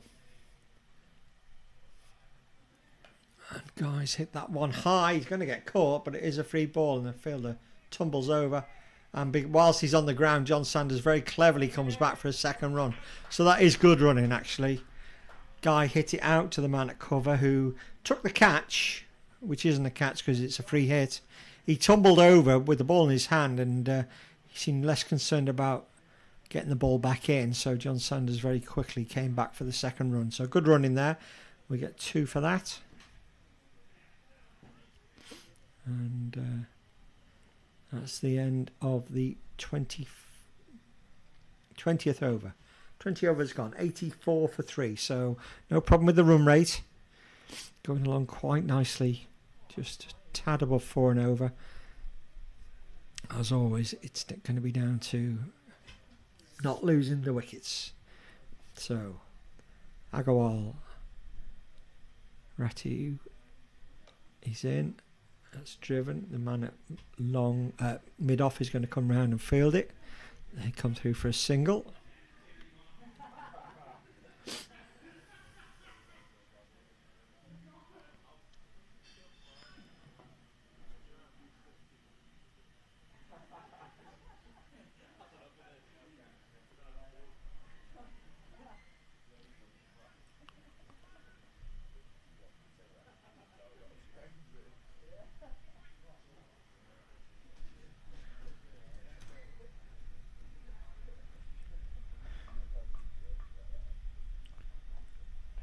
No, they go. What's going on here? This could be out if it hits, and it is out. John Sanders is run out, not for the first time this season.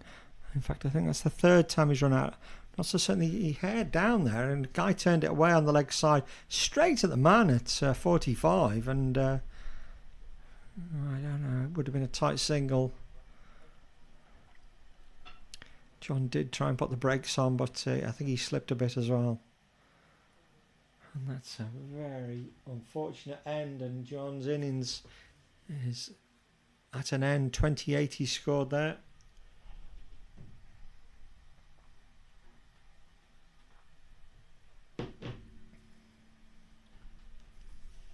It's going to be David Hurst to replace him.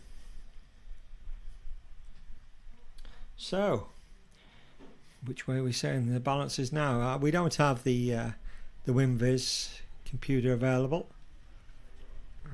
So it's pretty much in the balance, and to be honest, I think, given the choice, I think I'd rather be the bowling side. 85 for 4. Don't forget, we're potentially one player down. Ash Davis, he's got a bad back. I'm sure he will bat if needs be, but he's not going to be free moving.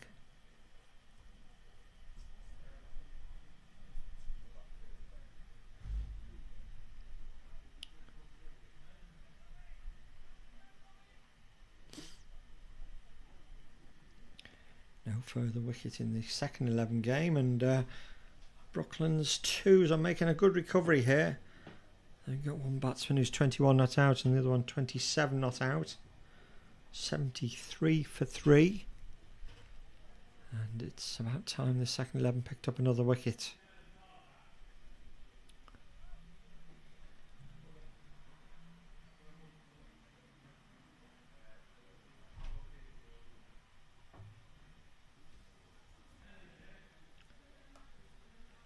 Guy Bradshaw, he's latched on to that over pitch ball outside off stump, and that's a beautiful drive outside off stump. It's gone all the way up to the gate in the top corner for 4.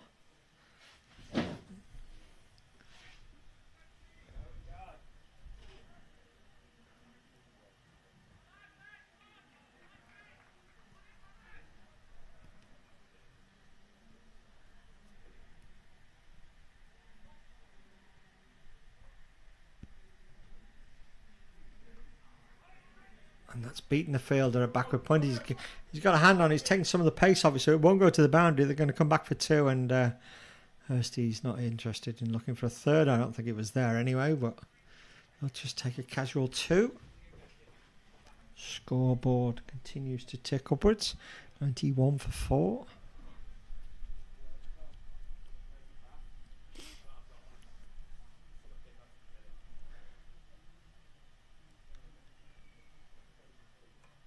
It's exactly the same shot, but this time he's avoided the hand of the fielder, and this time it will run away rapidly to the changing room area for 4 runs. So 10 coming off the last 3 balls of that over. And the score goes up to 95.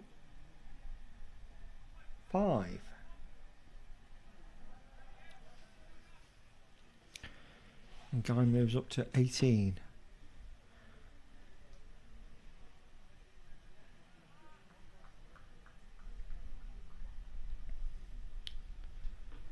Now the sun has just come all the way around now. Is starting to become a bit of a nuisance in the score box here.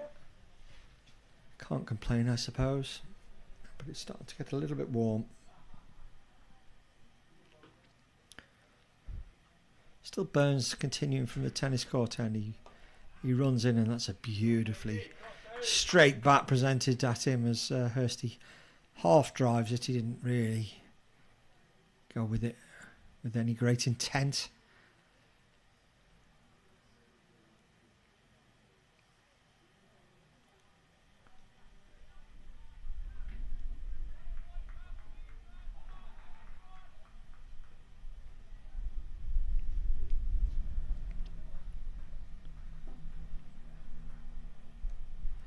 This time Hursty just angles the bat and guides it down to the third man. He's off the mark with a single.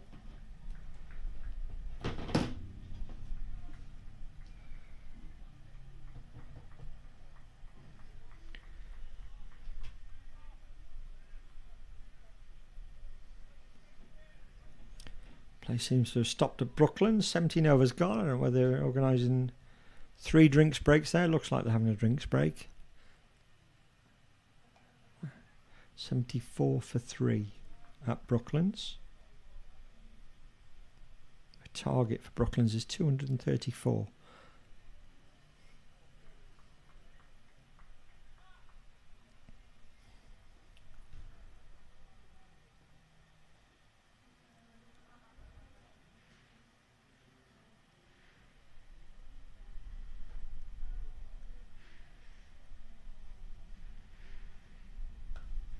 Another good straight bat presented by Guy Bradshaw. This time he's hit the fielder at short cover.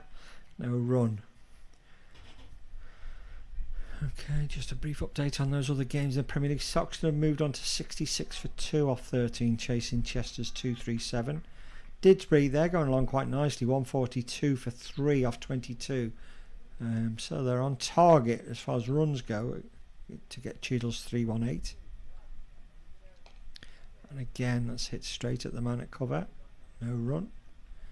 Hyde, 96 for 3 off 14. Again, going along at a pretty good rate, but they've lost 3 wickets.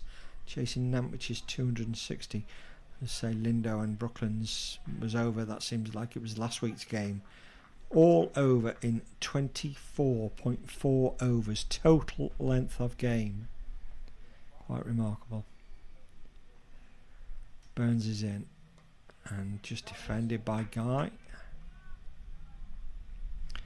And Timperley in the big game that we're keeping an eye on at the bottom of the table. Bramall is next to bottom, 1 place below Neston, 205 for 9. And so far so good. Timperley 82 for none of 15. We are allowed to be completely and utterly biased in the commentary box here. Nothing personally against Bramall, but just the situation means we would very much like Timperley to win that one, please. Timperley 82 for none off 15 overs. And if they can win that one, and if Neston can win this one, I will breathe a little bit easier with 3 games of the season left to go. I certainly don't want it getting anywhere near the last game of the season, not least because I'm not here for the last game of the season. Away at a relative's wedding. My niece is getting married. What on earth my brother is allowing that to happen in the cricket season for, I do not know. Anyway, hopefully last day of the season there won't be anything on it, but you never know. The 1s could be relegation battle, 2s could be relegation battle, 3s could be a promotion battle, 4s could be a promotion battle. It'll be a tense wedding if that's the case, with lots of hidden earphones and furtive checks of telephones. But we'll worry about that nearer the time.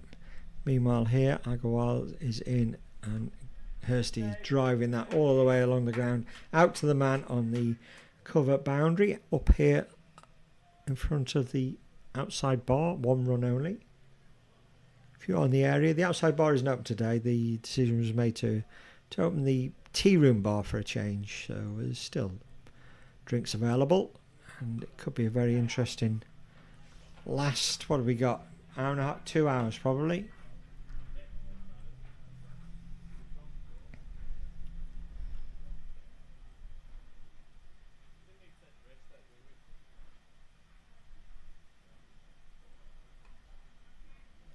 Well, that's beaten the fielder.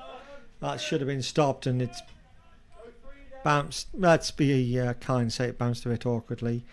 I think it did spin away from him a little bit and it's allowed them to come through for 2 more runs.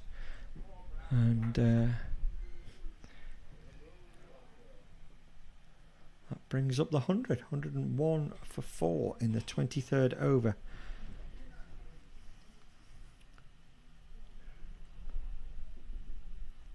Ooh.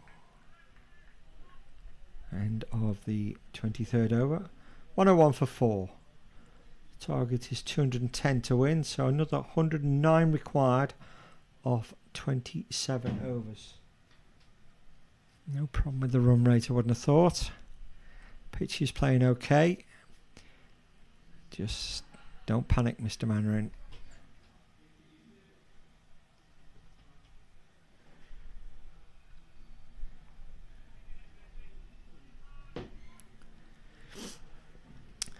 Okay, so drinks in 2 more overs. I'll just have a quick break then and get myself a cup of tea. Distinct lack of cakes delivered to the commentary box today again. I always come with emergency supplies, so I'll be fine, but I would have thought there should be some cakes out there somewhere. Still time.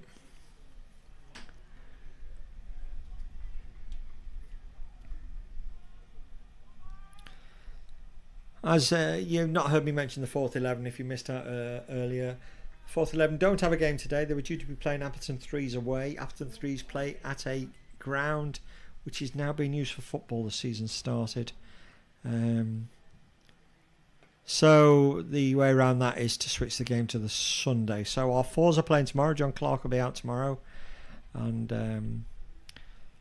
I think I might go along and watch that one. Appleton, what a lovely little ground it is to go and visit. Playing on the main ground. I assume anyway they're playing on the main ground, being a Sunday. Nothing else on there. It is a lovely place to go, and I think I might well do that.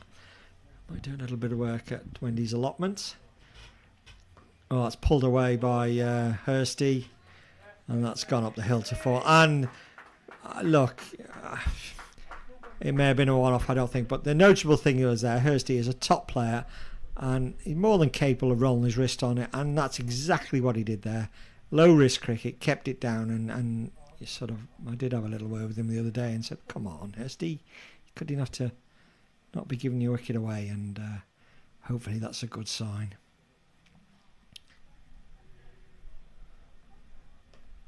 That's a beautiful looking push out into the offside as well, and it's a no ball. Oh, and now Hursty, you can fill your boots. Free hit. Now you can hit it in the air. So, yeah, tomorrow morning, weather permitting, I might go under a bit on Wendy's allotment. If you're listening, Wendy, that is not a promise. That is a possibility. You know what? Wendy's away from home, so you know what it's like out in the hill tonight with the lads. Goes what time I'm going to get in and what state I'll be in when I get in. No, sorry. Let me put that right.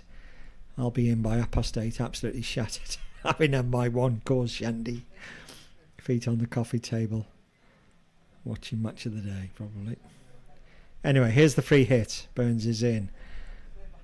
David Hurst, he's gone for the big one. That is his trademark shot. He's fetched it. If you're going to say where's David Hurst going to hit it, you'll say square or just behind square. No matter where the ball's bowled, he's got this habit of being able to fetch it round to that location. There was nobody out there. It was in the air. That didn't matter. It was a free hit, and he picks up 4 runs for it. And that's fine. Right, no, just settle back down again, Hursty. Just get it ball back down on the ground. And the runs required total drops into double figures, so it's always nice to get the runs required below 100, and that's what it is now, 99 to win. And there we go, Hursty's again over the top of that ball, angling it down through the full slip, but the deep gully is round to prevent the run.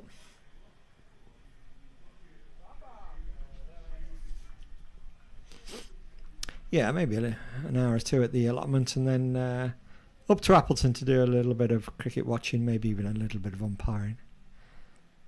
So it seems a decent way to spend Sunday afternoon. That's driven again along the ground, great to see. Cut out by the cover, but no problem there at all whatsoever. David Hurst moves up to 11. Guy Bradshaw is 21 not out. The score is on Nelson, 111.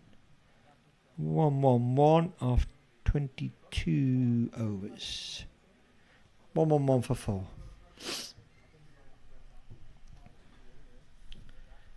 The play cricket ticker at the bottom of the screen. Regularly been playing up all afternoon, and at the moment it seems to be on a go slow. It's a few overs behind. But 22 overs have gone.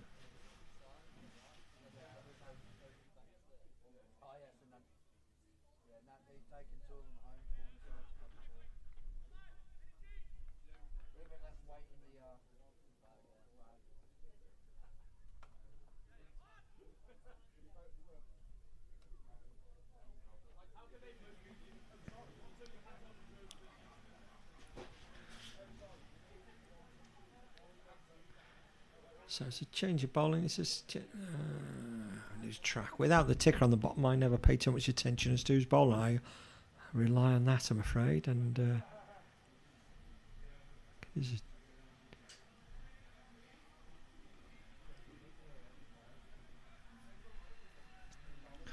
I think the twos are just about a due wicket as well. 84 for 3. Brooklands are moved on to, and that's they're in the 20th over there. So that's a good response by Brooklands, and Neston could do with the wicket there.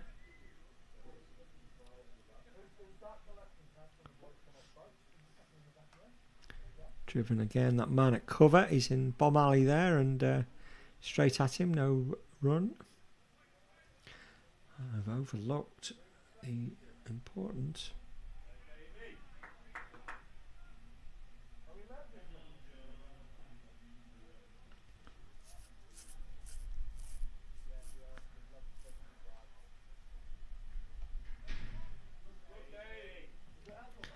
of lesser importance, particularly at this time of the season, but it looks like Chester, the mighty Chester, I've sneaked it with a last-minute winner. Nothing better in the world.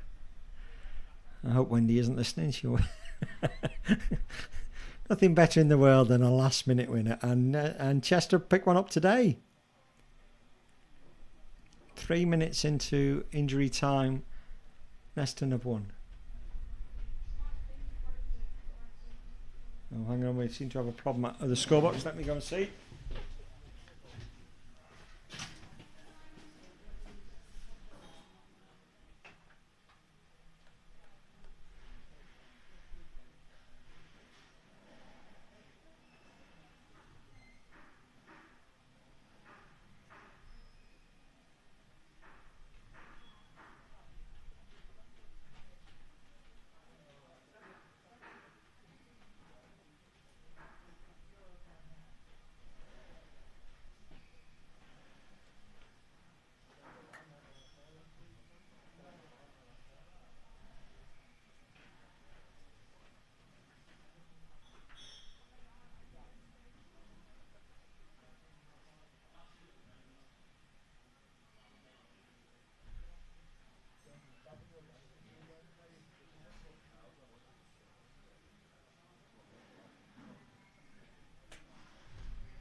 Right, where was I? We sorted out the issue with the scoring tablet, I think. Fingers crossed. Drinks break here, 113 for 4 of 25. So that seems to be right. There has been a wicket I noticed on the screen outside at Brooklands, and Brooklands are now 100 for 4. So that was a much needed wicket for the twos. So both games very much in the balance there. And we're about to restart after the game here. I think I was busy telling you about Chester's magnificent last minute winner. 4 wins out of 4 for Chester, top of the league. Let's just see what the less important games finished. Everton 2, Crystal Palace 0, Ipswich 2, Sunderland 1. Alright, so back here, and this time it's Burns. Is this Burns? Yes, Burns.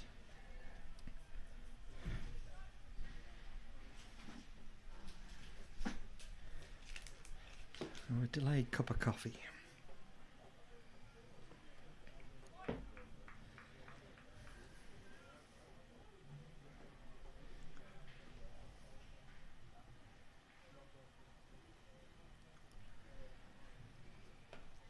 Kirsty straight back at the bowler.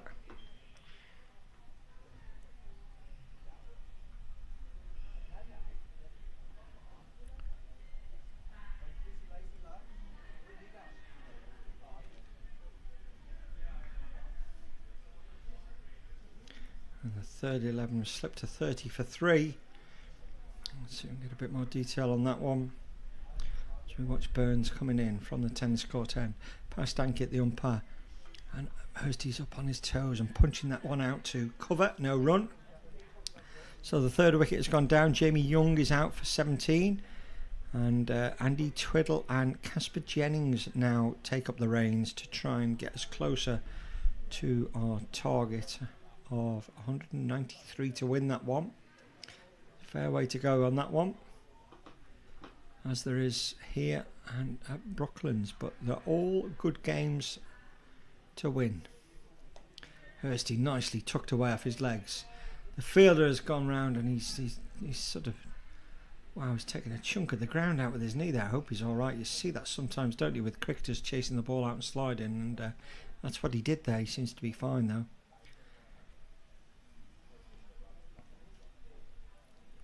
114 for 4.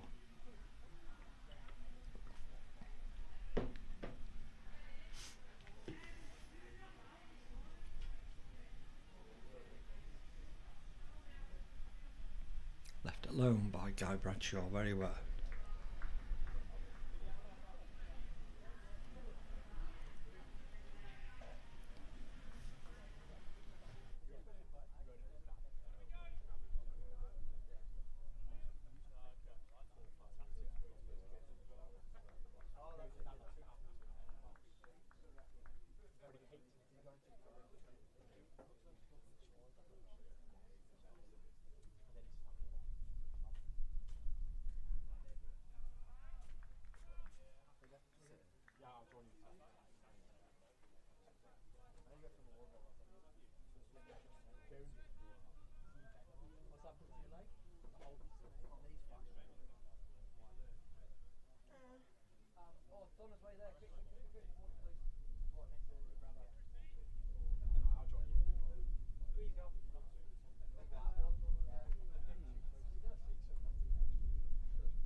Thursday square cut that one beautifully again, all along the ground.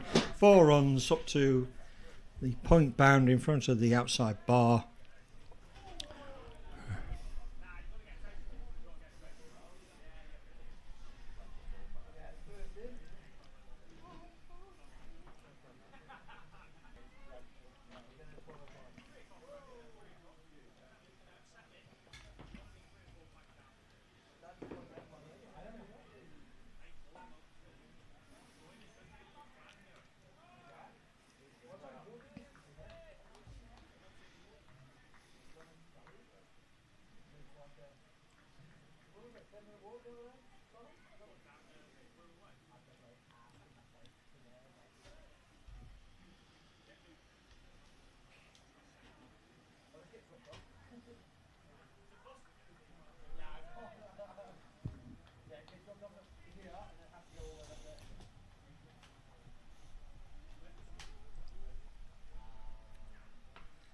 And again pulled away. Again that roll of the wrists. He's beaten the fielder at mid-wicket. It's gone down to the old key gate, but it's a long way down there, and the fielders chased it down and they come back for 2.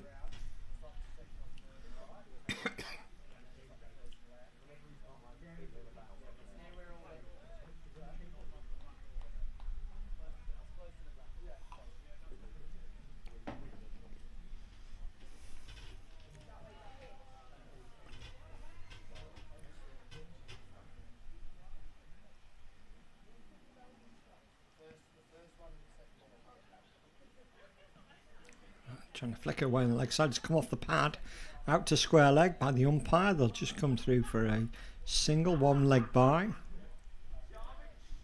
And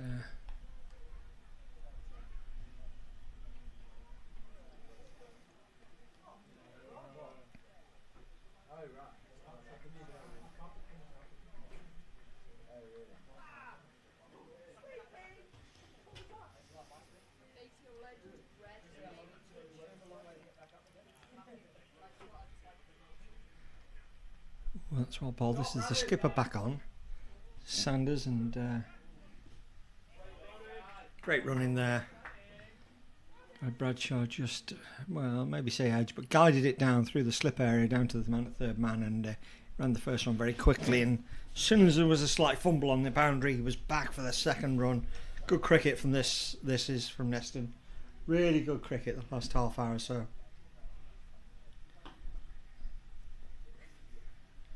And we don't need to do anything different at all. This sort of cricket would have won as many games this year.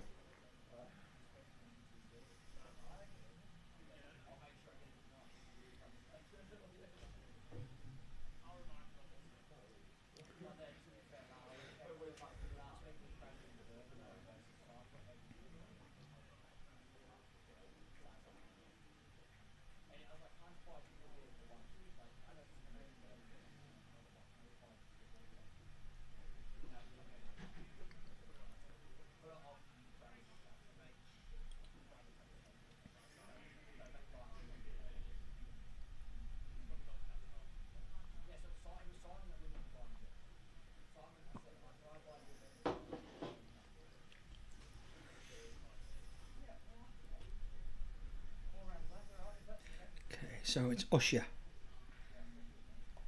Ball from the tennis court end. That's driven straight at the man again, but that's fine, no problem.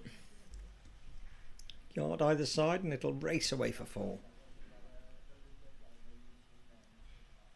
This time he's watchful with a very, very strong defensive shot.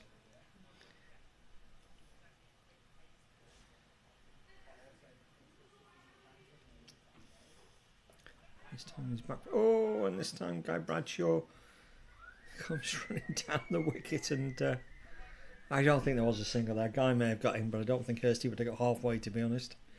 He's not the sprightly chicken he used to be.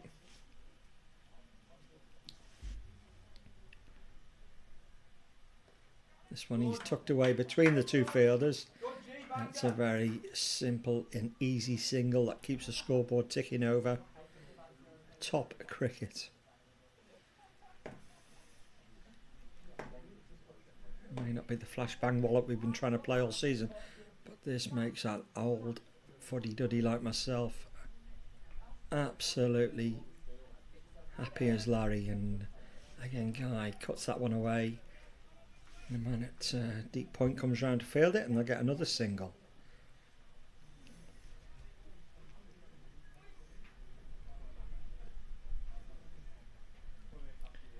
$106 for 4 at Brooklands. 124 for 4 the first team here. And that one he has beaten the man at cover. That's what I said before. And a yard either side, all along the ground. A beautiful cover drive just to the left hand side of that cover fielder. And you can just see now that the Alderley edge players and bowlers just are going through the motions a little bit. I think they know that it's Neston's to lose here.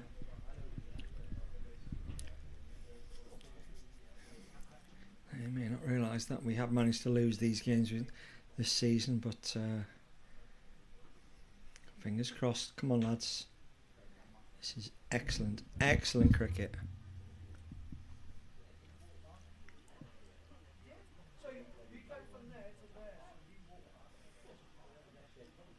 $129 for 4. 28 overs gone. Still 22 overs to go. 81 required to win. Sanders is in.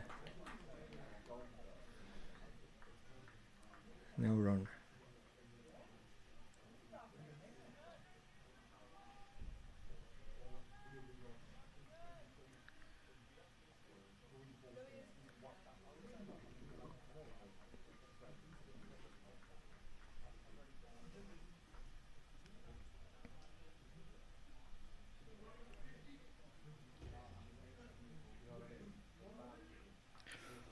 Guy's up on his toes, and again he's angled it down to this man down here, who again exactly the same. It was a difficult one this time, and there is still a slight fumble, and Guy, I think he's got his man picked out there, and he's run the first one quickly. He's turned, he's waited for that slight fumble, and then he's away and off, and he's back for 2.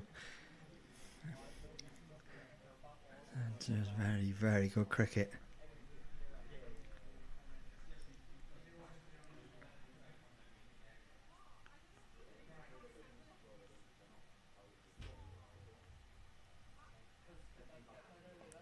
This one he tucks away off his legs. Simple single out to the man at deep square leg.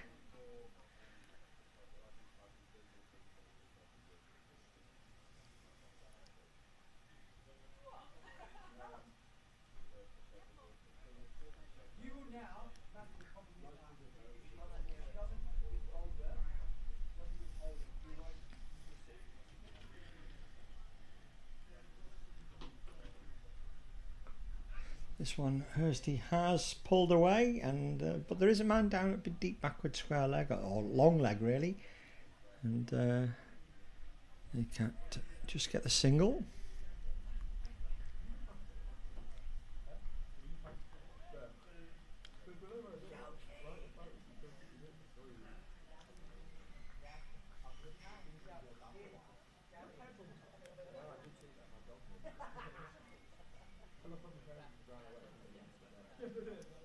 Sanders in again, and very solid back foot defensive shot from Guy.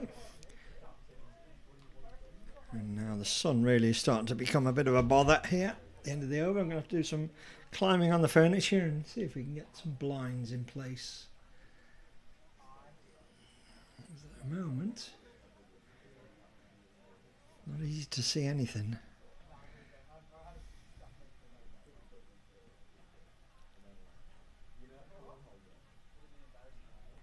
Oh, and that's that same shot from Guy. He's going to push this man down the boundary again, but this time he does field it cleanly, and it is just the 1 run. That's the end of the over. If you hear the crash bang wallop, it's me falling off the table as I get up to try and close the blinds. Health and safety.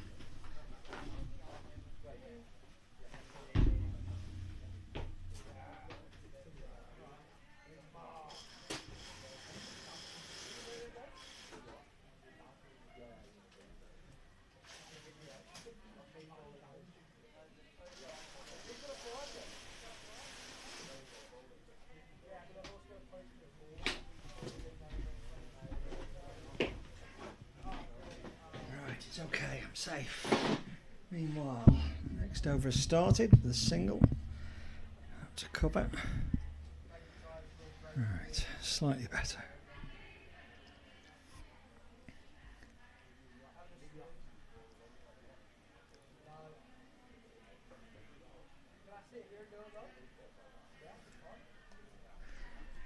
That's full toss again. That man at cover makes the stop. No run.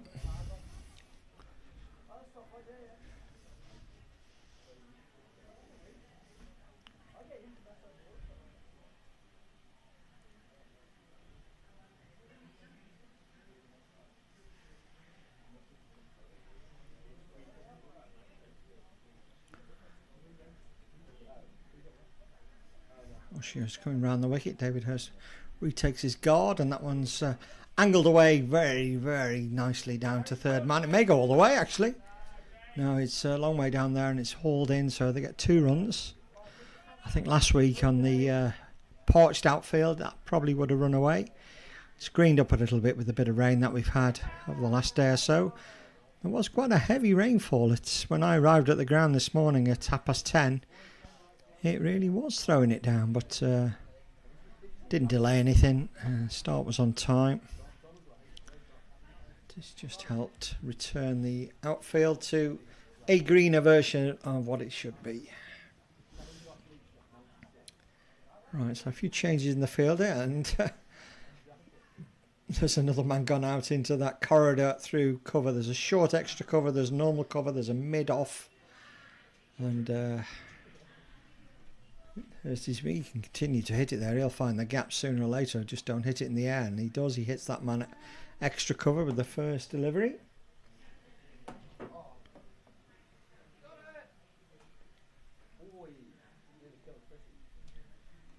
Stretching for that one, but hits the same man at extra cover. Absolutely zero problem whatsoever with this. Hit him every ball, won't make any difference to us. This time he just fends it back to the bowler. That's the end of the over. That's the end of the 30th over. 137 for 4, so 20 overs to go. 73 required to win. Just a smidge over 3.5 and over. 6 wickets in hand. Still a fair way to go, so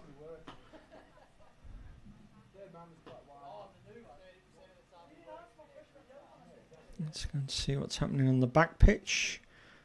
Neston were 30 for 3. And they're now 44 for 3. So, but 14 overs have gone. They're chasing 192. Change of bowling here. Sanders is off, and this is... who is this?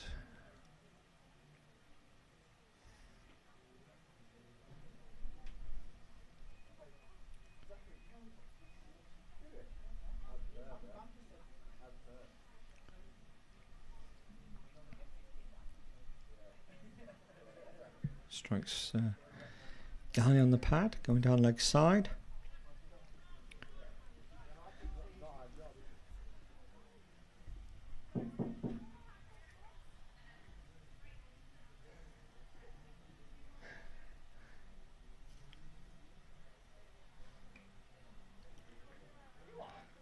Agarwal, yes, that's right, it's Agarwal, Rati Agarwal.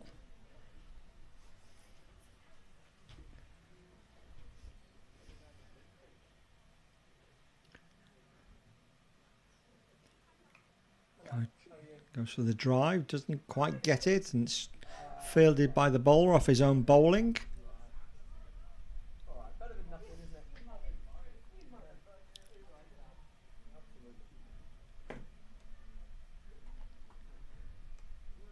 Again, solidly played.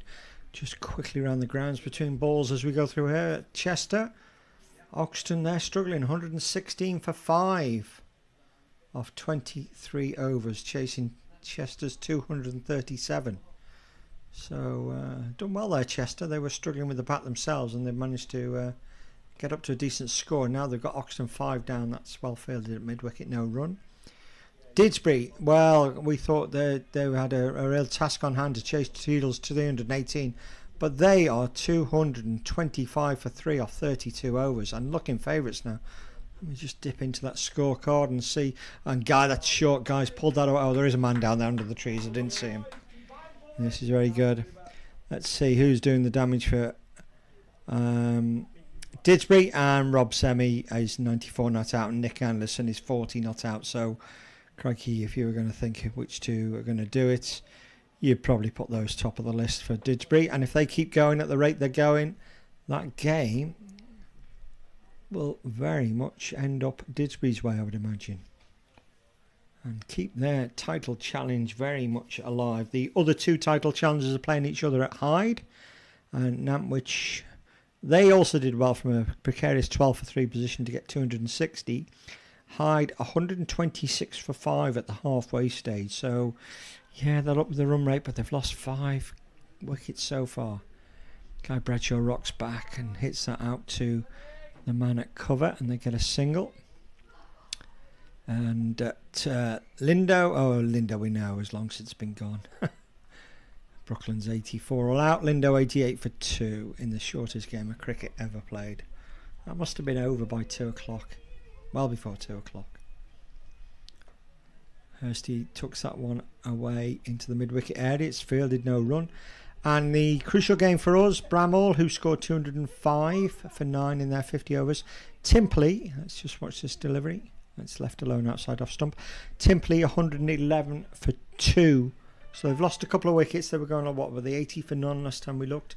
They're at the halfway stage, 111 for 2. So you'd like to think that Timpley are pretty well placed there as well. So still a fair way to go. They need 90 odd as well. So two crucial games, this one and the one at Timpley,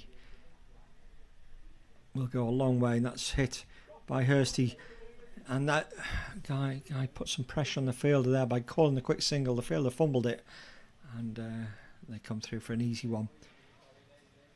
Yeah, these two games, this one here involving Neston, the one involving Bramall, as we watch the bus go up Parkgate Road, and that's hit out another single again, perfectly safe all along the ground. That Timpley game, if Timpley can win, if we can win, the gap between us and Bramall will be significantly broadened with just 3 games to go. If it goes the other way, the gap could be closed. Either way, it makes next week's tie at Bramall still hugely relevant.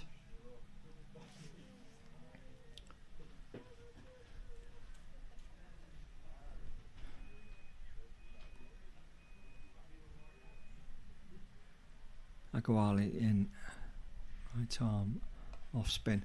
Guy's gone over the top here. He's more than capable of doing that, and that's gone all the way over mid-off. And that's a beautiful 6 by Guy. He plays very calculated, very considered cricket. He'll hit everything on the ground, but if it's there, he's aware that both mid-on and mid-off are up. And he's got his iron enough to know that if he needs to loft it over the top, but he'll pick the right ball. He's gone for it again, and that's the one. He's hit dead straight. This one's gone for 4. So 10 off 2 balls from Guy Bradshaw. He's up to 39. He's a man in fabulous form in recent weeks. He's really come on, and he plays the game in a very, very sensible, clever manner.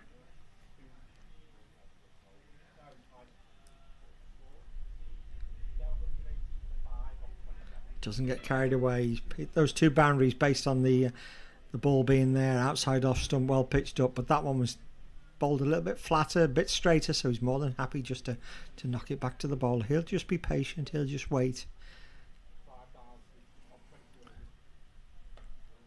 And this one is again, that's top cricket. I mean, I remember as an off spinner myself, somebody hits you over the top and eventually you put the man out, and then he just casually knocks it along the ground and takes a single to that man who's out, and you've no idea where you're going as a bowler then. You don't know what to do for the best. And that's exactly what Guy Bradshaw's doing. And to be fair, Hursty is in the same mode at the moment. Needs to just keep going, take it all the way through. This one's a bit short outside off stump, so Hursty just goes on to the back foot, gives himself a little room and just dabs it down out to point, and they'll take a single. So that's a really good over for Neston. The score goes up to 1-5-3 for 4. And we've had 33 overs, so 17 overs remaining. 57 required to win. Guy Bradshaw is 44 off 51 balls without taking any risk whatsoever. David Hurst 29 off 43 without taking any risk whatsoever. The run rate has been just fine for this situation, in fact for any situation. And there's that off drive again, straight at the man at cover. This is Usher still bowling from the tennis court end.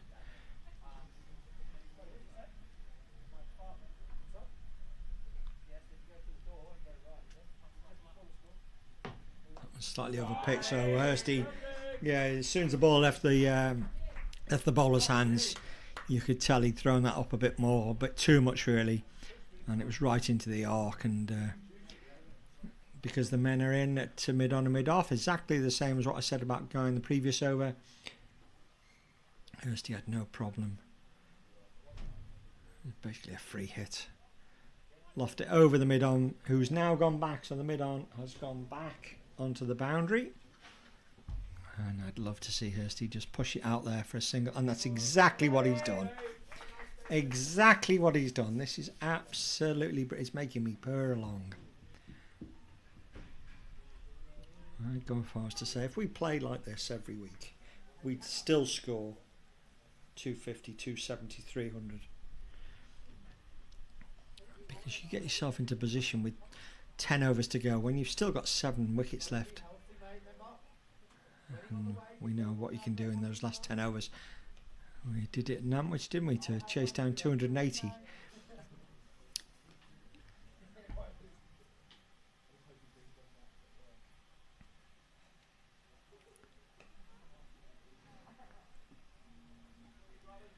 What you do is if bowlers start trying to do things that are different or something to try and make something happen, and invariably that can lead to short balls, over pitch balls.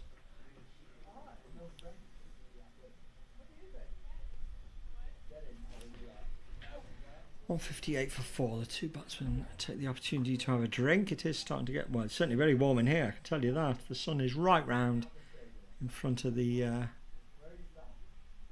score box, the commentary box, and we are now in the greenhouse stage, and that's what Wendy's after at the allotment. She wants a greenhouse, and we could grow tomatoes in here no problem whatsoever at this stage.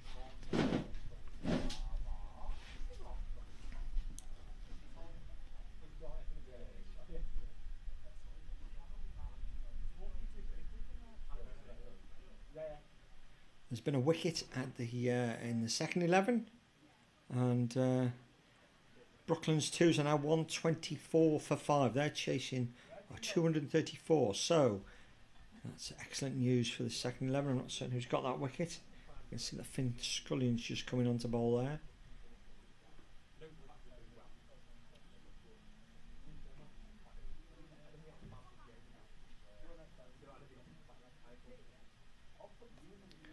First he drives all along the ground up to the man out on the cover boundary at the top of the ground here, and another single.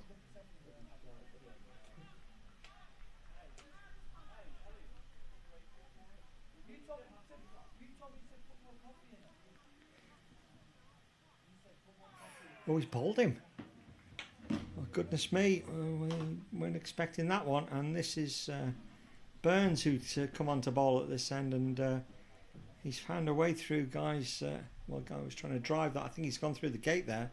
So full credit to the bowler, and Guy's great knock comes to an end just when we were looking so comfortable. 159 for 5 now. So Still a fair amount of work to be done. It's Luke Jones coming out to bat now.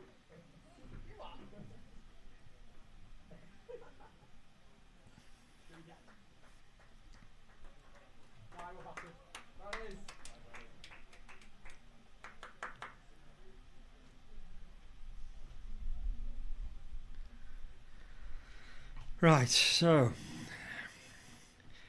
that's when things were going so well. Just a slight fly in the ointment, hopefully.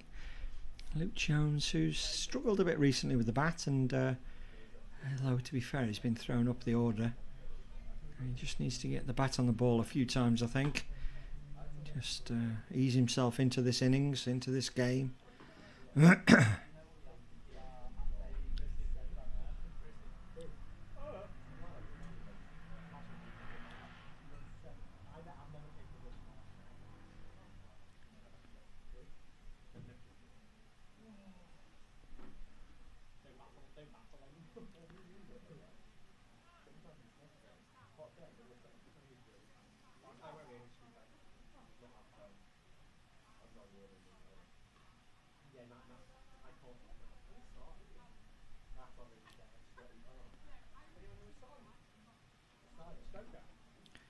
So I can tell you that at Brooklands, the wickets 2 to Jake Chrisley, 2 to Isaac Bradley, and 1 run out. That's Luke just defends that one.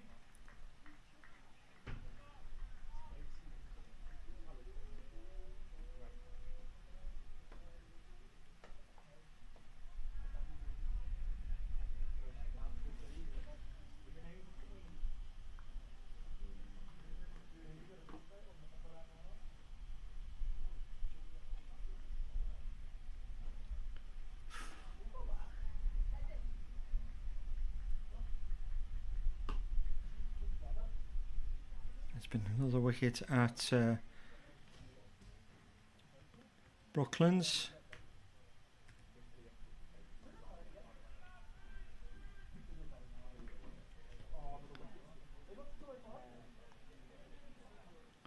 And change it over. I can probably show you that one, and we've got a chance to have a look at that one. Let's go and have a look at what's happening at Brooklands. This is Isaac Bradley bowling to De Silva, who's 45 not out, so this is a key wicket. It's going to cut it away, and I think there's a bottom edge there or an edge on that, and that seems a great take by Nathan Twiddler. The batsman just hung around. I think he knew, and in the end the umpires had to give him out, but that's a very important wicket for the second 11 and puts him in a great position. So can they finish that one off without any dramas here? We just had the drama of losing Guy Bradshaw, and this time we've got Alfie Usher bowling from the tennis court end, and Hursty just dabs that one away into the through the gully area. No run.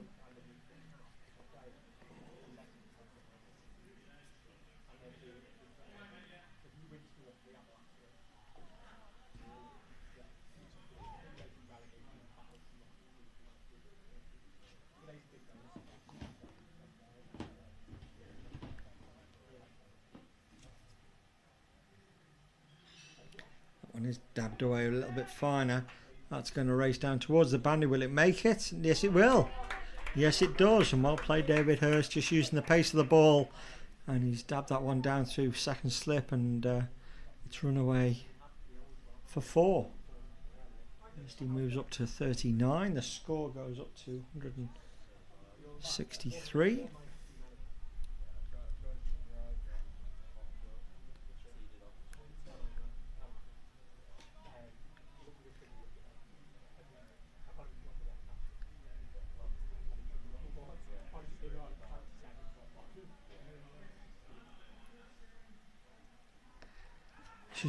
This time he's gone for the lofted one, Hursty, and it's gone one back. The fielder was running round, and he's misjudged that one because it's bounced up and over and beyond him, and it's gone for 4. One bounce over the boundary. So I think it went a little bit square than what he was really aiming for. There is a man at the on the square leg boundary, and I think Hursty was trying to hit it more towards the commentary box here. He got it a bit square, and he would have liked, but it was still enough to see his score go up by another 4 runs, and he moves up to 43. And another man comes across from the offside. Where's he come from? He's come out of the point area into a backwards square leg in the ring, which I'm guessing means that the deep square leg has come a bit straighter. I can't see from here.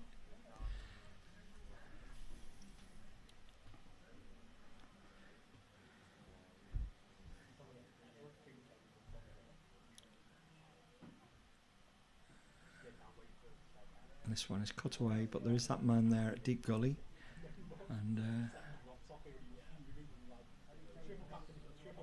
no run. End of the over. 36 overs gone, 167. 43 required to win. It's 14 overs to go. Over at Brooklands, there are 19 overs to go. 127 for 6.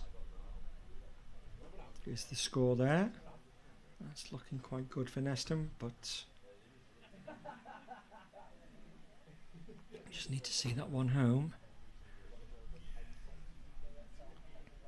Here it's Burns to continue from the road end, and Luke's rocked onto the back foot and bang that in out towards cover. No run though.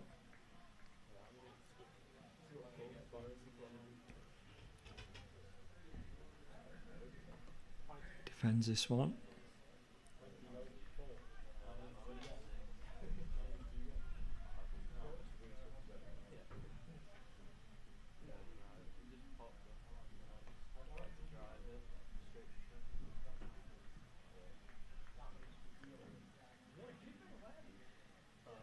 And the threes have slipped to 58 for 6, I'm afraid.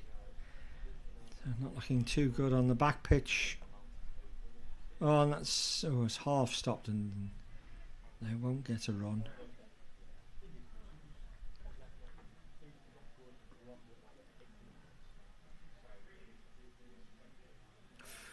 That one bounces a bit and comes off the keeper's gloves, taken by first slip, but there was no touch on it, and Luke's okay. The man at cover disappears out down to the boundary. So an easy single out to that little out that pen. Oh, and he goes to the slog, and that's beaten everything. That's going to be 4 byes, I think. It is. We'll take that. 4 byes. Kept a bit low, I think, and made it difficult for the keeper. And the score goes up by 4 to 100, and which is right. 171. End of another over.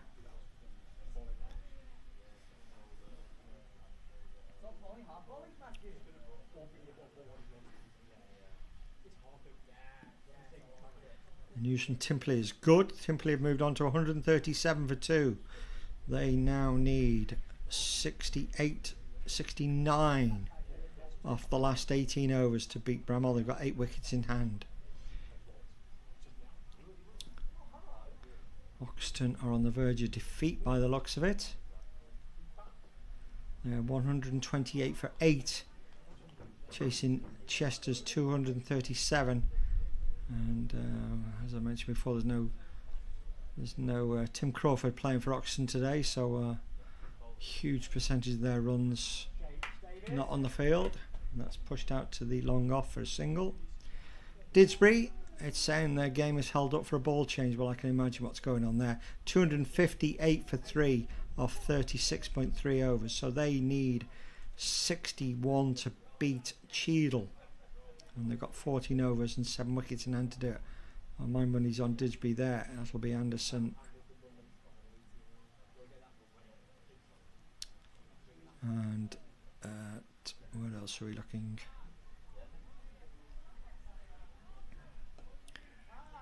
The other big game at the top of the table, Hyde. They're struggling. 144 for 6 off 29, chasing Nantwich 260. So Luke Jones got that out to cover, and they'll get a single.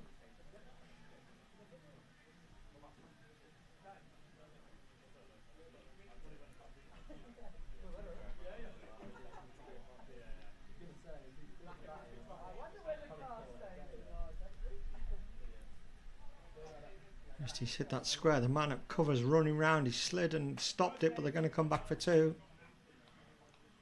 Nicely played. He goes up to 46.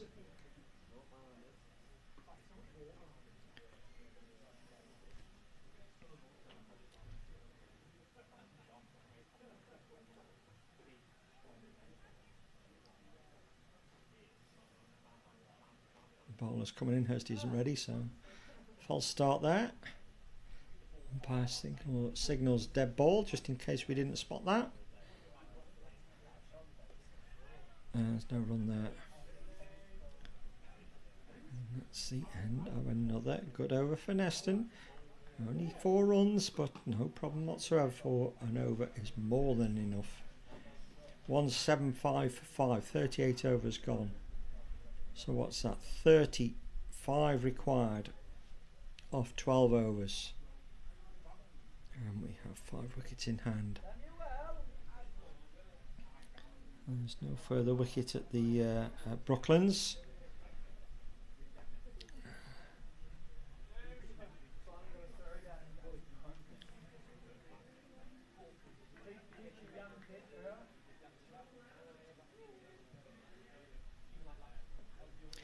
Luke's just waited for that one, hit it down to the point boundary. So there's a sweeper down there, and that's just a single.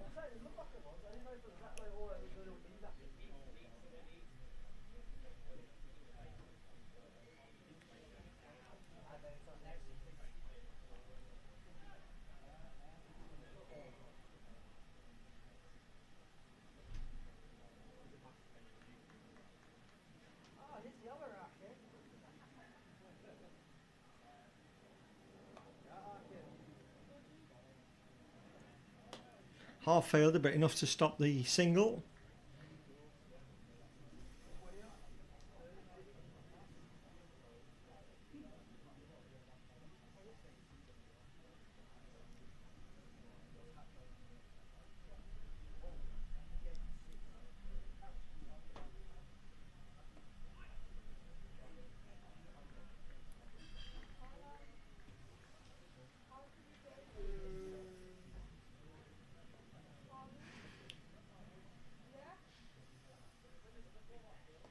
This is Hursty's 50. It's in his arc, and he's whacked it over the top of mid-wicket. Exactly where he wanted to hit it, and that's a fabulous 50. That's great to see. Absolutely more than capable of doing that against any attack. He may be a little bit older than he used to be, but a little bit slower than he used to be. But goodness me, there's a class batsman in there, and that's been absolute pure class from the moment he arrived at the crease. So my only question is, where's it been? And it's just a change of mindset, I think. I know he's tried to play more like this when he plays in the twos, but what's he got? He's got 50 off 60 balls. That's a decent enough run rate for anybody. And if we needed to accelerate now or in the last 10 overs, I wouldn't pick anybody else to do it. Hursty with 50 to his name. And it's just a shame that we're 3 games to go after this one. That's let's say the penny's dropped.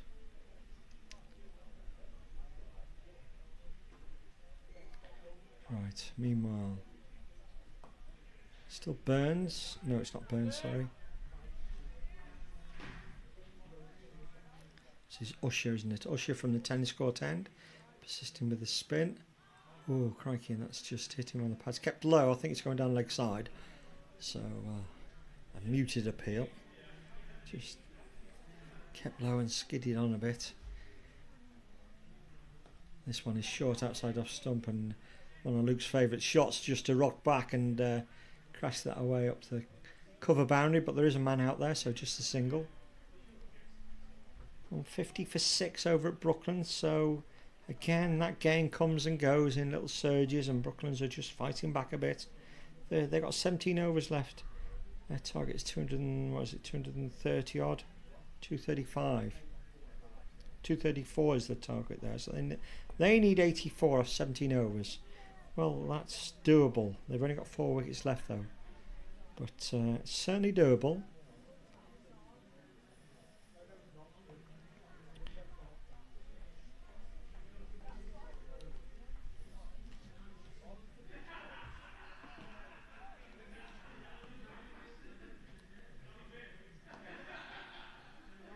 Oh.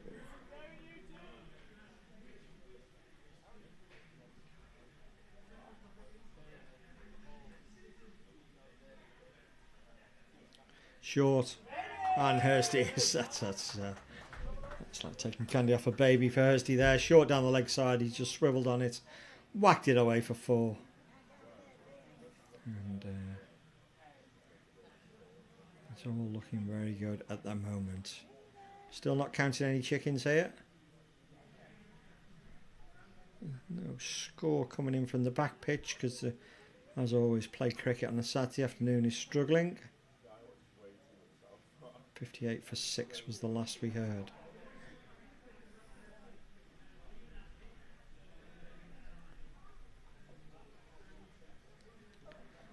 So attention, still one eye on the game at Timperley. And Timperley have lost another wicket there. 142 for 3 off 33, so they still need another 64. Plenty of time to get them though. And Luke's driven that one, and has he beaten the fielder at cover? No, he hasn't. Timperley got 17 overs left, so plenty of time.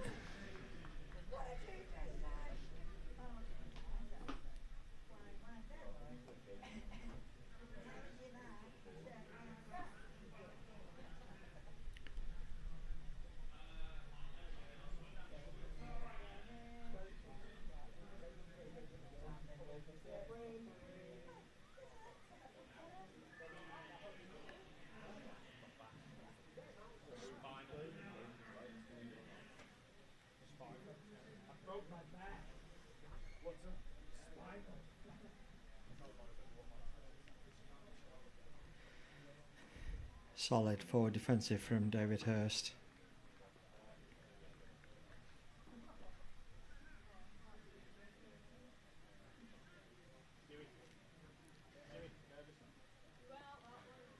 Burns.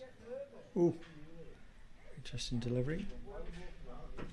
This is the other Burns, isn't it now? Leo, is it?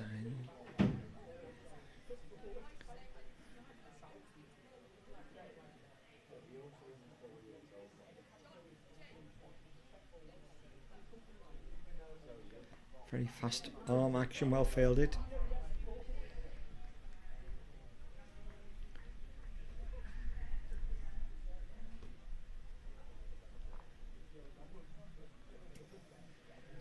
Tucked away, and they're going to come through for a single. Easy enough in the end.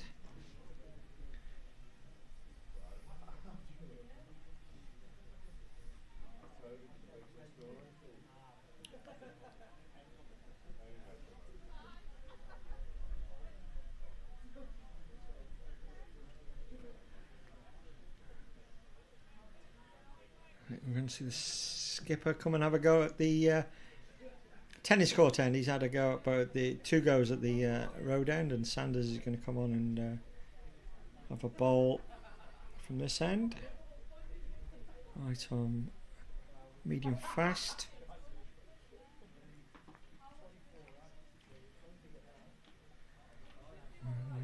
Brooklyn's second 11 now seem to be mounting quite a challenge here. 163 for 6 there now.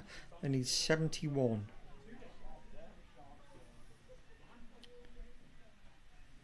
Plenty of time to do it. 96 balls remain, 71 required to win, 4 wickets in hand. They could do with a wicket.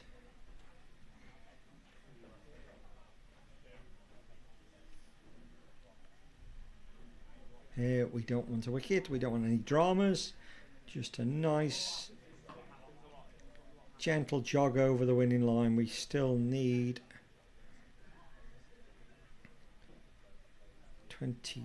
3 to win. Sanders, long run, coming in off the sight screens. There's a lot of bounce there, so Hursty just gets up on his toes, gets above it, and hits it down and out to the point boundary. They come through for a single.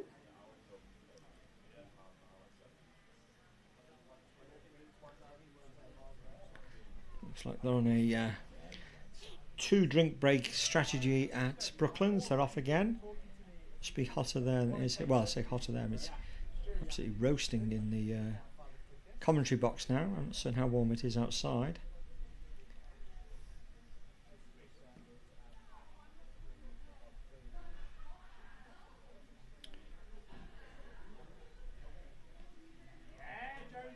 Luke is just guiding that one away, and it's beaten the dive of the third man fielder, and Luke Jones picks up 4 runs.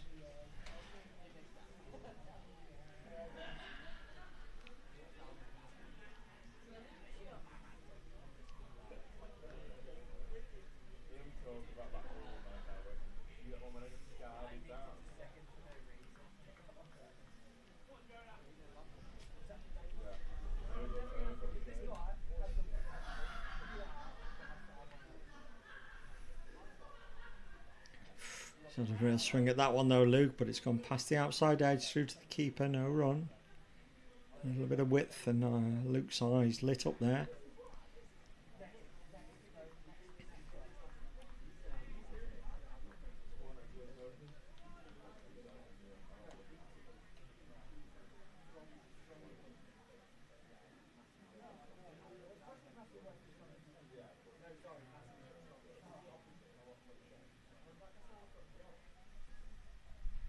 Sanders in again down leg side. That's going to be called wide. Decent take by the keeper.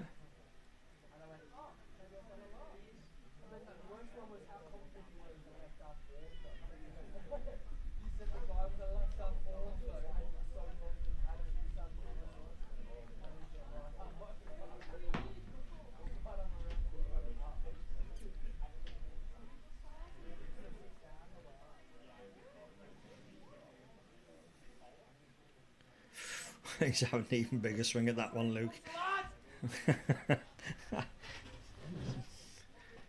Just bat on ball, dab it around, no dramas. Quite happily win it in singles. Lots of time.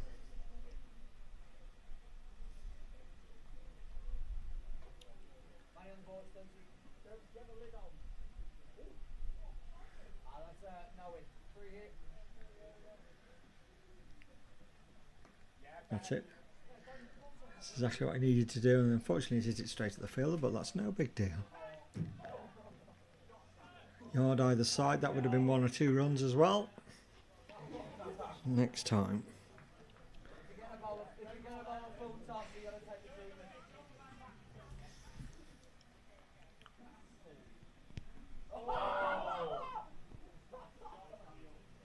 Sanders in again, right arm over past the umpire.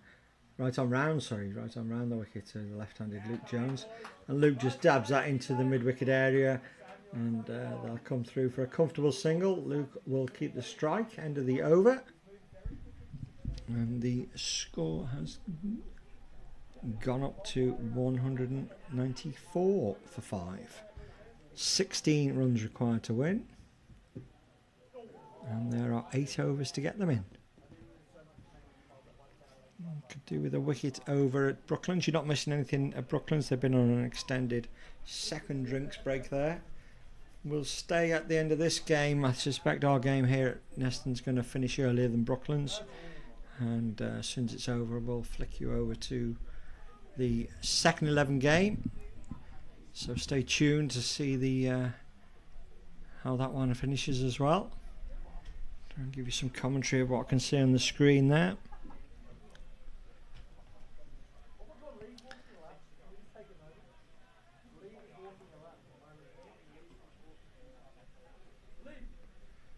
Oh, Luke, just trying to do a little bit too much with it, Luke. Just relax. Just don't try and hit the skin off it.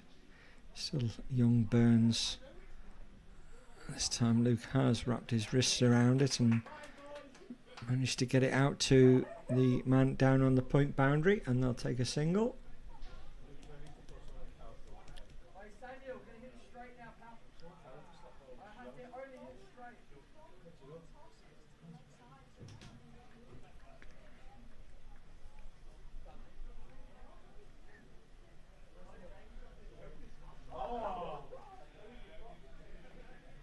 This time Hursty goes onto the back foot and drops it down, and more than happy to just pick off the singles and see this game through to a very, very quiet but satisfying end.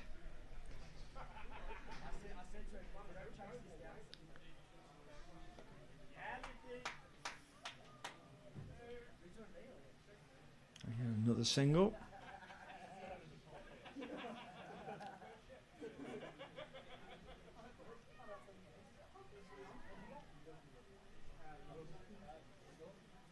Don't forget the 4th 11 at Appleton tomorrow. That'll be a 1 o'clock start, I think. I'll double check on that one, actually. Because it's a Sunday, I don't suppose there's any reason for it to start any different to what it would normally start on a Saturday. But oh, and that's nicely chopped away by David Hurst. It will get hauled in, I think, by the fielder. Yes, he does. He fields it and they'll come back for 2. Yeah, it's a good point, actually. I don't think. Maybe somebody can confirm it is a 1 o'clock start tomorrow at Appleton. Got nothing else to do, get yourself along to Appleton. It's not the easiest of grounds to find, but it is a lovely old-fashioned ground. They've got a bit of a new pavilion there now, and what I would call an old-fashioned traditional village cricket club. One of my favourites. So yeah, I think I will sort of leave the allotment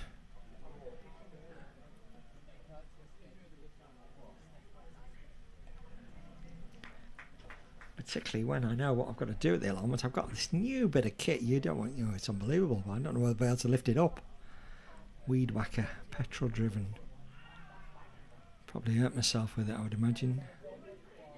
And I've got a license for it, but yeah, maybe we'll leave that till Monday. Right, meanwhile, we got, well, it's not Sanders anymore. He's a very brief one-over spell, I think, back in this end. It's back to Usher, I think.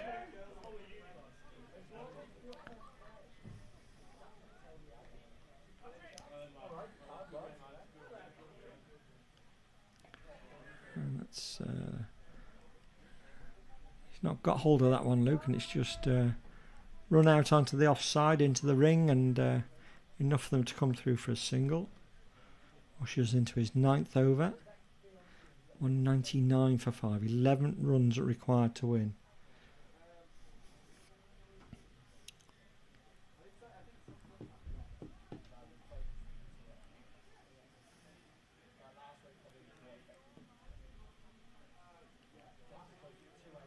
That's down leg side, and Hursty swept that away, and it's unlucky he's hit the man at on the 45 in the ring.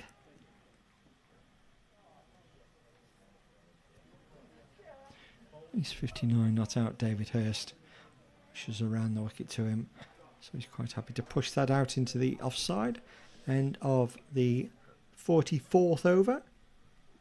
200 is up, 200 for 5. 10 required to win. We have 6 overs left, and I'm starting to relax a little bit more on this one now. Let's just go and see if I can relax even more. If Timperley haven't lost any more wickets. They've gone up to 166 for 3. They've got 14 overs left to score 40 runs, so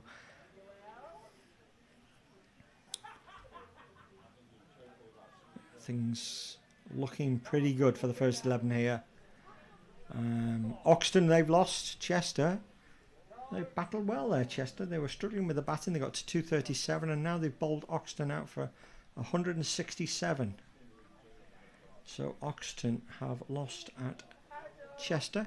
Didsbury, they've had, oh crikey, they've had a bit of a collapse really. They were going so well, looking hot favourites, and Luke has gone for a massive hit there, but he's not got it. He's still yet to hit one off the middle, I think, Luke. I'm sure he will get one before the end. But that one's gone up to mid-on.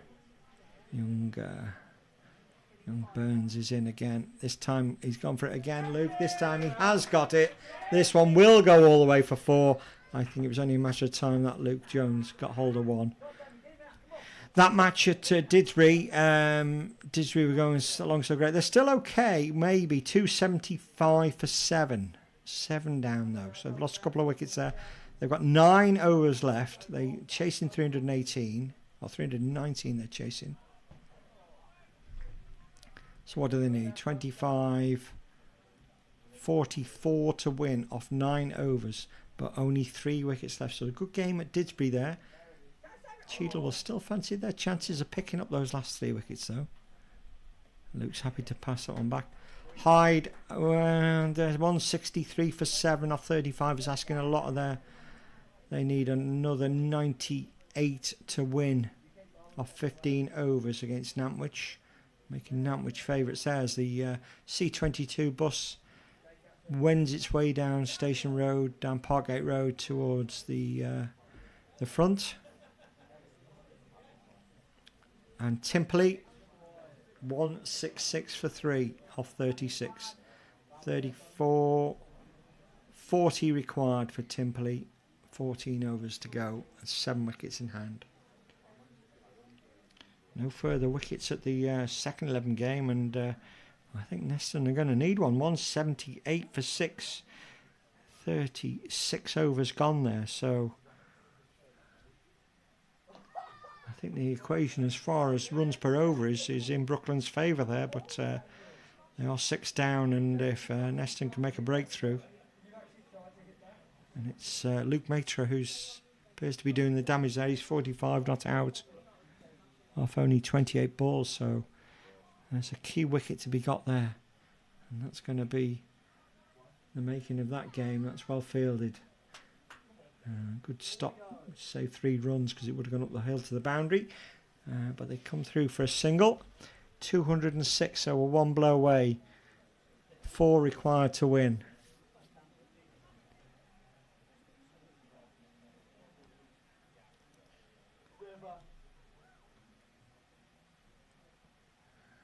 He's still just content to play it on its merits.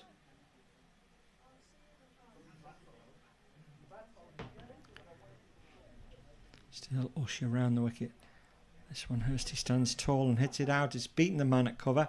It's beaten the man behind him at extra cover. That might go all the way, and if it does, it'll be the game. They're back for 2. No. So just managed to scramble it back in off the boundary rope.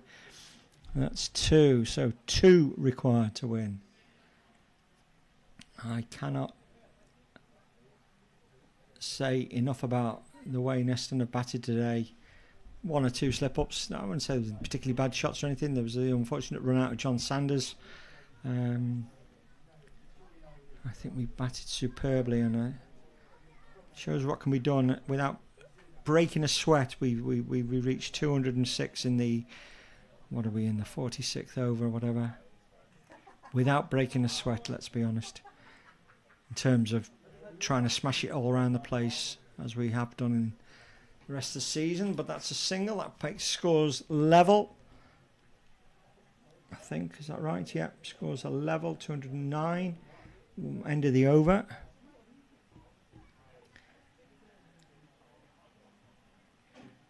Yeah, if we were chasing 300, or if we wanted to score 300, we'd have played exactly, or should have played the exact same way, and then just looked at what 4 or 5 overs ago with 7 wickets in hand, really having a good go then, and trying to take best part of 100 off the last 10 overs. When you've got 7 or 8 wickets left, you can get 70, 80, 90, even 100 off the last 10. Exactly what we did at Nantwich to chase down 280 there. But you've got to have those wickets in hand, and that's it. Oh no, crikey. First he thought that was it. He was setting off. Luke didn't want to run for that, so still a single required. David Hurst, 63 not out. This has been, I'm going to say, for me, it's the best innings of the season. Well, Zach Rogers has played a couple of good, nice innings, but Guy Bradshaw's played really well. But in the context of the game, this one, they are going to come through for a single, and that will be that. Neston win the game. They win it by 5 wickets. with almost 4 overs, 3.5 overs to spare. That is a superbly constructed chase. Restored my faith. Absolutely restored my faith to see that an Neston side can actually go out and play intelligent, sensible cricket. It's been brilliant. Full credit to everybody. Very, very good indeed. They battled hard in the with the ball. It didn't always go their way with the ball. They found themselves 100 and odd for one. And how are you? Fine. Good, thank you. Yes, good, absolutely.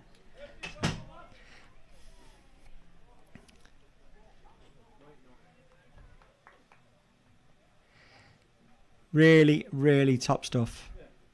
Full credit David Hurst. He's led us home there. Held that innings together. And when he went in, they were 4 or 5 down. I think he could have gone all horribly wrong, but quite happily by Hursty. A few points tonight based on that one. And well played to everybody else. Well done, Matty Stewart, rallying the troops. They lost Ash Davis early in the game through injury. He only bowled 1.2 overs, I think it was. As I say, Alderley Edge got themselves into a reasonable position at 101 for 1, but we've managed to take the last 9 wickets for less than 100 runs. They've given us a chase of 200 odd, and we have done it in a fabulous way. Now, I'm just going to stay on air. I'm going to switch the graphics off there so you don't see that. I'm going to flick us over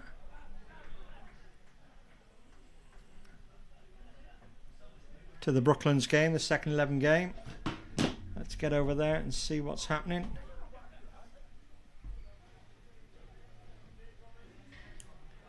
And I'm going to talk you through that as best as I can.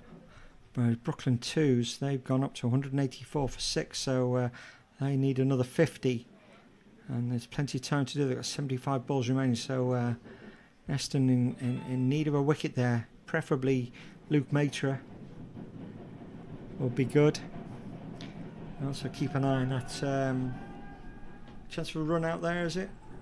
Oh no. And they're going to come through for overthrows, so that sounds a very, I don't know whether you can hear that in the background, a very happy Neston changing room. And I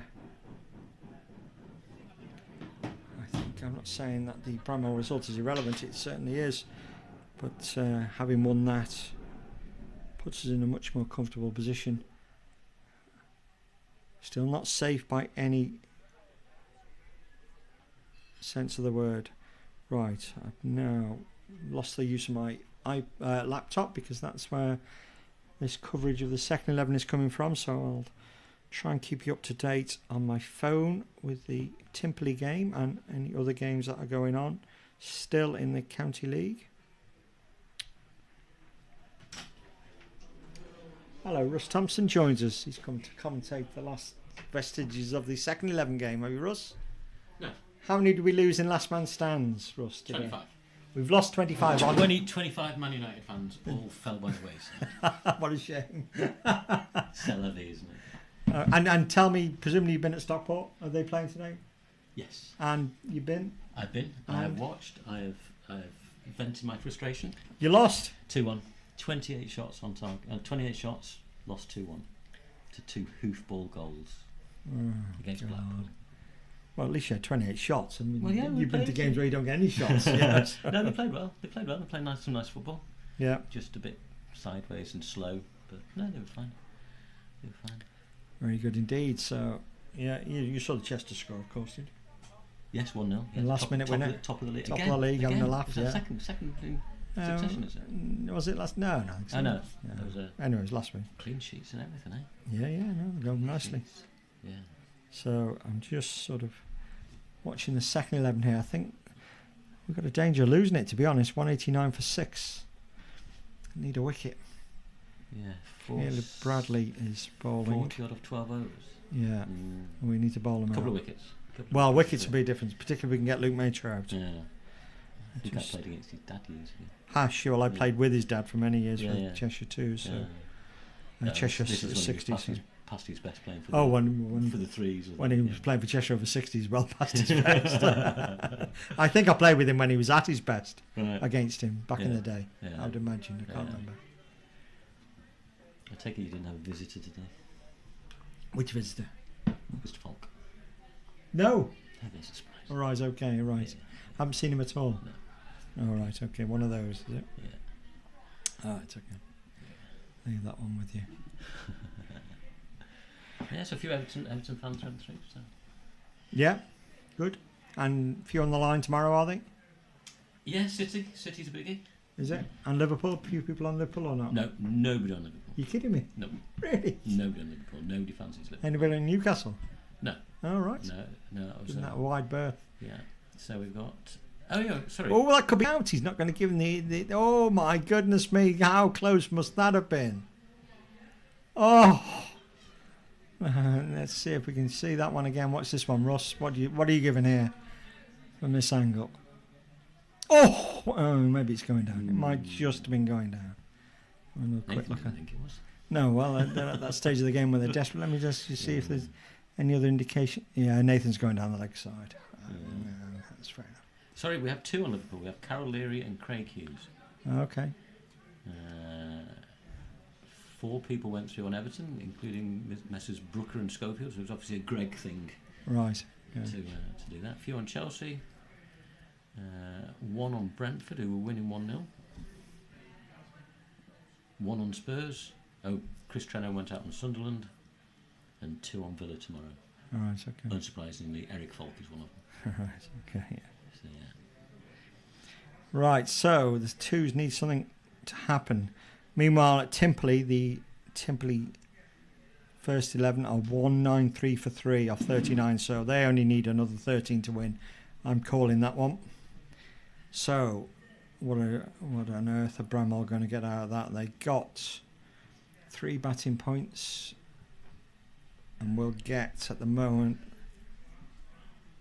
1 bowling, so that would be good. So are we nearly safe, mathematically Well, safe? we would.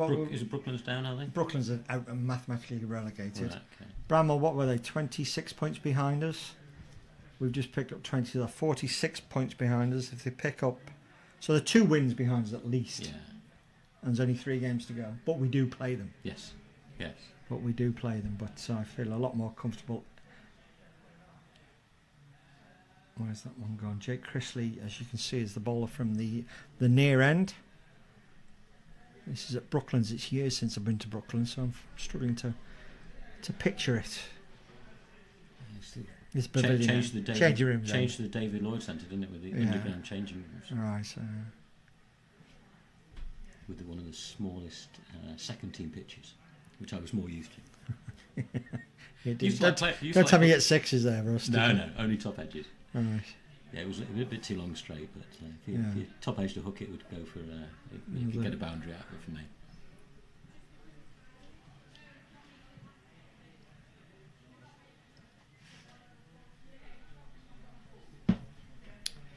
Right, so yeah, it's tight at the top, isn't it? In the league. Well, it is. I think Nantwich are going to be tied, and I think Didsbury were close. Well, they were cruising, and then they've lost some wickets. Let's see where they're up to now. Didsbury, 289 for 7. So I think Didsbury probably will get home there. I'm guessing. But Hyde are struggling. 180 chasing 260. They've had it. Yeah. Did you see that Lindo game? I saw it. I think it finished before the football started. 24.4 overs the entire game. And how much the umpires get for that one? It's a reduced fee. 24.4 overs. You wouldn't have been able to boil a kettle, would you? Goodness me. Yeah. Yes, I was driving back and we were 119 for 4, I think, as I left the football. So, Guy batted well, I assume? Yeah, very well. They've all batted well. Yeah? Batted really well. Very sensible. exactly what They they. finally listened to you. They don't listen to me. They didn't need 18. The penny has finally dropped They on didn't their need own. 18 of 6 then. God. 18 of 6 overs. It was probably closer. Yeah, that's right. That's going down. No problem with that one. So what's the second team's situation? Well, I was going to look. You can look while I'll you're look, there. yeah. So the teams we're interested in are Widnes, Upton, and Timperley. I think they're the ones we can catch. Another shout's going down.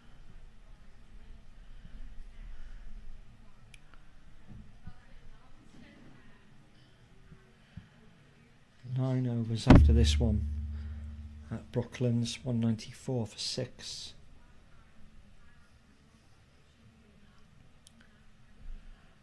Timperley are just about to beat Upton. I think that's good for us. 177 for 5, chasing 187, and Widnes beat Didsbury. Widnes beat Didsbury. 216 for 9 off the penultimate ball. You are kidding me. Nope. Oh. What is the point of having a Didsbury second 11 who are brilliant When they can't do what you if want. they can't beat the third from bottom? Oh, that's short from Caleb and it's hooked away by Luke Matron. He's going to get... Oh, there must be somebody out there. It's only one. And the threes, you haven't seen the threes? They were 58 for 6 last Yeah, time. I believe so. Yeah, somebody, Joe McCurdy for Barrow? Widnes. Oh, for Widnes. 35 off 20 balls. Right. Yeah, 49.5 overs, 9 wickets down. Good game. Yeah, yeah. Not good for us, though. No.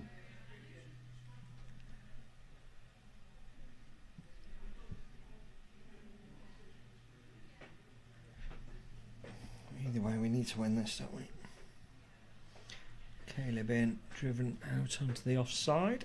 Well, if Brooklands win this one, they'll close the gap onto Didsbury. Didsbury having lost. So Oh, crikey, so it's important that I haven't paid any big attention. Win, quite a big win for Wow. for Brooklands if they go in line against us. If they get home. They'll move on to 296. They'll only be 6 points behind. Yeah, wow, Didsbury with good 3 for them. games left, Well, yeah. let's hope it doesn't happen. Yeah. Yeah. Widnes have moved up to 165. And we're currently 143 up to 160, so Upton will just move up a little bit probably with a few points.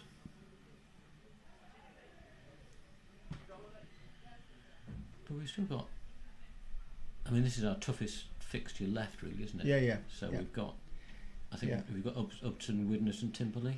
Well, I think it might be the bottom three. Or the Well, I think we do play Timperley, Right. Widnes and Upton in the last 3 games, so it could be Yeah. exciting games for you to commentate on. You get 2 of them. Oh, well, I'm not here for the last one. I've got a wedding on the last day of the season. I did hear that. Scandalous. Right. Short from Jake. Was there any discussion about the commentating on the under-17s game during the week? I don't know. I think, is it going to be on the back though? Well, I think it probably depends because the other game is just a Carmel T20. It's our home. It's not a Cartmel pitch, is it? No. So we can put them where they like. It's just a Carmel fixture. Yeah. Yeah, second 11. I know. They'll have to sort that out. Yeah. Yeah, I think it's if you were going to do the Chester Neston under-17s game. Yeah. And well, I can do. well, it's up to you. If you're going to do it, then we'll probably swap it around. Okay. Well, I assuming I think it wasn't Chester who said no last time we offered to I don't take know. the under-19s. I think I could ask Ali. I'll mention it to Al if they're happy Yeah. to do it. And, Yeah. I think he had enough trouble getting it. I don't know whether Al's been duped over that one because he says we haven't got such a great side out. Right. Okay. And Chester didn't do. And Chester probably worked it so they've Yeah, got a reasonable side. that's right. Absolutely. Yeah. Yeah, that's the under-17 Cheshire County League semi-final this Tuesday. I don't know. They're hoping to start at 6 or I would a bit imagine earlier. so. Well, they can't start at Can't 6, start will much they? later, can they? Really? Well, 6 would be probably too late, to be honest. But so we'll be covering that way one minute or other. Maybe live stream. Well, definitely live stream. Maybe commentary. Well, I'm going to go for my tea, Dave. All right, right. Hello, Ross. Nice to see you. Yes, It's not. it's all getting a bit too close now. Isn't it? Yeah, it's a 4 there. And Luke Matra is going nicely. Harrison is ably assisting him. And we don't seem to have too many options now. Right. Thanks, Ross. Cheers, Dave. See you soon. Yeah, be good. Yeah.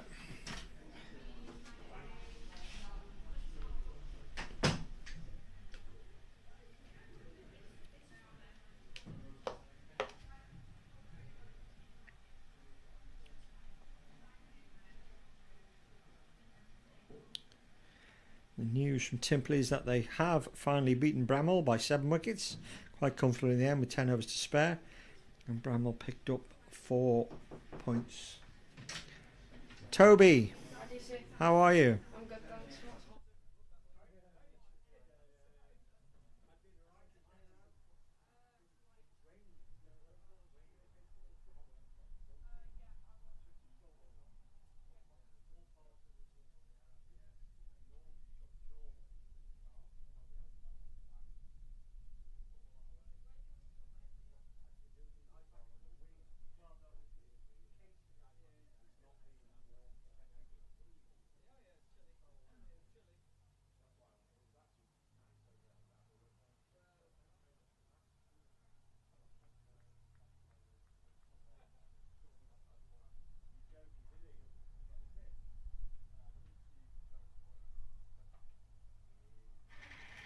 Right, so 203 for 6, a second 11. That's Brooklands, and they need another 31 to win. They've got 4 wickets in hand and plenty of time to do it. They've got 48, so 8 overs to get them. There's a bit of a discussion going on there. Who was that? Paddy Woodlands, Ian Gill, Dave Manchett. What their options may be. Let's see what they decide.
I think that may be a chance to first slip to Gilly there. Oh no, he's given buys. Yeah. So no, it wasn't a chance, but they come through for 2 buys. 206 for 6.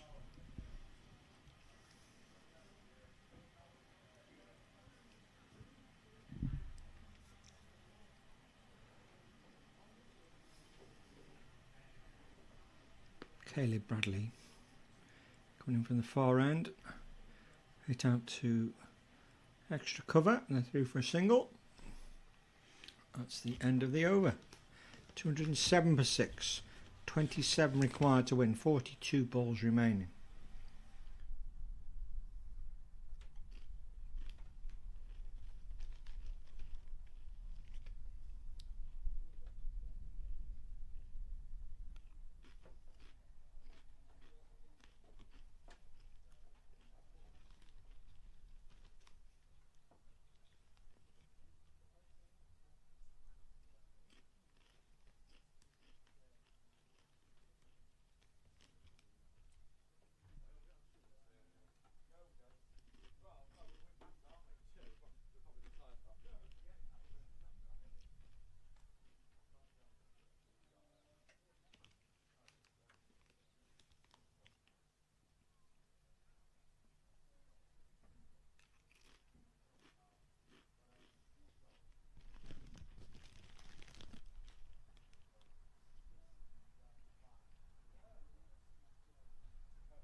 So, who have we got now?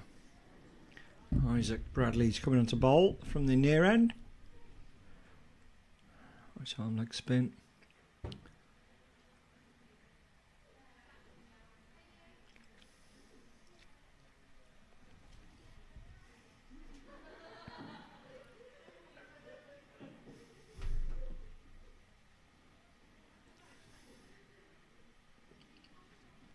Didsbury gained 296 for 9. Didsbury, 3 overs to go. Thank you. Was the case there? Yeah, and that.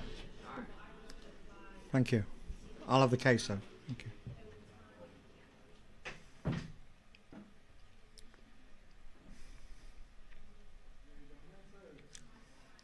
Major down the wicket, and he's hit that one out to long on. Looks like they're going to get 2 for it.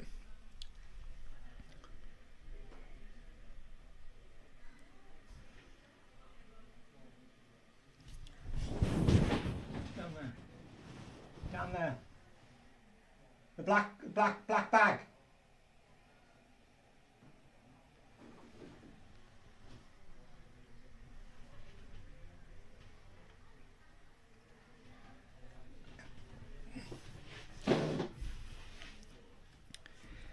Yeah, 296 for 9, Didsbury. 3 overs to go. They need 23 to win. Interesting game there.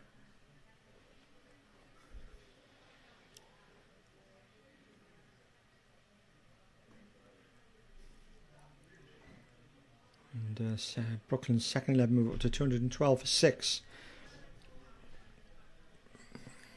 Neston need a wicket.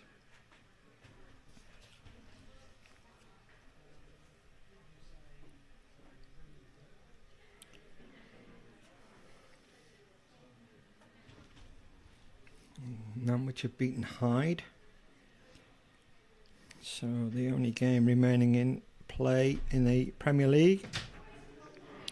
Didsbury, thanks very much, Toby. Thanks a lot, mate. Cheers. This is the Didsbury game.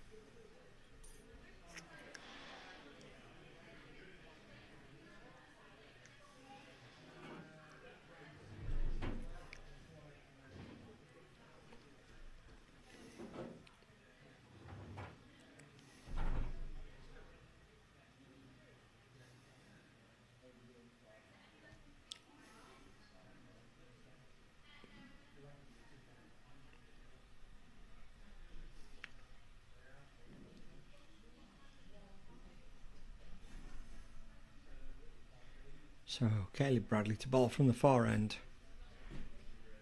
He's bowling to Harrison. Chops that away and they'll get a single. 217 for 6. 17 required to win. 6 overs to go. 5.5 overs to go.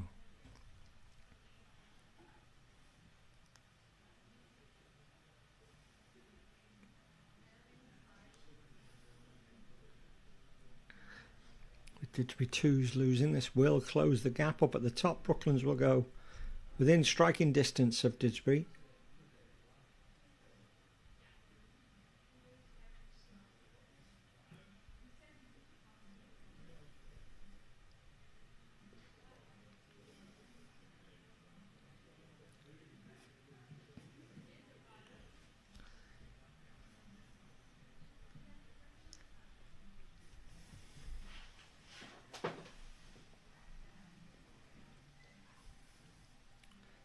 Come through for a sharp single there, no problem.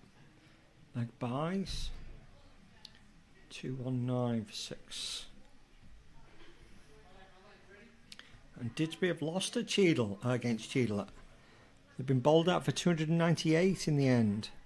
What a game that's been, but what a fabulous win for Cheadle that is. So I think there's been a few wrong point allocations there. Oh, was that a chance? That may have been a chance to Twiz, looking at the reaction.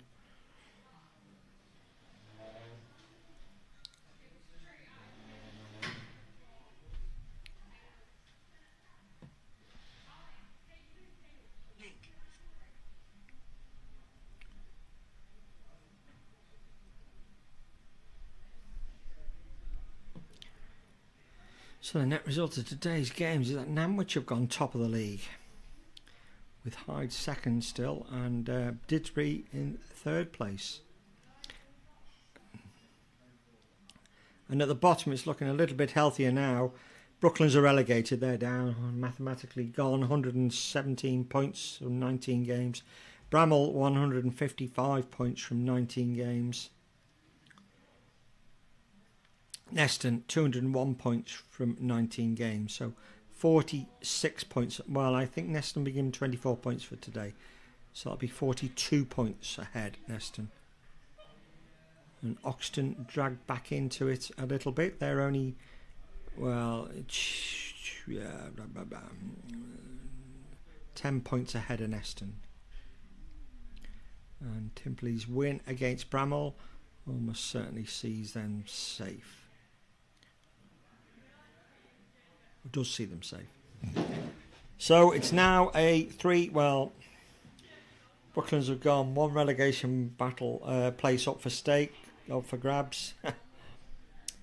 Bramall, well, they've got a lot to do, but Neston play Bramall next week, and if Bramall would win that one, then that would close that gap back down again and make the last 2 weeks interesting. Neston can beat Bramall next week. That will be it all over, to be honest. Meanwhile, second 11, Tom Edgerton's back into the attack to try and salvage something, but that's short and has been pulled away for 4. And a few, it's not looking great for the second 11. This has been a fabulous partnership. I don't quite know how many it is, but Strongy, how are you? You alright? Yeah. 2, 2, 3 for 6. Oh, thank you. You still alive? Yeah, I'm just finishing off the second 11 game. So, we're going to lose. Yeah. Are you going upstairs? Yeah. That's it. 2, 2, 3 for 6. 11 required now for Brooklands.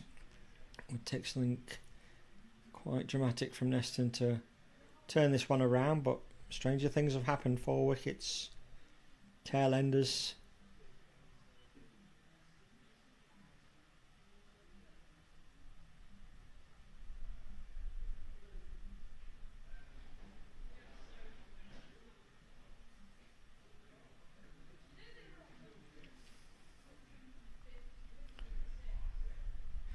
Driven by Matra. Oof. Sharp single, but he's in. He moves up to 62. It's been a top innings. Looks like you're going to see his side home, I think. And he's had good support from Harrison. These two must have put on, well, I'm going to say 70 or 80, I would have thought. Harrison's driven that one down the ground. And they'll get one more run. Oh, the partnership, that's the 100 partnership, crikey. What a fabulous effort that is. 100 off 94 balls, and so imagine 126 for 6. They were in all sorts of trouble. These two are going to see Brooklyn's home, I think. Matrix hit that one. I don't know where it's gone, and there's a bit of a mix-up as to whether they're running or not. But they don't run. 8 to win.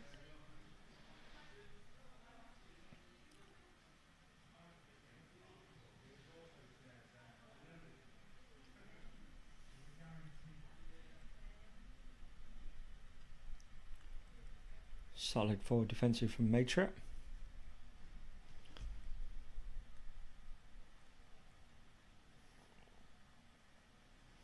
Whether there's any news from the back pitch. It seems to be very quiet.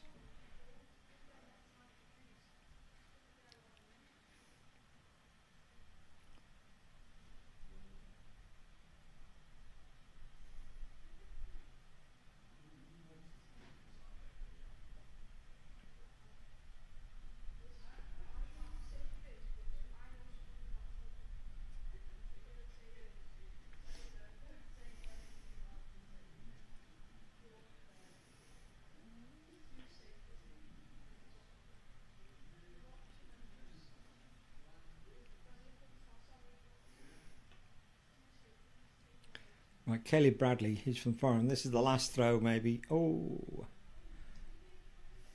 just 8 required.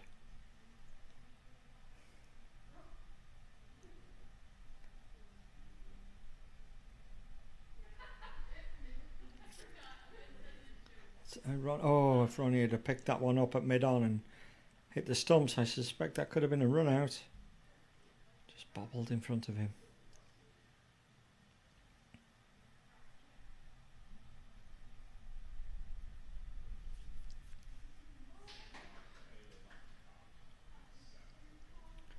Caleb in, left arm round the wicket. Matrix down the wicket, he's been bowled. Wow. Could there be a final twist? Only 7 required, but it's Matrix who's gone.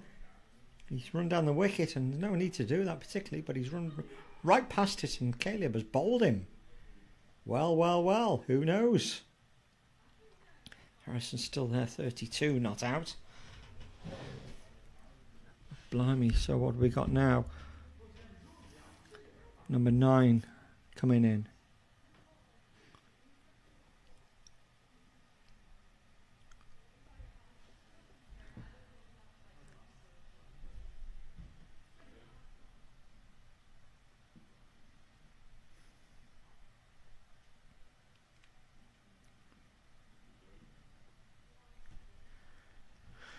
Right, some magic now. Come on, lads. Let's hat-trick to win the game, same as last Sunday.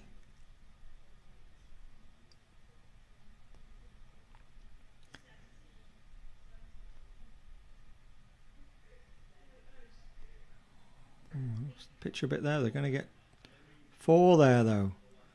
So Foxall's hit 4 off his first ball. 3 to win.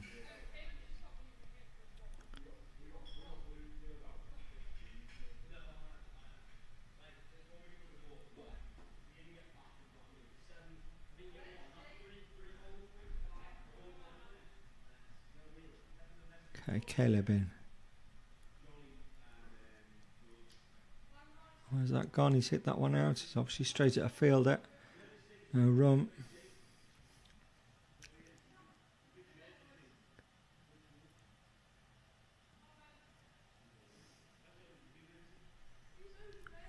Well bowled. End of the over. Wicket in that over.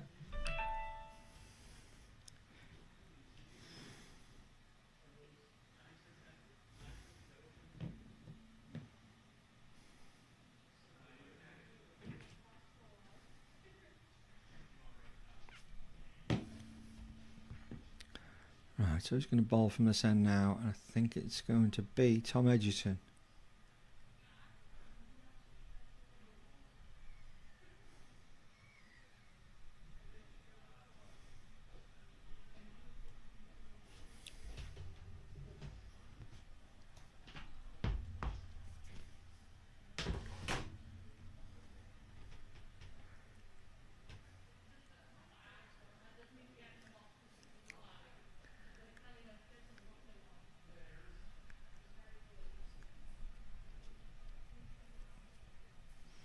So can Tom Edge produce a bit of magic? 3 to win. 3 overs to go. Edge is in. Past the scorer short, but it's gone past the baton. Through to Twids behind the stumps.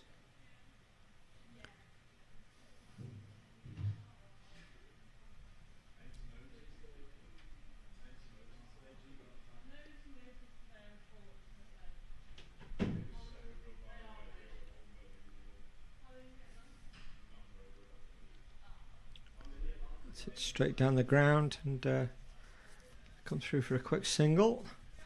Brings Harrison onto strike.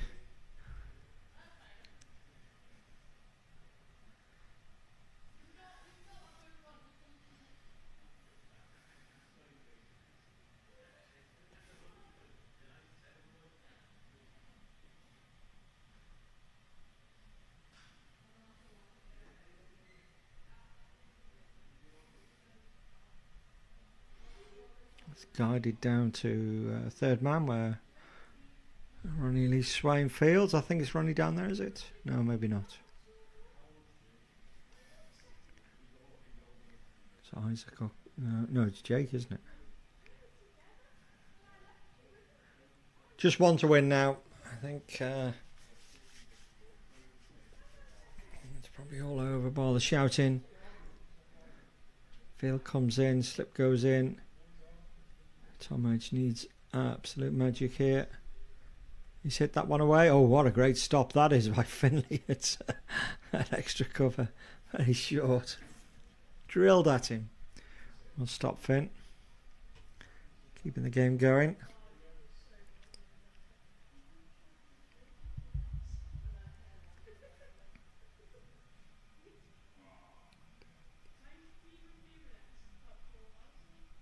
And that will be it. That is the game. It's gone away for 4, I think.